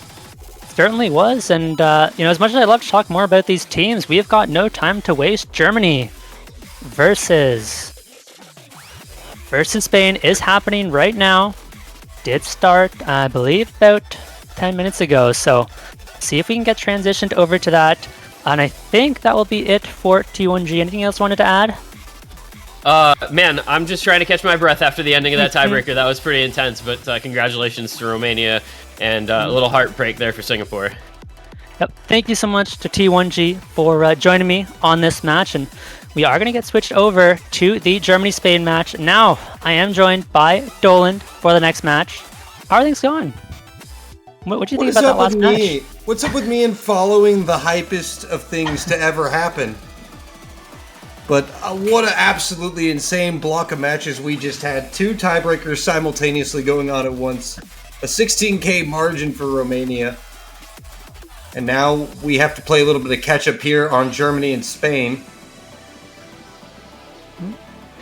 Okay, we are getting right into the bans. No time to waste. It looks like Germany has selected the second ban, as you would expect. So, see if we can go over these teams super quickly. Of course, Germany being the 6th seed, definitely the favorites going into this one. They have such a strong roster with players the likes of Whitecat, of course, Kriller, who has looked incredible recently, as well as Okinamo, who has been part of OWC for so long. On the side of Spain, you've got Margot Manolo, Alaf Antonio, Creator, Harmonia, My Angel, and Ocon, and it really has been Creator who has been an absolute demon for this Spanish team. Has looked incredible so far and really has been their star player, and we'll see what Creator can do against Germany. Likely going to be in for most things, and I honestly would like to see Germany ban out the Hard Rock 2 here. Certainly not something they're bad at, but has been one of Spain's best maps, and I think, to me, one of the better strategies against these early stages, against the lower seeded teams, is just ban out the maps that they are comfortable on, make them play something less comfortable, and take the points there. Yeah, always a good tactic. We'll see if they do elect for that Hard Rock 2 ban, but Hidden 1 has been the map that has been banned the most this weekend. We'll see if either of these teams go for it. Yeah, by quite a bit. Nobody really wants to touch that low AR Hidden. I feel like it's just because it's one of the more decisive skill sets, right? There we go. Hidden 1 banned out by Spain. No surprises there. Germany, of course, have quite a strong hidden roster. And it's just the kind of map where it's either you can play it or you can't. And if you don't have the roster built for it, you pretty much have to ban it or it's a free point. And there's the Hard Rock 2 ban. I love to see it from Germany. And we are going to have the first pick for Spain. So the underdogs a chance to start things off with their best foot forward. Always a good choice. You just want to try and get the momentum going early on if you can, and first pick can be great for the mental. Now, it is not going to be easy to find a ton of picks for Spain. Germany had a lot of really good performances, but I think we could see them look towards the Hard Rock, something that I wouldn't say Germany struggled on it. They look good on just about everything, but they struggled on it a little bit more than the other mods, so that Hard Rock 1 will possibly going to be an option for Spain. I'm not sure if they go to it as a first pick, though. Taking their time on this one. It's kind of hard when you are the underdog going up against a team like Germany when they're just pretty much good at everything. But I think one thing to note about Germany is the mechanics really stands out when you talk about Germany, their mechanical skill. So I really don't think we'll be seeing Spain lean into those super technical ones. Free Mod 2 is going to be the opening pick. Yep, it is going to be the kind of rhythmic map. One that we haven't seen picked super often so far this weekend. So first pick is going to be interesting. This is going to be, of course, the anti-mod pick. So AR 8.5, not as low as the usual anti-mods, but still adds quite a bit of difficulty, of course, along with the CS5, making it tough for the Hard Rock. And lineups in here, I imagine it's going to be Kriller on the Hard Rock. It's incredibly good there.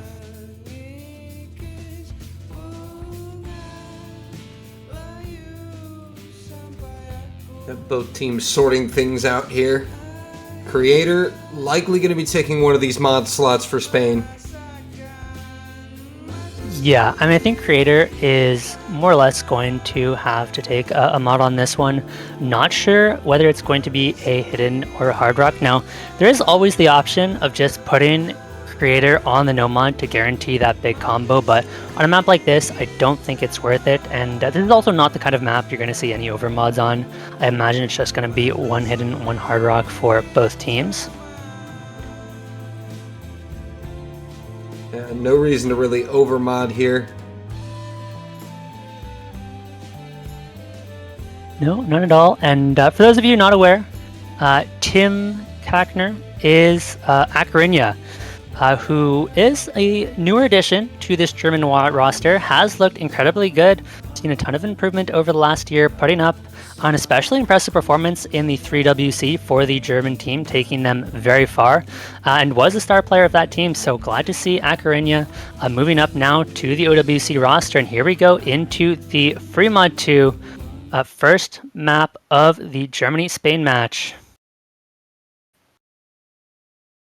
And as this one gets underway, it's going to be Kriller, Tim Kackner, Sheox, and Black Dog against Margot, Antonio, My Angel Ba, and Manolo for Spain.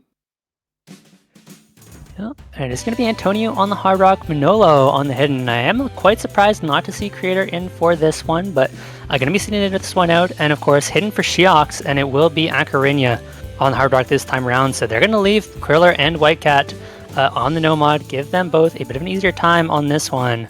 We'll see if they can perform. It is going to be Akarinya with the first early miss. This map is a pretty slow start, but it's certainly not easy, and it can be quite easy to find some random misses on various sliders.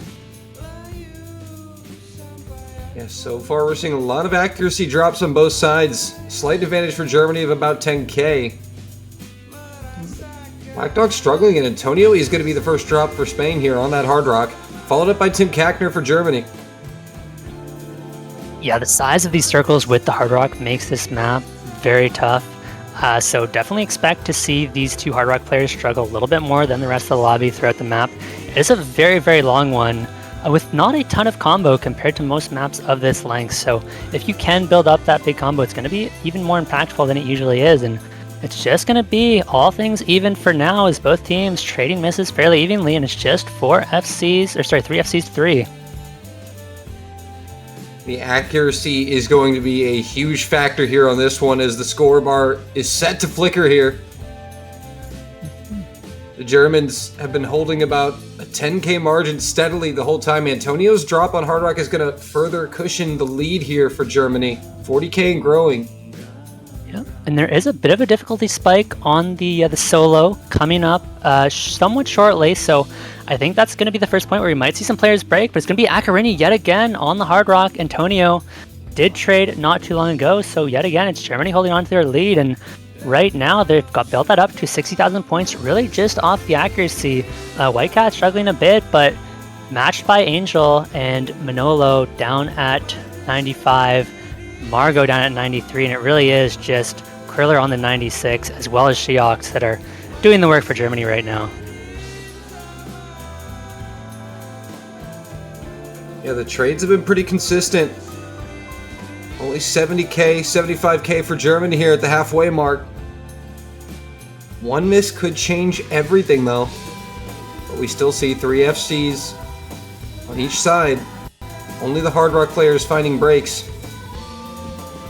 And when the combos are this big, 80,000, 100,000 points is nothing, but it's going to be a Manolo who ends up finding the next big miss. There goes Angel as well. All of a sudden, disaster strikes for Spain. Kriller does trade it back. That's 1 FC gone, but with Whitecat and Shiox still holding, Germany, score lead is going to skyrocket. Angel misses again, and right now it is Margot into the world. There goes Shiox, so things are even, but they're probably going to need a miss from Whitecat to make this comeback. Yeah, the problem is Whitecat held through there, and he's stealing all the damage in the world, and now there's no combo on the side of Spain, and it's only Whitecat, and Germany are going to easily walk away here with the first point. Yeah, there is quite a bit of time left in this map, but the ending of this one is not easy. We're going to see some more misses out of the Spanish roster, I would imagine, and things are out of control, up to 500,000 points, and unfortunately for Spain, that's going to be a first point broken and given over to Germany. It was a solid attempt by Spain. They were able to hang with it most of the way, and Whitecat and Shiox are going to go down here at the end, so no FCs. Pure trolling here. Another one for good measure. Yeah, not super surprising. This is one of the least comfortable maps in the pool, potentially one of the hardest. And really impressive recovery by Akarinya. This Hard Rock genuinely is very difficult on this map, so seeing Akarinya get back up to 800 combo is a really impressive score. Yeah, over 500,000 points on a Hard Rock is nothing to scoff at. That'll be a comfortable 600k win for Germany. If they take the opening break point, we'll have the pick next. Only S rank in the lobby on Kriller. Number 3 individual in qualifiers, has had an incredible start to the tournament. And I mean, Kriller has just looked incredible in every single tournament he's played for the past few months. And I imagine he's going to keep that up this OWC. One of the big names on that German roster. Kriller has certainly lived up to the hype over the past few years, that's for certain. Certainly has, and there's nowhere to go but up from Kriller. Germany now has to decide on their pick, and they have quite a few options here. They looked really, really good on the Hard Rocks. We could very well see them go for the... it's hard to say here. They could go for the Hard Rock 1 potentially. They did have the number 1 score on the Hard Rock 1 in qualifiers. Of course, this one's a bit different. They're going to go for the No Mod 4 instead, rolling beat, and they want to play some tech, and that's what they're going to get. Of course, Kriller, who we just highlighted, has been incredible for Germany so far, is so good at these tech picks. Whitecat as well. And I mean, that's kind of what we were discussing before Spain made their pick. Just the tech and mechanics skill of Germany. They're definitely looking to skill gap the Spanish here. We see Creator stepping back in along with Harmonia for Spain. And Acarinia as well. A lot of people not as familiar with Acarinia, but Acarinia is a very, very strong aim and tech player, the aim especially, but quite good on tech as well. This is 170 BPM, so has some slider tech, has some aim control, solid mix of patterns. I will say it is not that difficult. Tech maps, I feel like, are generally some of the tougher maps in a pool, but not so much this time around. This is one of the easier maps in this pool, and so we'll see how many FCs we get. I would predict Okinamo checking in for Germany. And that is going to be the roster. So it's going to be Kriller, Tim Kackner, Okinamo, and Black Dog Whitecat. However you want to say that. I think we'll just go with Whitecat. We all know. We all know. Yes, we do. Unless you don't, then you don't. It is true. Wiser words have never been spoken.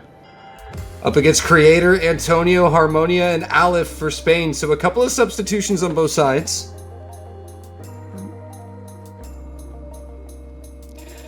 Yeah, Harmonia does tend to play most of these no mod picks, is quite solid at them, especially when it's lower BPM. Harmonia can really shine.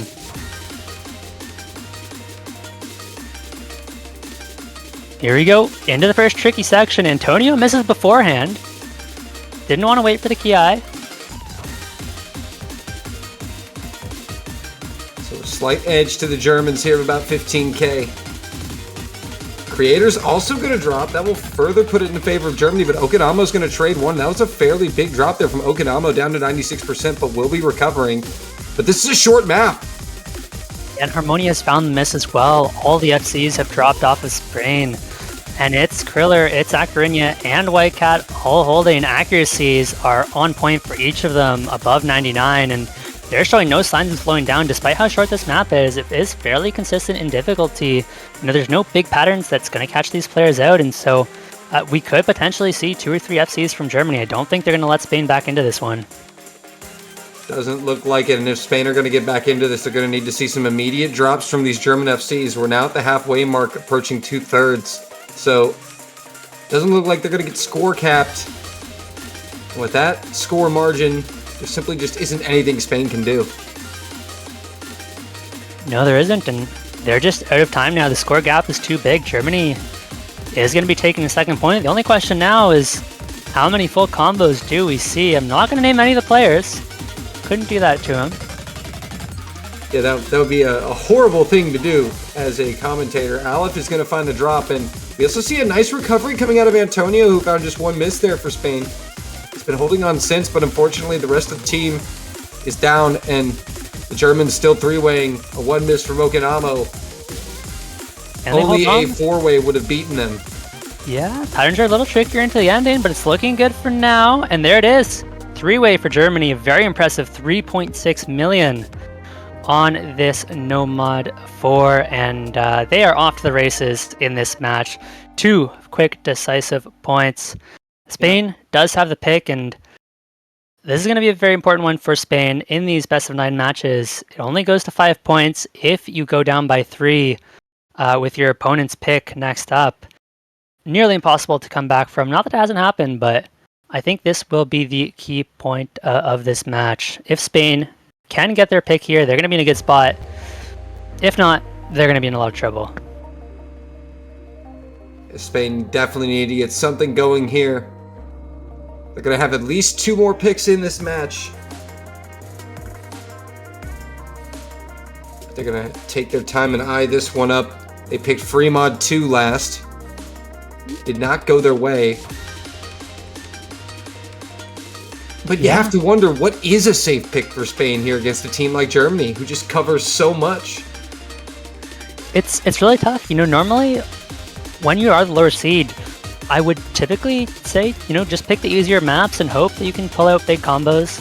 You know, the higher seeded team finds some inconsistent misses, but I feel like the easier maps in this pool are those DT picks this time around. Those we've seen by far the highest scores on, and unfortunately Spain doesn't really have the roster for a lot of these DTs, but they're going to go for the DT3 anyways, so opting to play some speed, I don't think this is a bad pick at all. These maps are of course a bit easier than qualifiers, so Spain aren't going to have nearly as much trouble with it, and they definitely have. We're going to see Margot in for this one, without a doubt, and Crater, for sure. So they do end up going for double time here, DT3.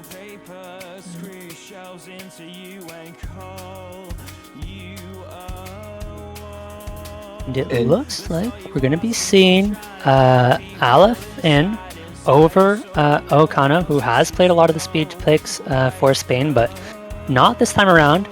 Germany, interestingly enough, has not quite the speed roster of last year. They have lost a lot of their speed players, you know, in Neox and Shark, but they're still a terrifying team on the speed. Make no mistake, Kriller is quite fast. White Cat speed shouldn't have any problem on a map like this.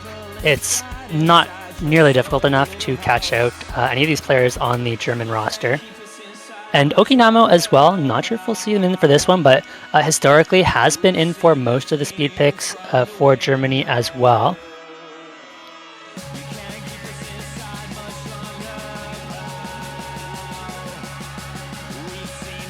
See Zeitfraud coming in for Germany. Yeah. And yeah, Zyfrost is really just here for the speed mostly. Is solid on a lot of the alt picks as well, but you do generally, I think we're going to see throughout this tournament Zyfrost in for most of the speed picks. And it's going to be Akarenya, last one in. Interesting to go Akarenya over Okinamo. Akarenya, not necessarily a speed player, but I don't think we'll have too much trouble with this map.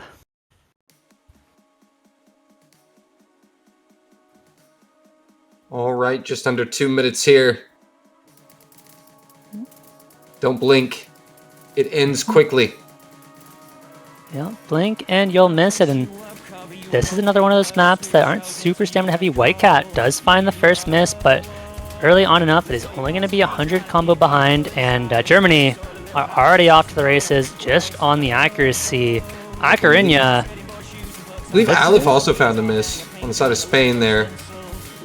Yeah, shortly before White Cat, so accuracy will be enough for now. Spain is going to be relying on a couple more misses from Germany. Yeah, but so far hanging close, keeping that gap to a respectable 40k margin. Quarter of the map gone. And these bursts are quite simple. There's no super tricky aim patterns. They're all fairly small bursts. So as long as you have the speed, you should be good to go. So it really just comes down to who is consistent on these bursts, and this is going to be one of the harder sections of the map. And everybody is absolutely cruising through it. Yeah, and that's great for Spain. All you need is one unlucky, uncharacteristic miss on the side of Germany. There it is. There's the miss, and now Spain will start to eat away at that 60k gap. Right at the halfway mark, that means Zeitfraud is going to be score capped here pretty hard. And Spain flipping it and taking control for the first time in the match. Yeah, worst time to miss for Germany in this map. Doesn't get much harder. There is one tricky section at the end, but it's not any more difficult than we've already seen. There goes Aleph! And Margot! And just like that, it flips right back. And Aleph and Margot now really struggling. Unfortunate for Spain. They had something going there. But you just can't let Germany have any wiggle room here. As you see, White Cat has recovered from the early 1 miss. Kriller's going to go down. That's going to be a big one, but unfortunately Spain doesn't quite have the recovery combo with Aleph continuing to miss. To make this comeback here, they do have Creator, and nope, they do not have Antonio anymore. That is going to be it, and I think Germany is going to be taking this 3rd point. Acarina with potentially another full combo here. The legend, Tim Keckner.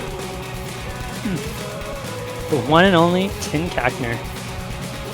I don't know Acarina and White Cat. I only know Tim Keckner and Black Dog 5. Of course. That is going to be 3-0 Germany. They will have the next pick. And a nice score from Creator as well. 98% FC. Yeah, Antonio not far behind, but just not enough. Germany has such good supporting combos. Kriller does find the miss, but still up at 900,000. And Spain had their chances and just couldn't capitalize. The ending patterns did claim too many of their combos. And now Germany has free reign of this map pool. Being up 3-0, they've only picked one map. They have so many options to choose from. And we could see them go right back to the free mod. You know, if there is something like the free mod 1 that would probably be solid for Germany. They could even go into some of these stream-focused picks. Something like, I wonder, they probably don't see the hidden. The White Cat mutual buff. That's why he FC'd. There you go.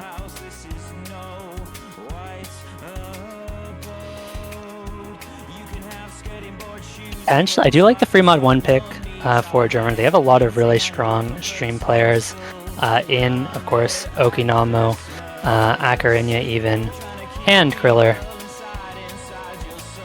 It could maybe see a no mod 2, but I think the free mod 1 is a better pick overall, if that's the route they're looking to go. But they're taking their time here, so they got a couple different forks in the road here. Yes, they do. They are paralyzed by the limitless options, and it is going to be the no mod 2. That is a good shout. When in doubt, Camelia's out. Can't go wrong with Camellia. Are you still? Lots of X's. This will be speed tech. So going right back to a little bit more speed, I imagine we're going to see pretty similar lineups all around to the DT3. Okana, and this makes a lot of sense. Okana has been really good on the speed, really good on the tech. This is why Okana is on the roster, and excited to see what Okana can do on this one. And it looks like Creator is going to be out once again. Interesting decision there. Yeah, I mean, I was kind of expecting Creator to be in for most things, but I guess just not comfortable enough on the speed, unfortunately. I know kind of the speed is the one weakness of Creator, and so Germany so far have been doing a really good job of just targeting the weaknesses of Spain's best player, essentially taking him out of the match as much as possible. And it will have to be Okona, Margot, Aleph, and Antonio who bring in the first point for Spain. There's Okinamo for the speed. Yep, we'll see if they can do it. German's not going to change too much here. Kriller, Okinamo, Tim Keckner, and White Cat. Got the job done last time. Looking to do it again. Yeah. I have a feeling throughout this tournament, we are going to be seeing a lot of White Cat, Kriller, and Acarina. That's most likely going to be the core for most of these picks, with a lot of other very talented players filling in where they are needed. Here we go into the No Mod 2, 234 BPM. This map is very bursty to start out. So we're going to have to pay attention to the accuracy drops, see if anyone struggles to keep up with this BPM. Alcana does find the first miss.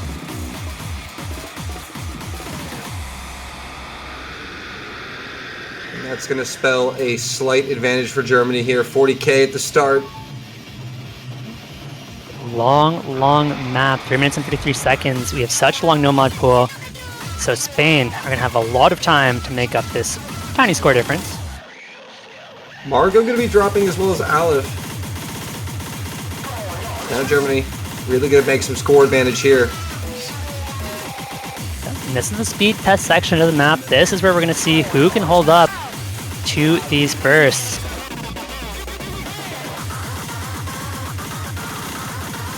So far so good for our 8 players through the burst section. And this entire score difference, there goes White Cat actually, that's a big miss. Spain are going to start to bring this one back, but it's not going to be fast despite a big combo advantage. Germany's accuracy is so good, and Okana does trade one back, didn't have the biggest combo, so not going to be the end of the world, but they would have liked to hold on to that supporting combo. It is just Antonio, unfortunately, on the full combo, trying to match 3 German players. Which unfortunately you just can't do. Antonio's going to need some help. A drop from one of the 3 German FCs would do it. That is the most of the speed, though. The rest of this map is a little bit lighter on the speed, focuses a little bit more on some of these slider and patterns, as we'll see. So, different style of the map. We'll see if that plays into the favor of Spain at all, but it is going to be Antonio. That's the combo you couldn't drop, and this might be it. There is still quite a bit of map left to be played, but they're going to need a miracle. Yeah, they're going to need basically a team miss from Germany right here at the halfway mark, which score capped them quite nicely, and White Cat's the only one to find a miss. Antonio, Margot also going to trade Okanamo as well. Everybody's dropping except for Kriller and Acrinia.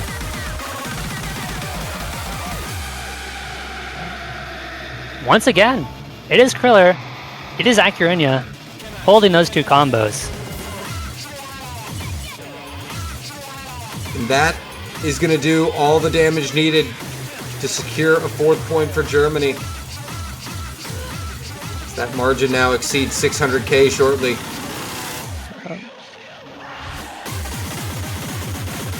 And that's going to put Germany on match point. Of course, this is just first to 5, so you really can only lose 2 break points. And all of a sudden, Germany has a chance to win it on the next pick.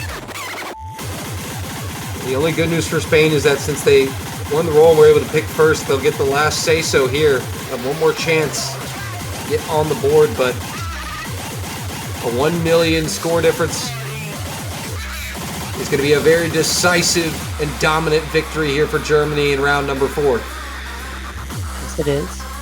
Going to call 2 FCs for Germany. Oh, you did it. Why would you do Did you do it? Why would you do it? Surely neither of them miss on the giant burst at the end. No, Crow, no! Kriller? Kriller! I'm so sorry, Kriller. Why'd you do It had it? to be done. Why'd you do it? Tim Kackner, Acrinia, the Lone FC. F's in the chat for Kriller. Put it in the newspaper. Tim Kackner does not miss. I don't think Tim Kackner has ever missed. Never. Not That is going to be single 4-0 Germany. Top score to Acrinia, 987,000 points there. And with this performance, I'm really looking forward to seeing the individual performance statistics. I have a feeling Acrinia is going to be up there. Probably top 20, possibly top 10. Up there with the best. We'll have to see. There is more maps to be played. Possibly just 1, but there could be 6 if Spain turns things around. I guess there'd be 5. Don't mind me.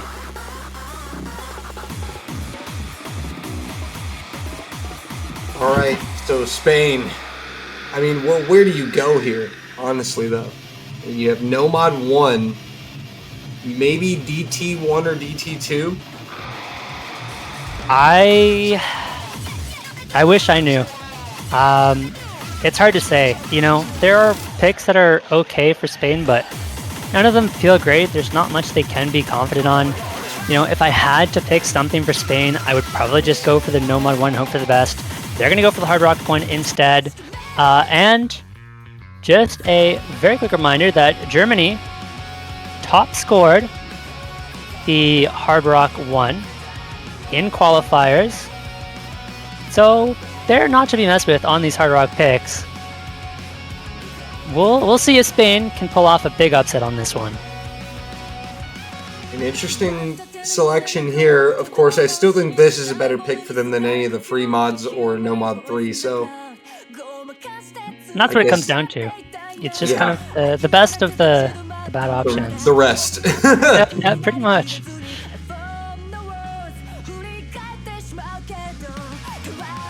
Alright, so it's going to be Zeitfrod checking back in for Germany. Harmonia checking in for Spain.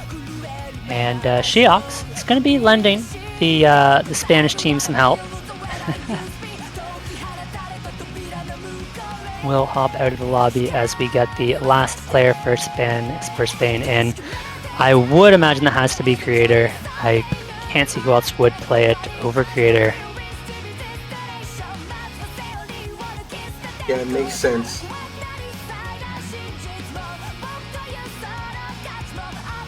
And Creator has been matching Acarina on the maps that they have been in for. Credit where credit is due.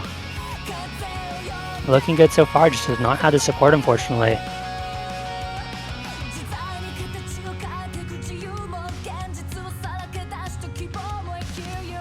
All right, looks like they are set and ready to go. Nearly 4 minutes long.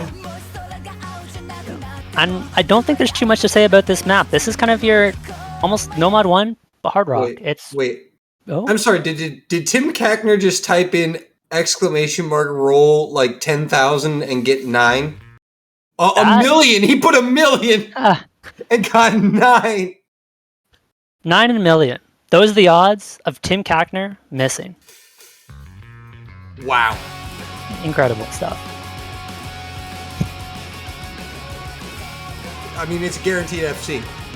It has to be. Practically guaranteed FC there. It might even be the SS. Might even be. A couple early misses here for Kriller and Whitecat, so the Germans going to be struggling here. Aleph trades one of them, and Spain will have a slight lead to start this one off. Yeah, and Kriller finds another miss, so not having a good time early on this map. And Spain, while they are behind in the accuracy, they are showing some signs of life here, and they might get some chances if they can hold on to their combos. We haven't actually got into the meat of this map yet. That's coming up shortly, and so this is where the combos are really going to start to matter. Oh. There goes Tim Kackner. We lied. It's one of the 9 in a million. This is one of the 9 in a million runs. Unfortunately, it may never happen again. Take a picture. And Spain are actually in a really good spot here. Yeah, all jokes aside, quarter way through, they're looking pretty good here. They've got combo. Germany only have essentially 2 and, well, nearly 3 FCs. Creator dropping is going to help Germany, but Spain are still looking quite nice. Yep, they're still in a good spot as long as they can hold on to these other 3 combos. Creator, really the last one I expected to miss, but I do expect Creator is going to be able to recover quite well and get back to that recovery combo. So if we do see any more misses out of Kriller or Whitecat, Spain could very easily take back this lead, and the combos are close enough that they're going to keep things close. I think what it's going to come down to for Spain, what it's been coming down to for Spain, is the second half of these maps. They tend to fall off. It started really strong here. Yeah, and I wonder if it is potentially nerves getting to them. As they get later into the map, the combos get bigger. Pressure really starts to build, and now into the second half of this map, this is where Spain has gotten caught out in the past. We'll see if they can pull through it this time. They have kept things close with Germany, only 40,000 points of difference. Oh, and Aleph is going to get score capped here. That's a big miss, and it's not traded, and Germany now are going to start gapping the Spanish here. 100,000. And all those early misses on the side of Germany have been recovered nicely. Aleph finds yet another miss, and there goes Harmonia. Yet again, things are falling apart for Spain towards the end. It is just Antonio holding the full combo, but unfortunately, not enough. And with a third of the map to go, things are looking a little bit dire. Yeah, it would take practically a triple miss coming out of Kriller, Black Dog, Oh, and no. Mr. Zeitfraud. Zeitfraud is going to go down, but that is not enough help for Spain with a quarter of the map left. Fortunately, that Zeitfrost miss was traded back by Antonio and Creator, the only 2 combos on Spain. And so, unfortunately, that, I think, is going to be it for Spain. No FCs on this map, actually. Kriller and Whitecat with the early misses, but Germany still taking this one in decisive fashion. They will be moving on to the winner's bracket. Whitecat finds an early miss, and it will just be, yet again, Kriller and Actorinia holding on to these big combos into the end. We'll see if Kriller can do the thing and end it on a high note. It certainly has been quite the match for Kriller and Acarinia. Certainly has. There are a couple more awkward, tough jump patterns into this map, so it's not a foregone conclusion, but both players very capable of hitting those patterns.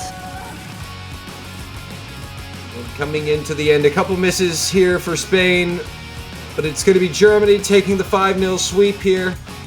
The 6th seed looking strong in their opening match, and Kriller will clock in an FC. Not quite, but we can never pretend. mind. I'm sorry. Right, he did miss earlier. There were no FCs. That would be kind of insane. Very, very well played by the German team, looking incredibly strong in this first round, and we do not know their opponent in the next match. One match in the round of 32 left to be played. That's Canada versus Norway. The winner of that match will play Germany. The loser will face off against Spain in the lower bracket, and that match is going to be 19 UTC, so not too long of a wait. That is going to be a good one. Should be a great way to end the weekend. Was a crazy block we've had. 2 tiebreakers happening at the same time before this match, leading into this. And Germany putting up a great performance. Unfortunate for Spain, they look so good in the first 50% of every single map, but just did not have the stamina, and Germany displaying the talent and the skill to nearly 3-way everything. They are your winners. They advance to the round of 16 in the winners bracket. We'll be seeing Spain in the losers bracket next week. Yes, we will, and honestly, I don't think we could have asked for much more this weekend from this round of 32. So many great matchups, some upsets, of course, some tiebreakers. And one more match to go. Hopefully that one is just as exciting. So we hope to see you all back in 3 hours. Don't forget to get your banners to support your favorite teams. And I think that will be it for us. That's going to do it. 19 UTC is going to be the final match of the round of 32. To wrap up the weekend, you don't want to miss it. Canada taking on Norway in 3 hours. We'll see you then. Have a good one. Take care.